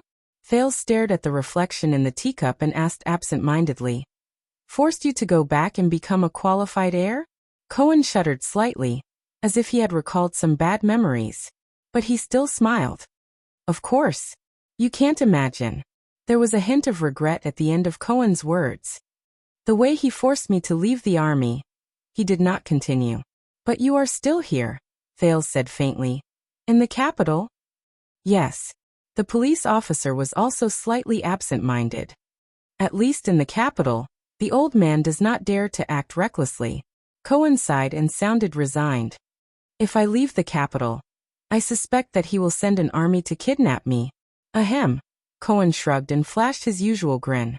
As cheerful as ever. Thales looked at him quietly. He's smiling. The prince told himself. Cohen. At that moment, Thales suddenly felt that. I'm not alone. There was another period of silence between them. Mallows knocked on the door softly from afar. It was time to meet the guest. Cohen. Thales put down the teacup in his hand and slowly raised his head. Thank you. The prince showed his warmest and most sincere smile that day. It's nice to meet you. Cohen raised his eyebrows. Yes, I'm also. But the police officer was interrupted. Thales continued to speak to himself. I can see my old face. It's nice. Thales' expression was indifferent, but his words were profound. The moment he finished speaking, Cohen's expression changed. He looked at the prince in a daze, puzzled. What's wrong? Thales smiled. Cohen narrowed his eyes, as if he wanted to carefully size up the master of Mindy's Hall. You're different. Thales could not help but laugh. Is that so? You think so too? Cohen nodded in all seriousness. Yes, you've changed. He tried his best to scam the Duke of Star Lake in front of him. In the end, Cohen, who could not think of an adjective for a long time, could only force out one sentence. Changed. Bigger. Thales snickered. Looking at the prince's smile, Cohen frowned. He turned his head and remembered the child he held under his armpit in the tunnel all those years ago. Yes, he was cuter when he was young. A thought flashed in Thales' mind, and he remembered something. Right. Do you remember Ralph?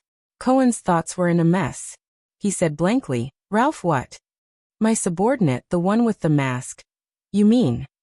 Cohen thought deeply at first, then came to a realization. Mute. Looking at Cohen's happy expression, Thales sighed. This might be a bad idea. But, Cohen. Thales paused for a moment, but still looked up. This time, the prince's expression was extremely serious. I want to ask for a small favor. In private.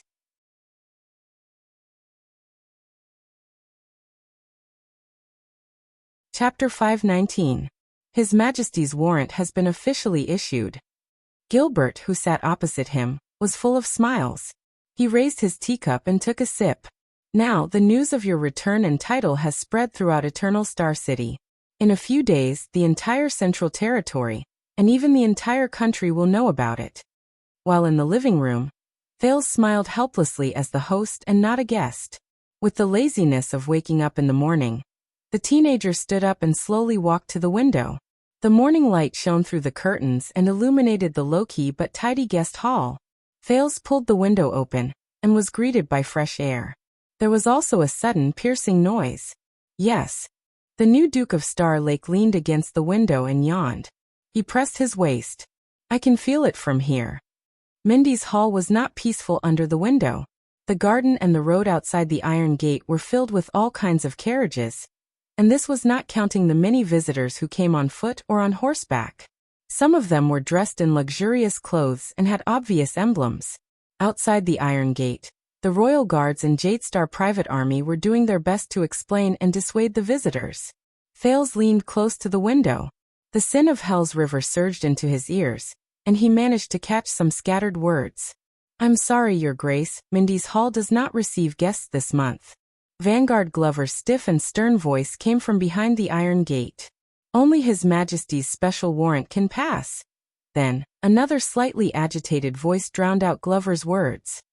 No, Luke, I've been your classmate for 4 years, but I've never been close to you. So, unrelated people are all. What? You're just here to look at the scenery? That's enough. Looking at the scenery for 2 days in a row for 8 hours? Do you think I'm an idiot? It was Doyle. At that moment, he stood in front of an innocent-looking noble and waved at Mindy's hall behind him in exasperation. It's so noisy every day. It's so noisy every day. I don't need to. Doesn't the prince need to rest? Thales could not help but raise his eyebrows. Another voice, appropriate and gentle, intruded upon his ears. Then Honorary Viscount Kemar. It was Mallows, who had a faint smile on his face but was actually aloof. He was facing another noble who was not easy to deal with. Why don't you go to the heir of the Caribbean family and ask him what's the secret to making an exception and meeting the Duke? Oh, so your family is a royal merchant, and you have 3 beautiful daughters ranging from 9 to 19 years old, who are likely to become the prince's concubines. My apologies. Perhaps as the future royal relative, you will definitely be able to obtain His Majesty's grace? If you come to visit at that time, I will definitely line up to welcome you. Yes, the Mallows family is very grateful for your care. It's really sad that we can't buy your family's goods. Thank you for asking about my parents and family, although they are no longer alive. Well then, on behalf of all my female relatives who are still alive, I thank you and your organ for the greetings. Yes, Sir Viscount. I will definitely bring your words to my ancestral grave and let my ancestors know. But before that, for the safety of the Duke of Star Lake, I will temporarily detain you at the police station. Why? Because I suspect that you have hidden a weapon, and that you intend to harm the Duke. Where is the weapon? Look, the jewel on your ring is too bright. It is harmful to the Duke's eyes. Then I suggest that you directly complain to His Majesty or Lord Adrian about my service attitude. How long will you be detained for? Don't worry, there are only 2.5 months left until the Duke's welcome banquet. After that, your plan will fail, and the Royal Guards will officially file a lawsuit against you for plotting to assassinate the royal family. When he heard this, Thales sighed and pulled down the window. He no longer listened to the pot-bellied Viscount Kyle's panic self-defense. He also no longer cared about how he fled back to his carriage with a terrified expression on his face.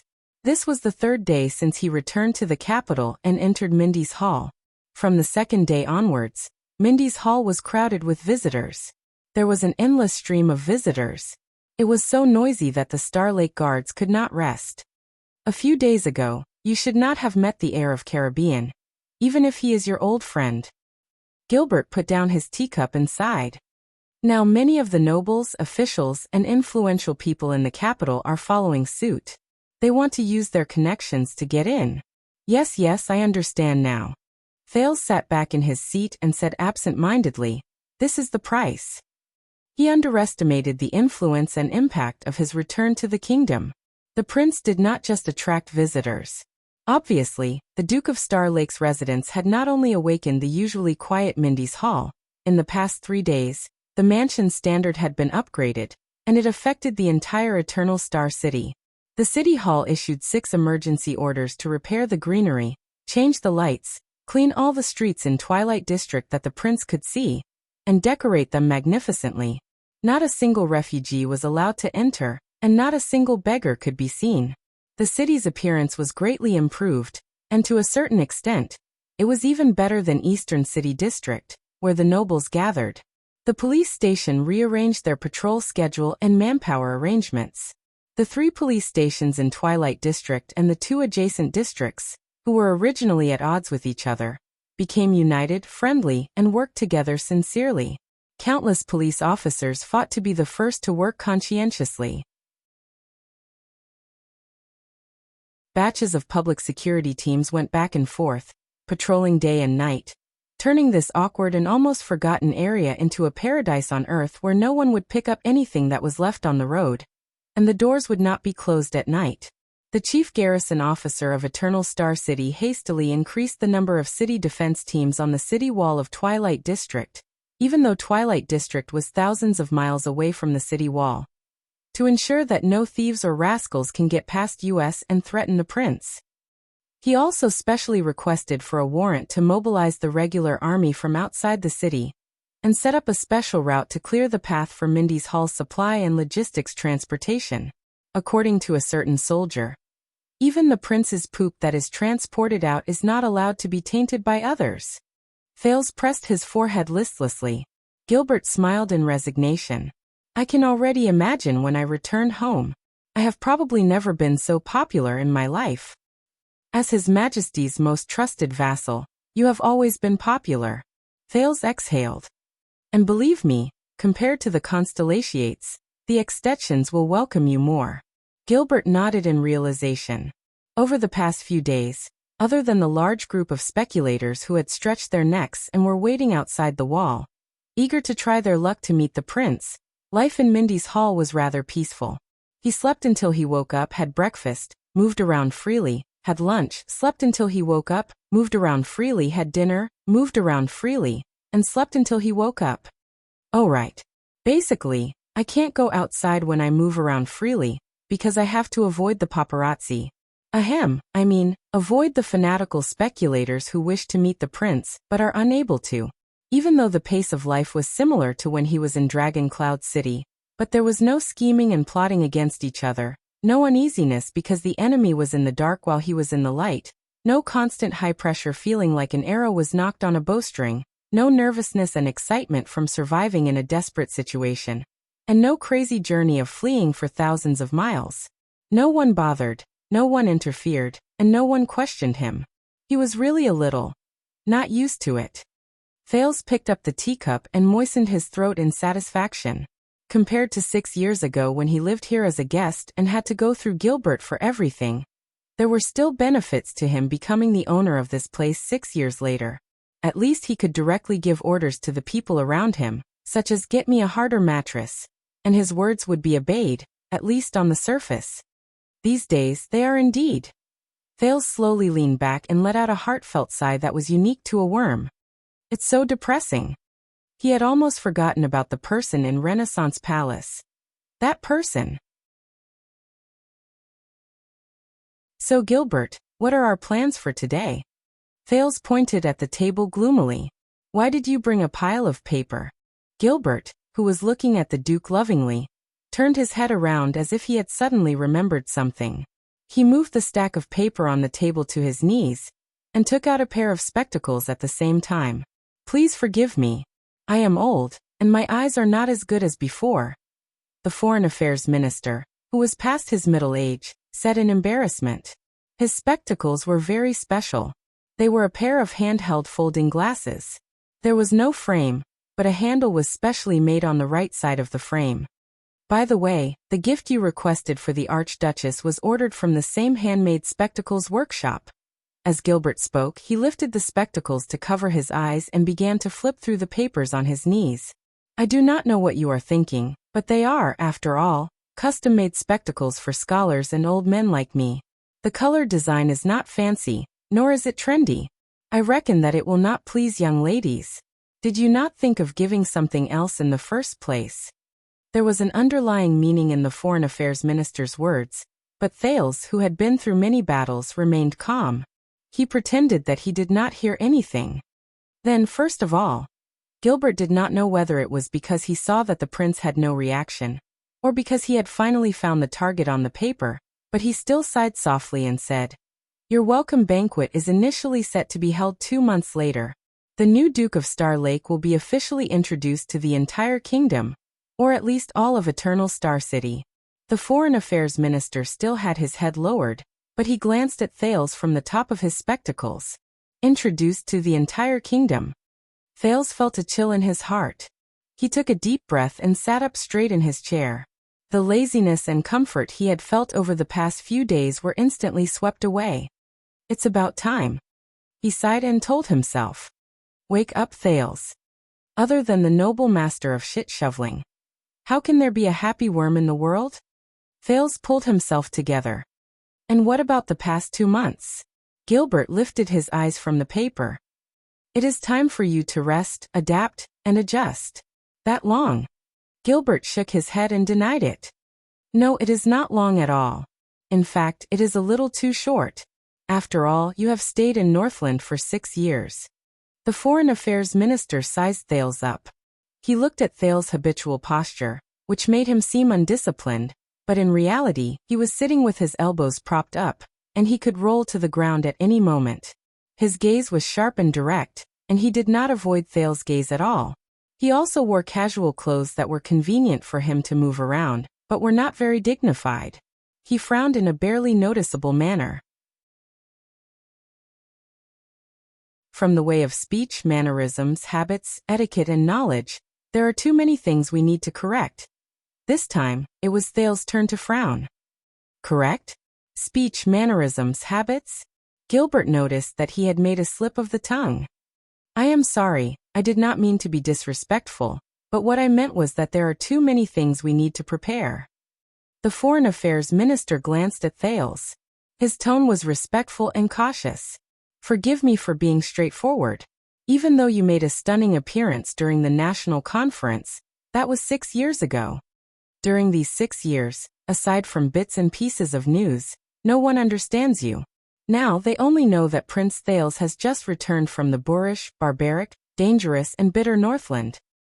He grew up under the influence and education of those unreasonable boorish Northlanders. Gilbert performed a standard salute and said sincerely, "And what we need to show them is..." Thales leaned against the back of his chair and pressed his head in resignation. I understand now. You could have told me directly. The young Duke of Star Lake sighed deeply. Everyone from the top to the bottom of the kingdom is suspecting whether the second prince's thoughts have been distorted by the barbaric and perverted Northland barbarians. His personality has been corrupted, his brain has been beaten silly, and his sexual orientation has been changed. After all, in their eyes, all extensions are illiterate. So, they might even suspect whether the heir who returned to the kingdom is only a prince of constellation on the outside, but a boorish illiterate from Northland on the inside. After he finished speaking, Thales exhaled in annoyance. Trapped me for 6 years. 6 years. Are you satisfied? All right, Chapman. You've won a chess piece, I guess. Thales thought in a bored manner. I did not say that. Gilbert smiled cheerfully, but his expression immediately became stern. But sexual orientation? You're joking, right? Thales could not be bothered to end this small tease. He continued, and what all of you need to do is to make me more local, more dignified, more acceptable, and more constellation before I show my face? Not entirely, Your Highness. On the surface, Gilbert let go of the joke that did not make Thales feel at ease. He smiled again and said, In fact, your trip to Northland is one of the most eye-catching things you have done. It is like the legendary journey of a mercenary, unfamiliar and mysterious, and it attracts awe and amazement from those who do not know about it. Those who do not know about it. Thales mocked himself in his heart. But when Gilbert mentioned mercenaries, he suddenly thought of Quick Rope, and then the mysterious and terrifying Ricky. So we might as well keep some of the marks that Dragon Cloud City left for you. Thales snapped out of his daze. Marks? Gilbert smiled and nodded. Let the others know the advantage of being on both sides of the border, Duke Thales. You are the only one in this era who has received the inheritance of the Empire and Constellation, and has also been honed by the Northern Wind and the Great Dragon. You can debate with the officials in Renaissance Palace, and you can also survive in a desperate situation in Heroic Spirit Palace. God's favored one. The air was quiet for a second. Thales lowered his head and subconsciously rubbed his face in front of the Foreign Affairs Minister, whose eyes shone brightly. Damn it. As expected of someone in the field of diplomacy, compared to packaging the country bumpkin Thales, these words were rather pretty. The cunning fox of Constellation's power has not diminished, Thales thought with a sigh. Just a few appropriate and harmless words were enough to dispel the unhappiness in his heart. In this regard, he was as different as the clouds and mud from Portray, that gloomy little old man who spoiled his mood. Perhaps this was the reason why one of the two people who worked together in the Foreign Affairs Department could rise to become the king's trusted aide, and become famous in the Western Peninsula. The other person was constantly on the move and worked hard every day. No matter how many merits he had, no one knew about it. Thales thought to himself quietly. All right, if I am really illiterate, Gilbert. A few seconds later, Thales adjusted his emotions and replied with a smile as well. Then, isn't it a little too late for you to start eliminating illiteracy at the age of 14? Others may not understand, Your Highness, but I am your full-time teacher. When he talked about the past, Gilbert could not help but feel sentimental. I have only gone through 6 years of breaks between classes. He winked at Thales. So, do you still remember how to compose a sonnet? Thales and Gilbert chuckled at the same time. But unexpectedly, as they laughed, Gilbert suddenly spoke. So it is only 6 years of breaks. His voice became deeper. Your Highness. 6 years. Thales stopped smiling and looked at the Foreign Affairs Minister strangely. Do not be discouraged, child. Gilbert did not look at him. He only spoke slowly. You have to know. Sometimes, fathers make mistakes. Thales was stunned. Give him time, Your Highness, Gilbert said airily. Give him time. He choked a little. The temperature and light in the reception room seemed to have sunk at that moment. Thales was silent as he pondered deeply. Gilbert did not speak either. The two of them just sat opposite each other in silence. After a long while, finally, Thales took a deep breath and smiled. Gilbert. The prince looked at the middle-aged man who once taught him how to read, who was once in the prime of his life, but now had gray hair and looked exhausted. Thank you. Gilbert forced himself to smile and reined in his emotions. For what? Thales lowered his head. After a while, the corners of his lips curled up. For everything. There was silence. For a moment, there was only the faint noise outside the window. No, Your Highness. Everything, Gilbert sighed. It is all for you. Thales did not speak. Your Highness. Gilbert swept his gaze over the familiar Mindy's hall before him. He finally revealed a haggard but relaxed smile. Welcome home. At that moment, the prince's heart surged with a warmth that originated from 6 years ago. The gloom of the past was swept away. It was like the estrangement when he first returned to Constellation. It was just a fleeting moment. It was not worth mentioning.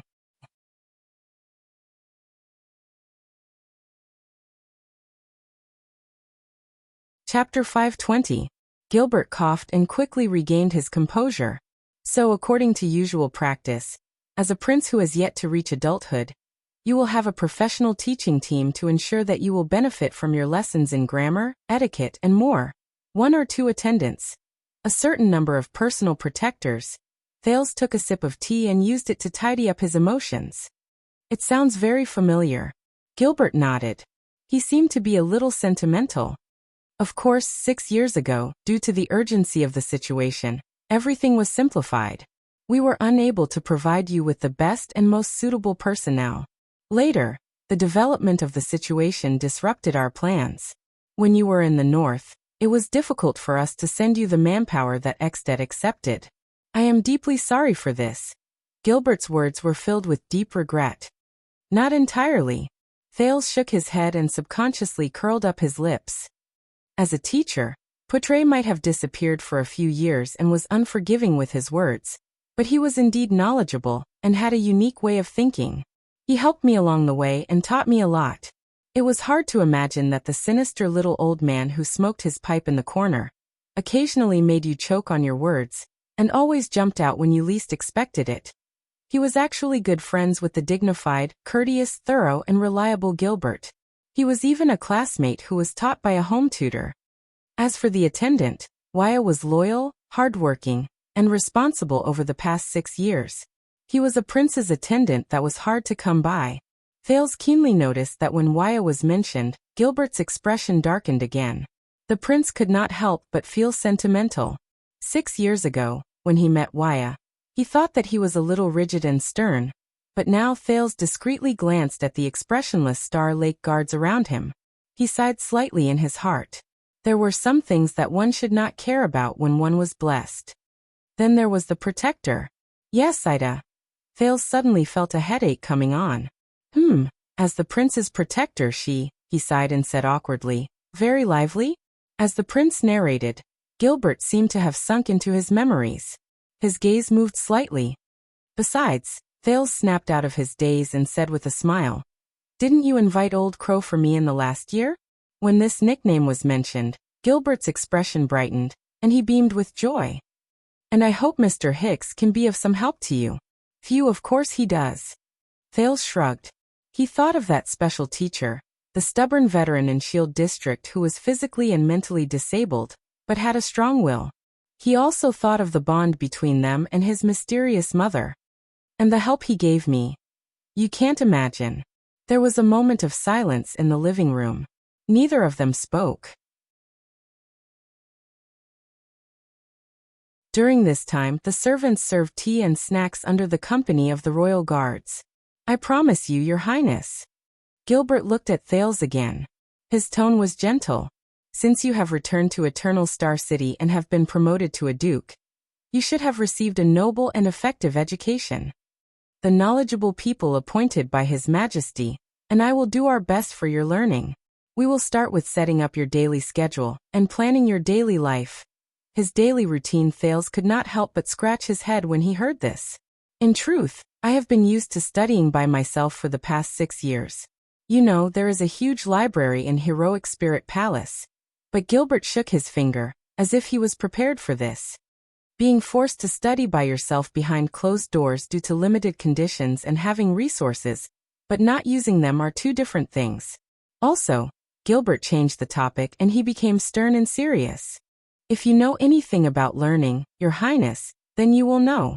Aside from memorizing things by rote and accumulating knowledge effortlessly, nothing can be learned by oneself.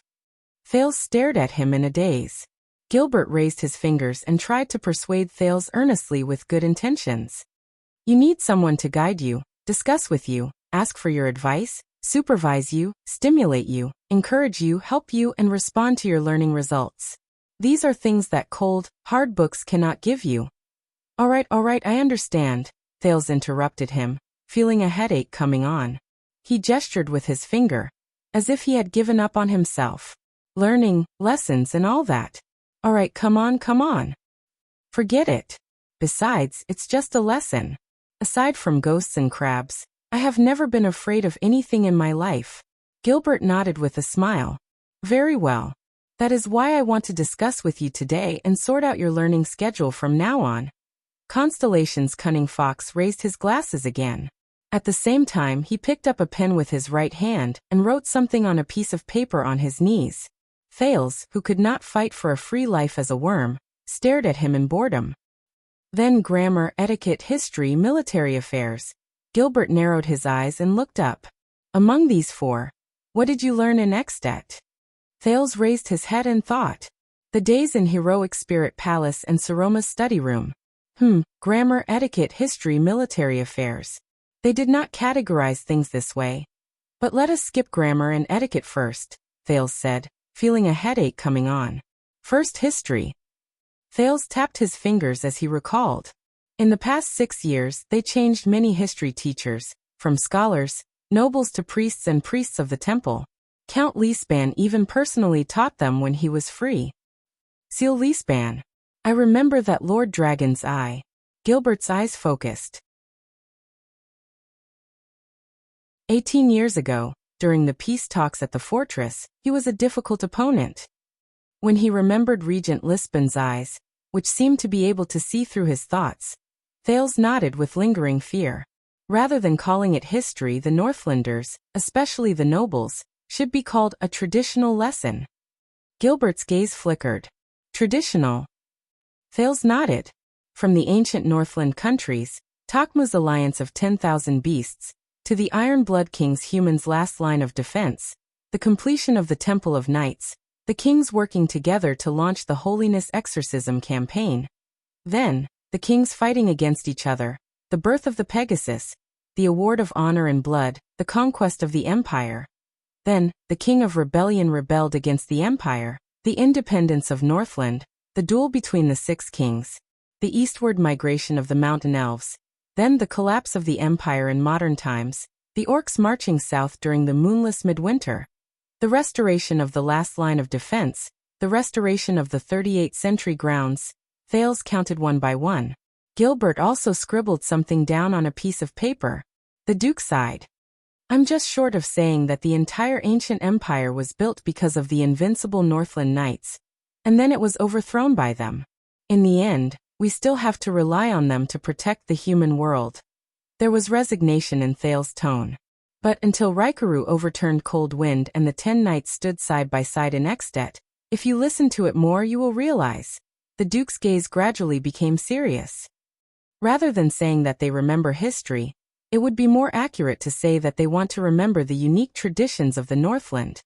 Survival, blood and iron, joint rule, duel, war and glory. Gilbert thought deeply for a while before he continued. Or perhaps it is their laws and orthodoxy. Thales narrowed his eyes and nodded. Or to sum it up in one sentence. Eat, sleep, fight orcs. The last one can be replaced with empire or constellation at any time. Who knows, it might be changed to Thales one day. The Duke of Star Lake swept away unnecessary thoughts and returned to the main topic. Then it is Northland's etiquette class. Yes, you heard it right. The Northland nobles also have etiquette classes.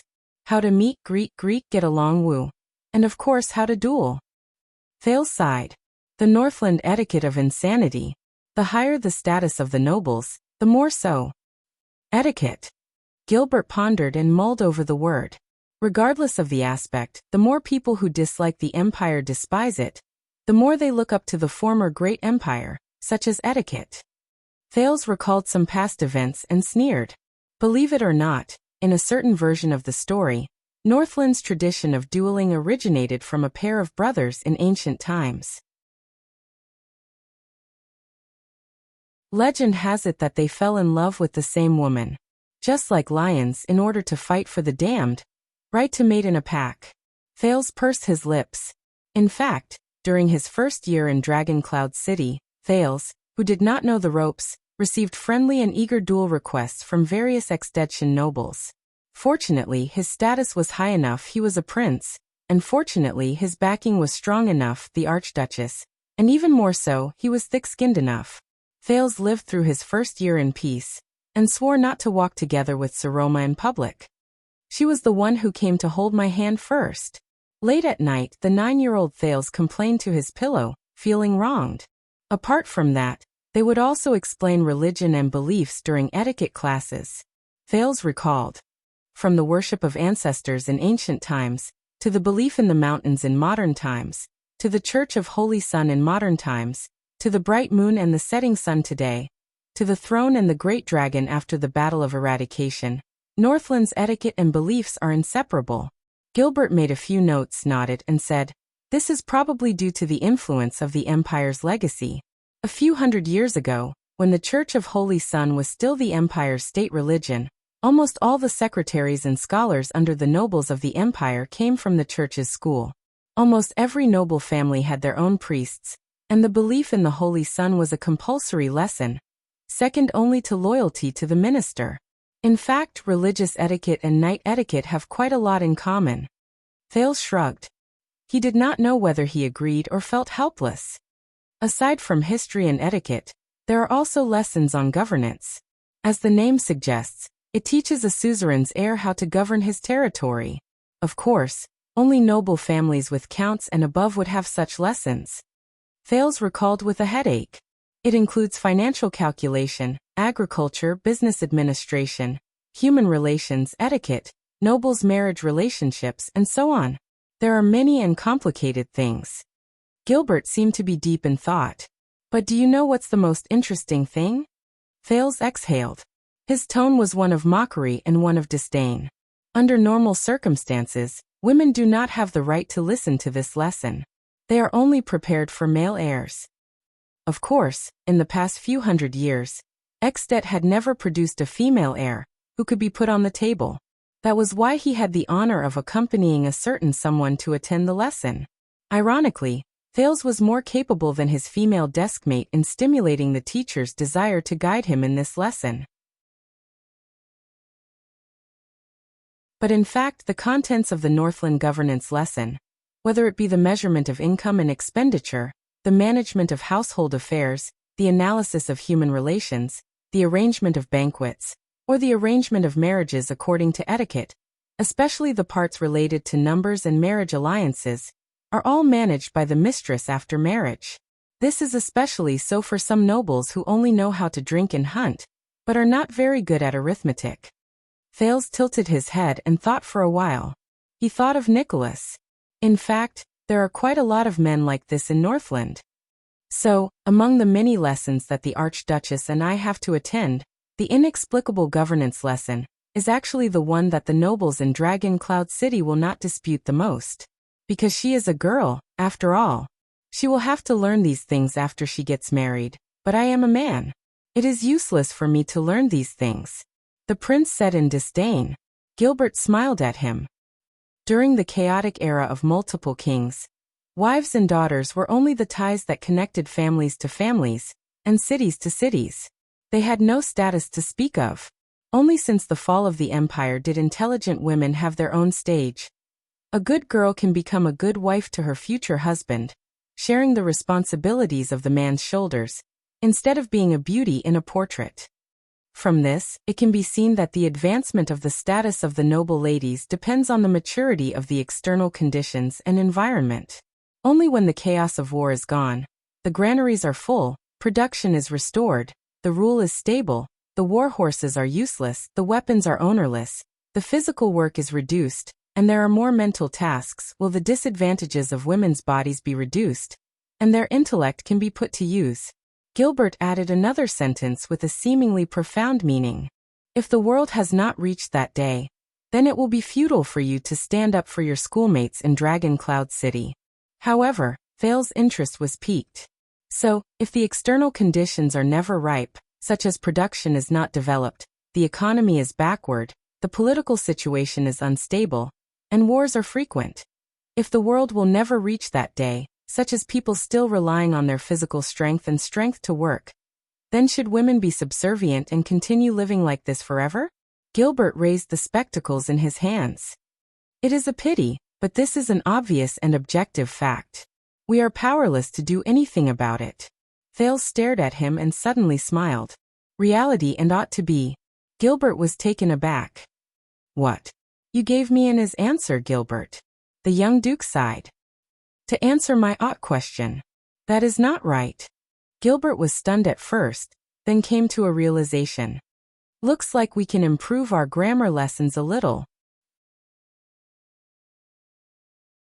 The Foreign Affairs Minister smiled gently, especially the logical part. Thales smiled to go along with him. But before we solve this age-old problem, let us return to the main topic.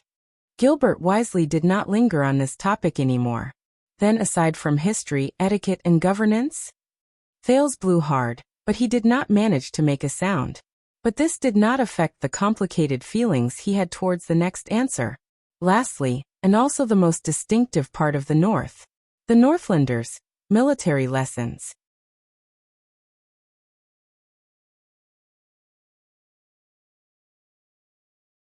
Chapter 521.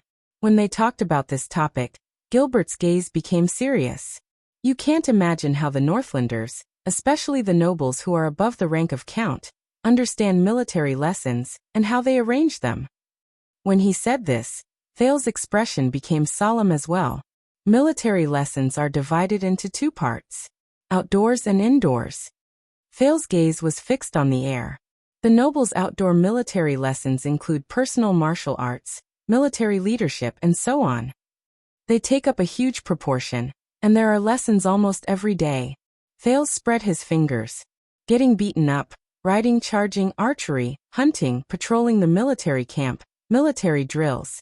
Of course, the Prince of Constellation usually does not have a part in the last few parts.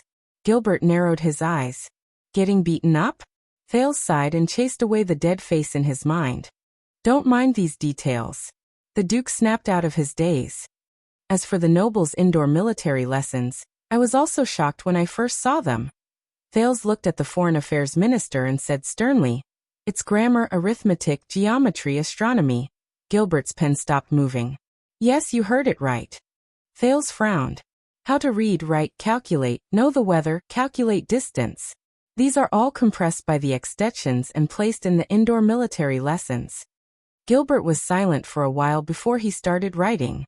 I have indeed heard that the Northlanders are used to learning how to read and write during the war lessons, but even the Arun family in Constellation. This is the first time I have heard someone who has personally experienced it so closely. Interesting. Thales curled up the corners of his lips and shrugged. As for why, according to a certain dead face, if you do not know how to read and write military orders, you will not be able to calculate the number of people, understand the terrain, and understand the weather and astronomy. Thales mockingly hooked two of his fingers. Then what's the point of fighting a war? Thales leaned back indignantly. Who could have imagined that the seemingly clumsy Nicholas could know how long it would be until daybreak, and when would be the best time to launch a surprise attack, just by looking up at the stars? Who could have imagined that the seemingly clumsy Nicholas would be able to calculate the slope of the ground in front of him, and the preparations needed for the cavalry's charge with just a cursory glance? Who could have imagined that the current direction of the wind would affect the arrows fired by the crossbows just by looking up at the sky? Everyone in the team knows that Iceberg forced him to memorize everything, but he doesn't know the logic behind it at all. This was from a veteran White Blade Guard who talked about the past with the newbies in Heroic Spirit Palace. So, when you're scouting in the wild, you can just ask the leader, which direction is east. Don't be specific about which star is the supreme star, or why does the supreme star point to the east. Isaiah once impolitely asked that question. That day they fought in front of Prince Soria. What? You're asking what happened next? After that, Iceberg came up with a good idea to mediate their conflict. They shook hands 50,000 times. That day, the entire White Blade Guards did nothing but stand in front of the palace gate as punishment. They watched the two of them shake hands again, and again without any expression on their faces. They took turns counting from morning till night until they almost puked. When His Majesty found out, he simply moved the dining table out and watched them shake hands while eating. What's gratifying is that after that, they got along much better. At most, they would point at each other's noses and hurl harsh words at each other, but they never fought again. Look, this is the Brotherhood under the Oath of Blades. Oh my God, I'm so touched. Time flies. The touching story is over. Let's get down to business. Who were the bastards who dared to fight at their posts today? And Nicholas was just a beginner. He wasn't even born into nobility. As for geometry and astronomy, even though most of the time, they read back and forth between ancient books and mixed in with a lot of outdated calculations and ancient legends, coupled with the natural geography around Northland, Northlanders are few in number, the weather is cold, the desert is hot, plants are sparse, The stars are full of bad people, and the sea is full of big monsters. Thales's voice became heavy.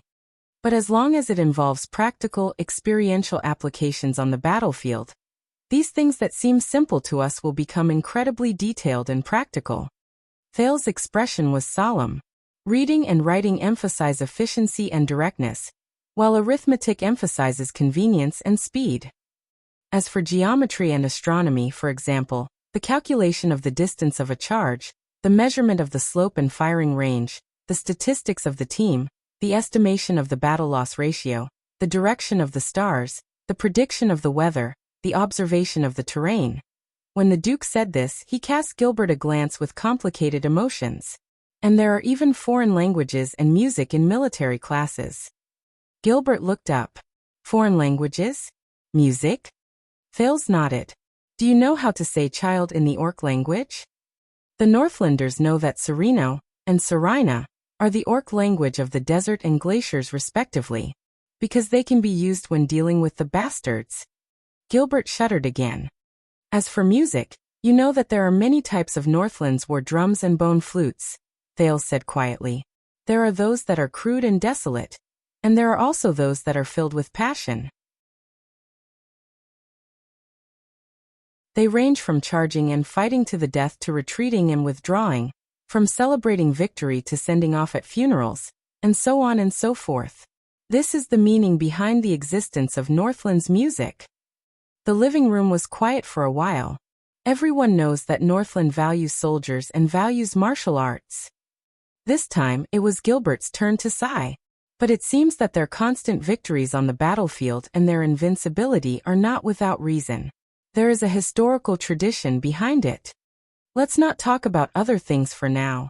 At the very least, an ex-det noble who has received a good education will definitely be a qualified commander on the battlefield, regardless of whether it is in terms of spirit, temperament, or ability.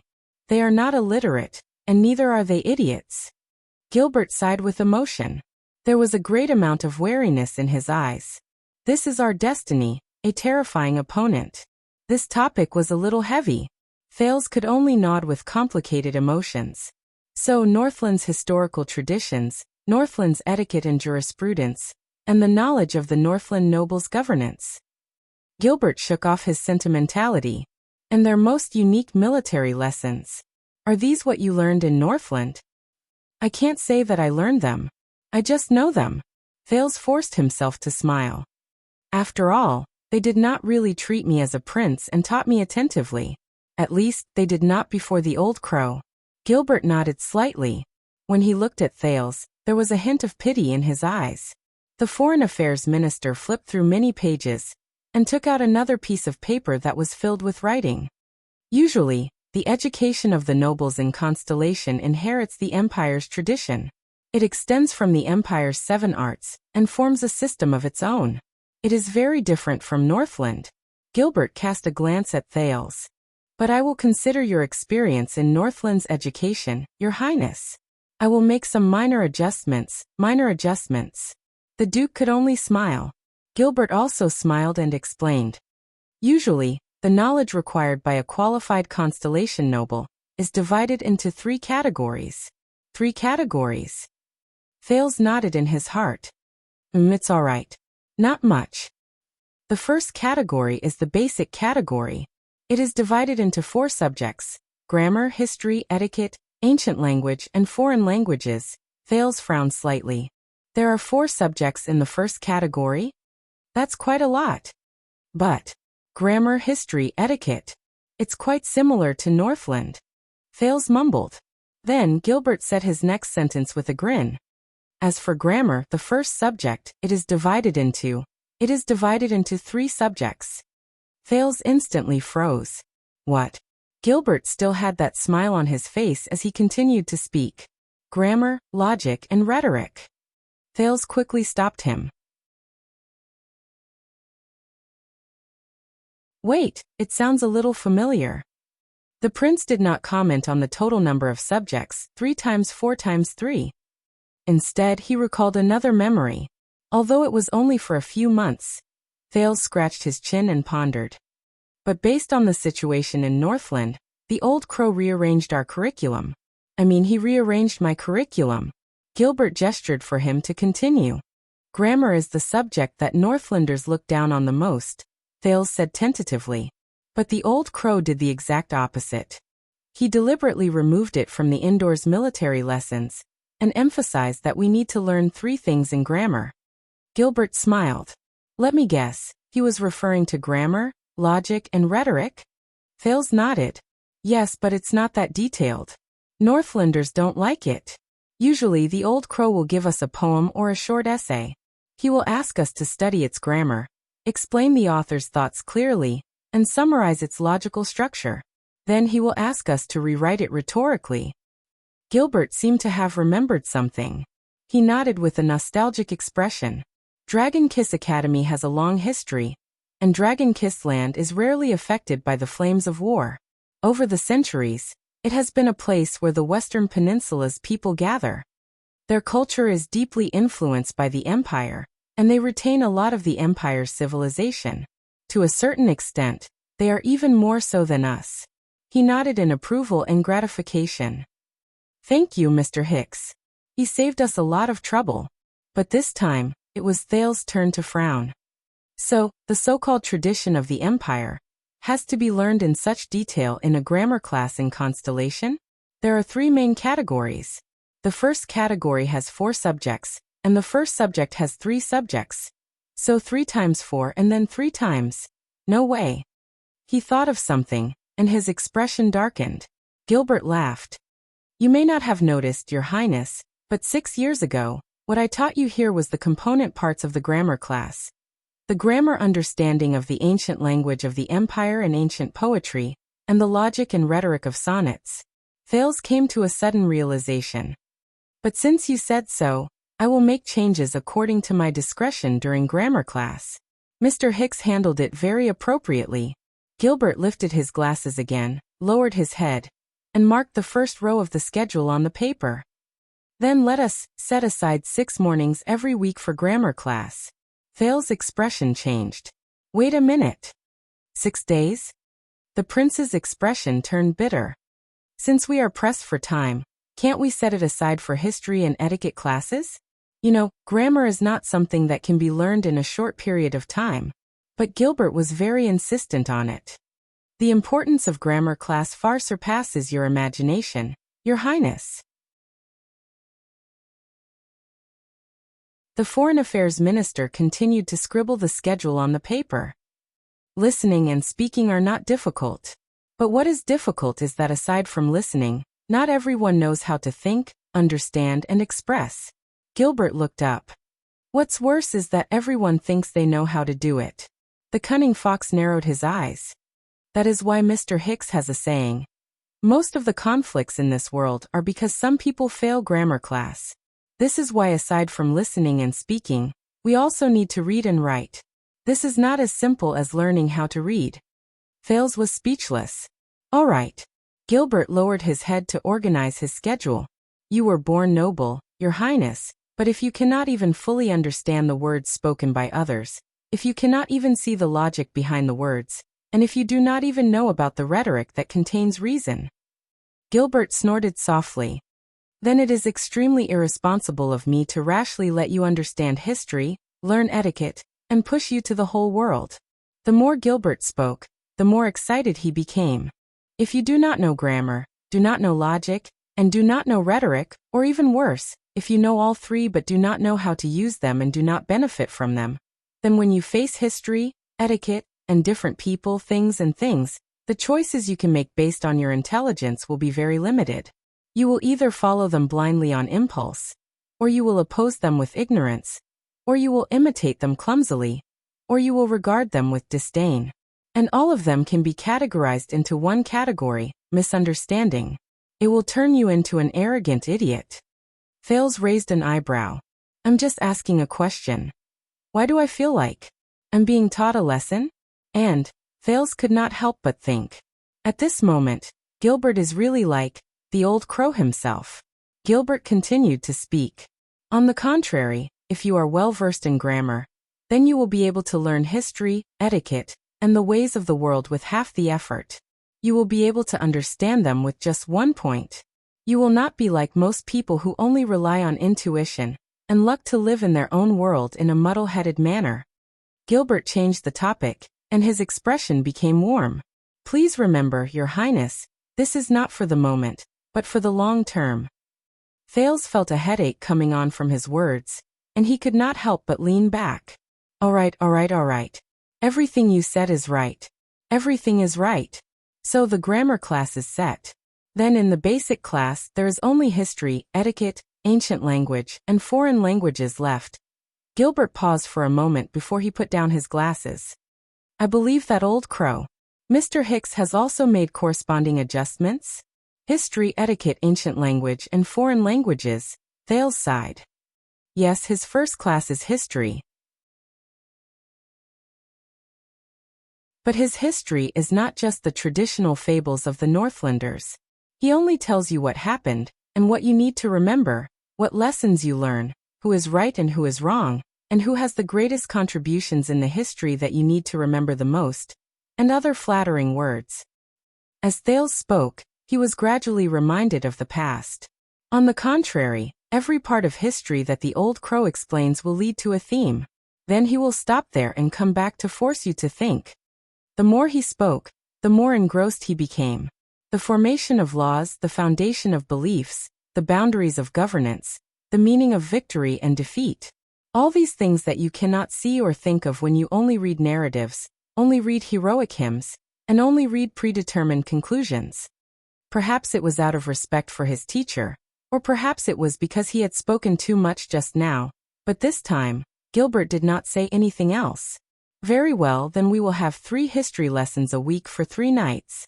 We only need to adjust the main points of history. Why don't we start from the 208 emperors of the empire, and the 39 kings of constellation? Gilbert happily ticked off 3 boxes on the schedule.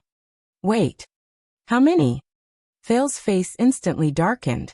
Indeed, he had read about the deeds of many emperors of the empire, but 208? As he looked at Gilbert's smiling expression, Thales exhaled weakly. The etiquette class is taught by Gings. Count Leespan will also appear when he is free. It is said that he often invites some highly respected old nobles and noblewomen. Thales said listlessly, Originally, I often skipped these classes and went out to read and study by myself. At the same time, I would avoid being noticed and test heroic spirit palaces' loopholes. I would fight against the star killer with my wits and courage.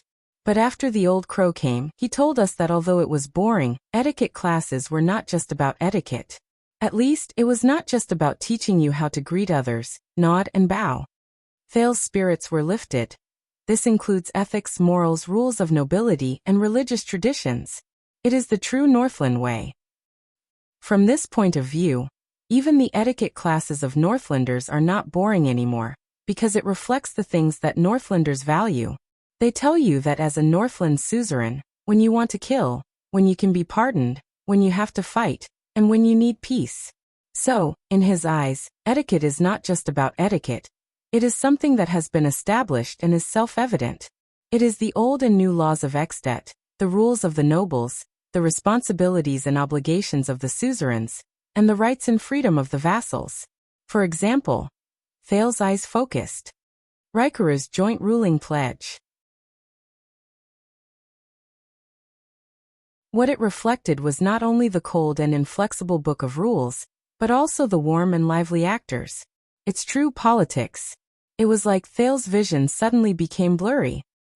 Garfinkel's so-called explanation and index, these so-called elements of tacit understanding that goes without saying, build a bridge between action and scene, allowing people and the environment to reflect each other and build together, such as the public etiquette that everyone must abide by.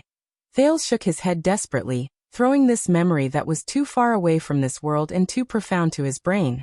After returning from Western Desert, for some reason, the memories of the past 6 years that had gradually quietened down began to surge up from time to time, like a volcano that had accumulated pressure. It was like the return of a tide. Thales pressed against his forehead. While dispelling the dizziness from earlier, he was also puzzled. It's like this after returning to Constellation. Is it a coincidence? Frowny face bookmark for easier reading.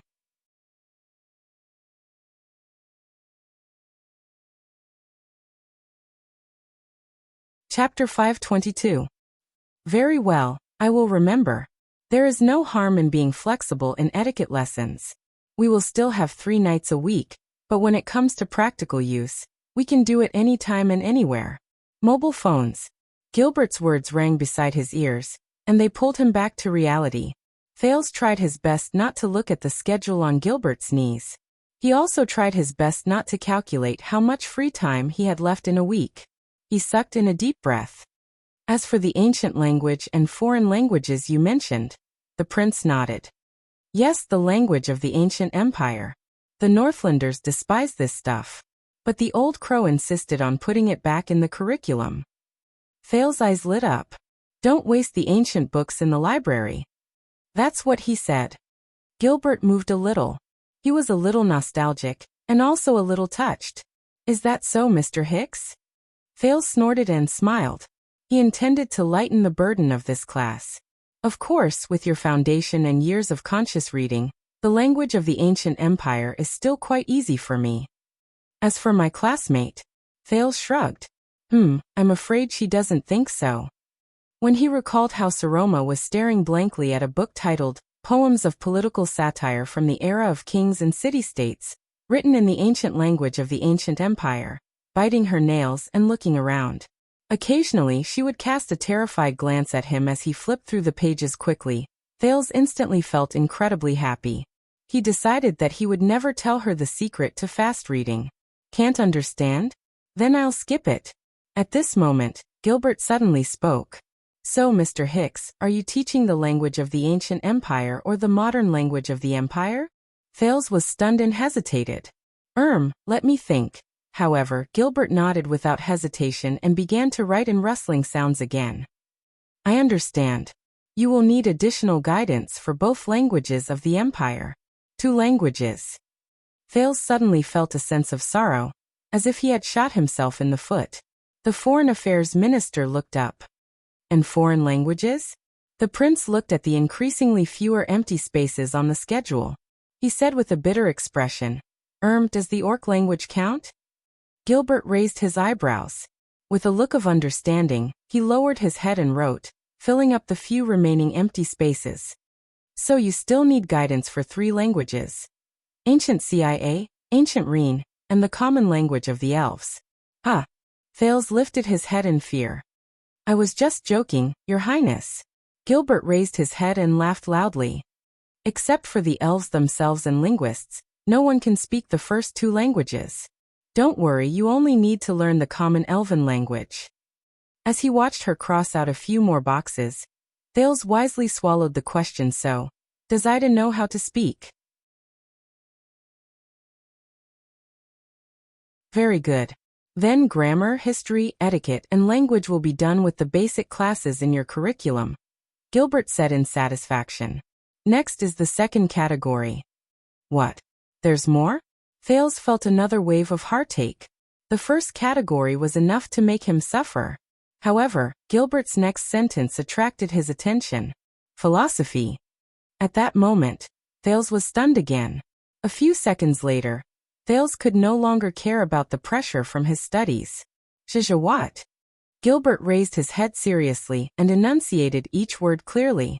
Philosophy is an ancient name. It's an extremely broad subject. Today, especially in your curriculum, it includes mathematics, nature, art, and theology. What? Mathematics, nature, art, and theology? Thales asked in surprise. All of these can be placed in philosophy? Gilbert smiled faintly and retorted with the same sentence. Which of them can't be placed in philosophy? Thales waved his hand. I know what you mean. The Duke was a little puzzled. But I thought that philosophy, which has a narrow and specialized meaning, is not so specific. Isn't it supposed to answer some broad and profound ultimate questions? The Foreign Affairs Minister seemed to be joking with him as he repeated the same words. Then, what questions do you think are not part of the broad and profound ultimate questions? Thales was stunned. He then scratched his head. God, I must have gotten this from Cohen. What are we eating today? He asked in a daze. Gilbert put down his glasses, sucked in a breath, and sat up straight. First of all, The question of what are we eating can also be very profound. He looked at the prince earnestly and earnestly. Secondly, Your Highness, as long as a scribe or a civil official who graduated from an academy works hard enough and is familiar with ancient books, he or she can also become well-versed in grammar, history, etiquette, and language. As long as a conscript or a commoner knight who came from the city defense team works hard enough and practices martial arts, he or she can also be outstanding in martial arts, common command, invincible on the battlefield, and make many contributions. All of them have the chance to be conferred the title of nobility one day. Gilbert's gaze sharpened. But how do you differentiate between the fact that you are a true noble with a long history and extraordinary significance, and the fact that they are not? Thales gave him an awkward smile in return. I don't really know. After all, it's my first time as well. Being a noble, after all. Fortunately, he tried his best to suppress the words that he had been ridiculed countless times. Glittering golden blood? Into his throat. Gilbert smiled mysteriously. If you are not used to it, Your Highness, then just treat it as a nice name, philosophy. Gilbert looked outside the window, and there was a yearning look in his eyes. You must know that long before the age of the empire, philosophy encompassed everything. It was once known as the study of all laws, and it was a compulsory course for the nobles. At that time, the knights controlled their armies on horseback and talked about philosophy when they dismounted. As a noble, it did not matter whether they learned philosophy or not. Study of all laws? Compared to the seat of all laws that Asda mentioned, Thales paid attention to it quietly. But the content it contains, mathematics, nature, art, and theology, seems to be a little. The prince struggled to find an adjective, but he failed in the end. Gilbert only looked at him from afar with a smile on his lips. He did not answer. Thales, who could not find the right words, could only exhale. You know, you remind me of the old crow again. The Duke of Star Lake recalled the past. Arithmetic, geometry, astronomy, and geography. Even though the education of the nobles in Northland included them in military lessons without thinking, the old crow separated them, and explained each of the 4 subjects separately. And the old crow did not just talk about simple arithmetic, but Gilbert suddenly took over the conversation. Algebra. Thales' eyes lit up. Did he teach you that too? Gilbert chuckled. This is a compulsory course in Dragon Kiss Academy. It can be considered as an old tradition from a long time ago. Teacher Hicks brought some of it to his home class. The Foreign Affairs Minister said airily, at the very least, all the students in Dragon Kiss Academy must learn how to solve general algebra, such as the principles and formulas of a quartic equation. What? Quartic equation? And it's a compulsory course? Thales laughed dryly. Why? Why not just learn the quintic equation, the 6-fold equation, and the 7-fold equation? What he did not expect was that Gilbert began to recall in an exceptionally serious manner. Mr. Hicks said that no one has found a way to solve the quintic equation. It is said that there were some methods during the age of the empire. Some people found them, but they were lost after the Battle of Eradication. It is said that some scholars who have devoted their entire lives to research even more deeply. Their algebra is no longer limited to referring to simple numbers, but to some objects beyond reality and beyond imagination. They can even find ways to accurately refer to direction and space, as well as motion and change. For this reason, their arithmetic paper can be spread out on several floors. Gilbert, you can stop here. Thales started to feel a headache coming on. He made a gesture to stop Gilbert. You know, in the Northlanders' indoor military classes, I personally prefer astronomy and geography, even though my classmates prefer it the other way around. Sorry, my interest in mathematics can't compare to a little girl in Northland. Thales thought in a half-mocking and half-resigned manner. You really bring shame to the traditions of the empire. Gilbert lowered his head and continued to fill in the blanks. Apart from mathematics, geography broadens one's knowledge and broadens one's horizons. Art includes music, painting, sculpture, dance, poetry, and drama. It cultivates one's body and mind, and cultivates one's temperament. As for theology, it is more abstruse. You will come to know about it. The weekly schedule required for them to be added together. Let me see. Thales became more and more tired as he listened. Gilbert furrowed his eyebrows and picked up the draft of the schedule. Oh, it seems like the schedule can't fit all of them. It's all right. I will go back and arrange the proportion of basic courses and philosophy courses, so that they can be mixed together. Thales closed his eyes, resigned to his bad luck. But he remembered something. He immediately opened his eyes and asked, "Wait a minute, Gilbert. Didn't you just say that there are 3 main categories?" Gilbert looked at him and revealed an expression that said that Thales was worth teaching. "Yes, the 3rd main category is practical. I will have to report this to His Majesty to make a decision." "What else?" Thales asked, not without sorrow. "Practical." Gilbert cleared his throat and continued to write notes on the piece of paper that predicted Thales' future fate. "Let me give you an example. Practical governing. This is especially needed by the big families with the title of Count and above. Military command and logistics, reporting and handling of government affairs, agriculture and business, finance and taxation, national politics and diplomacy, religion and relations between nobles, law and jurisprudence. But this is not something that can be taught by a normal teacher in an academy. Usually it needs to be combined with reality and examples. It would be best if the students can personally experience it." After Gilbert finished writing something down, he raised his head, narrowed his eyes and smiled. "You do not have to be anxious for now. Fill up the content at the beginning first." He looked at the schedule in his hands excitedly. Then grammar, logic and rhetoric in grammar class. Then history class and etiquette class. I need to make some slight adjustments to the focus of these classes. 2 types of the ancient language of the empire, and the common language of the elves. I reckon that you have almost forgotten the basics of the latter. Then there is mathematics, nature, art and theology. The rest of these 4 classes will be further subdivided according to your interests and the teachers you can find. For example, I recommend art. As for the specific choice of tutors, let me take a look. It will be best if I can find a different tutor for each class so that you will feel a sense of novelty and like to attend classes. I will have to make a separate note for practical classes." As he listened to his words, Thales' expression changed from fear, pain, and sorrow in the beginning to gradually becoming numb. "Very good. These are the 3 classes for you." Gilbert smiled so widely that his teeth were exposed. "I wish you a pleasant study." Thales glanced at the schedule that was almost filled to the brim, and his face instantly turned pale.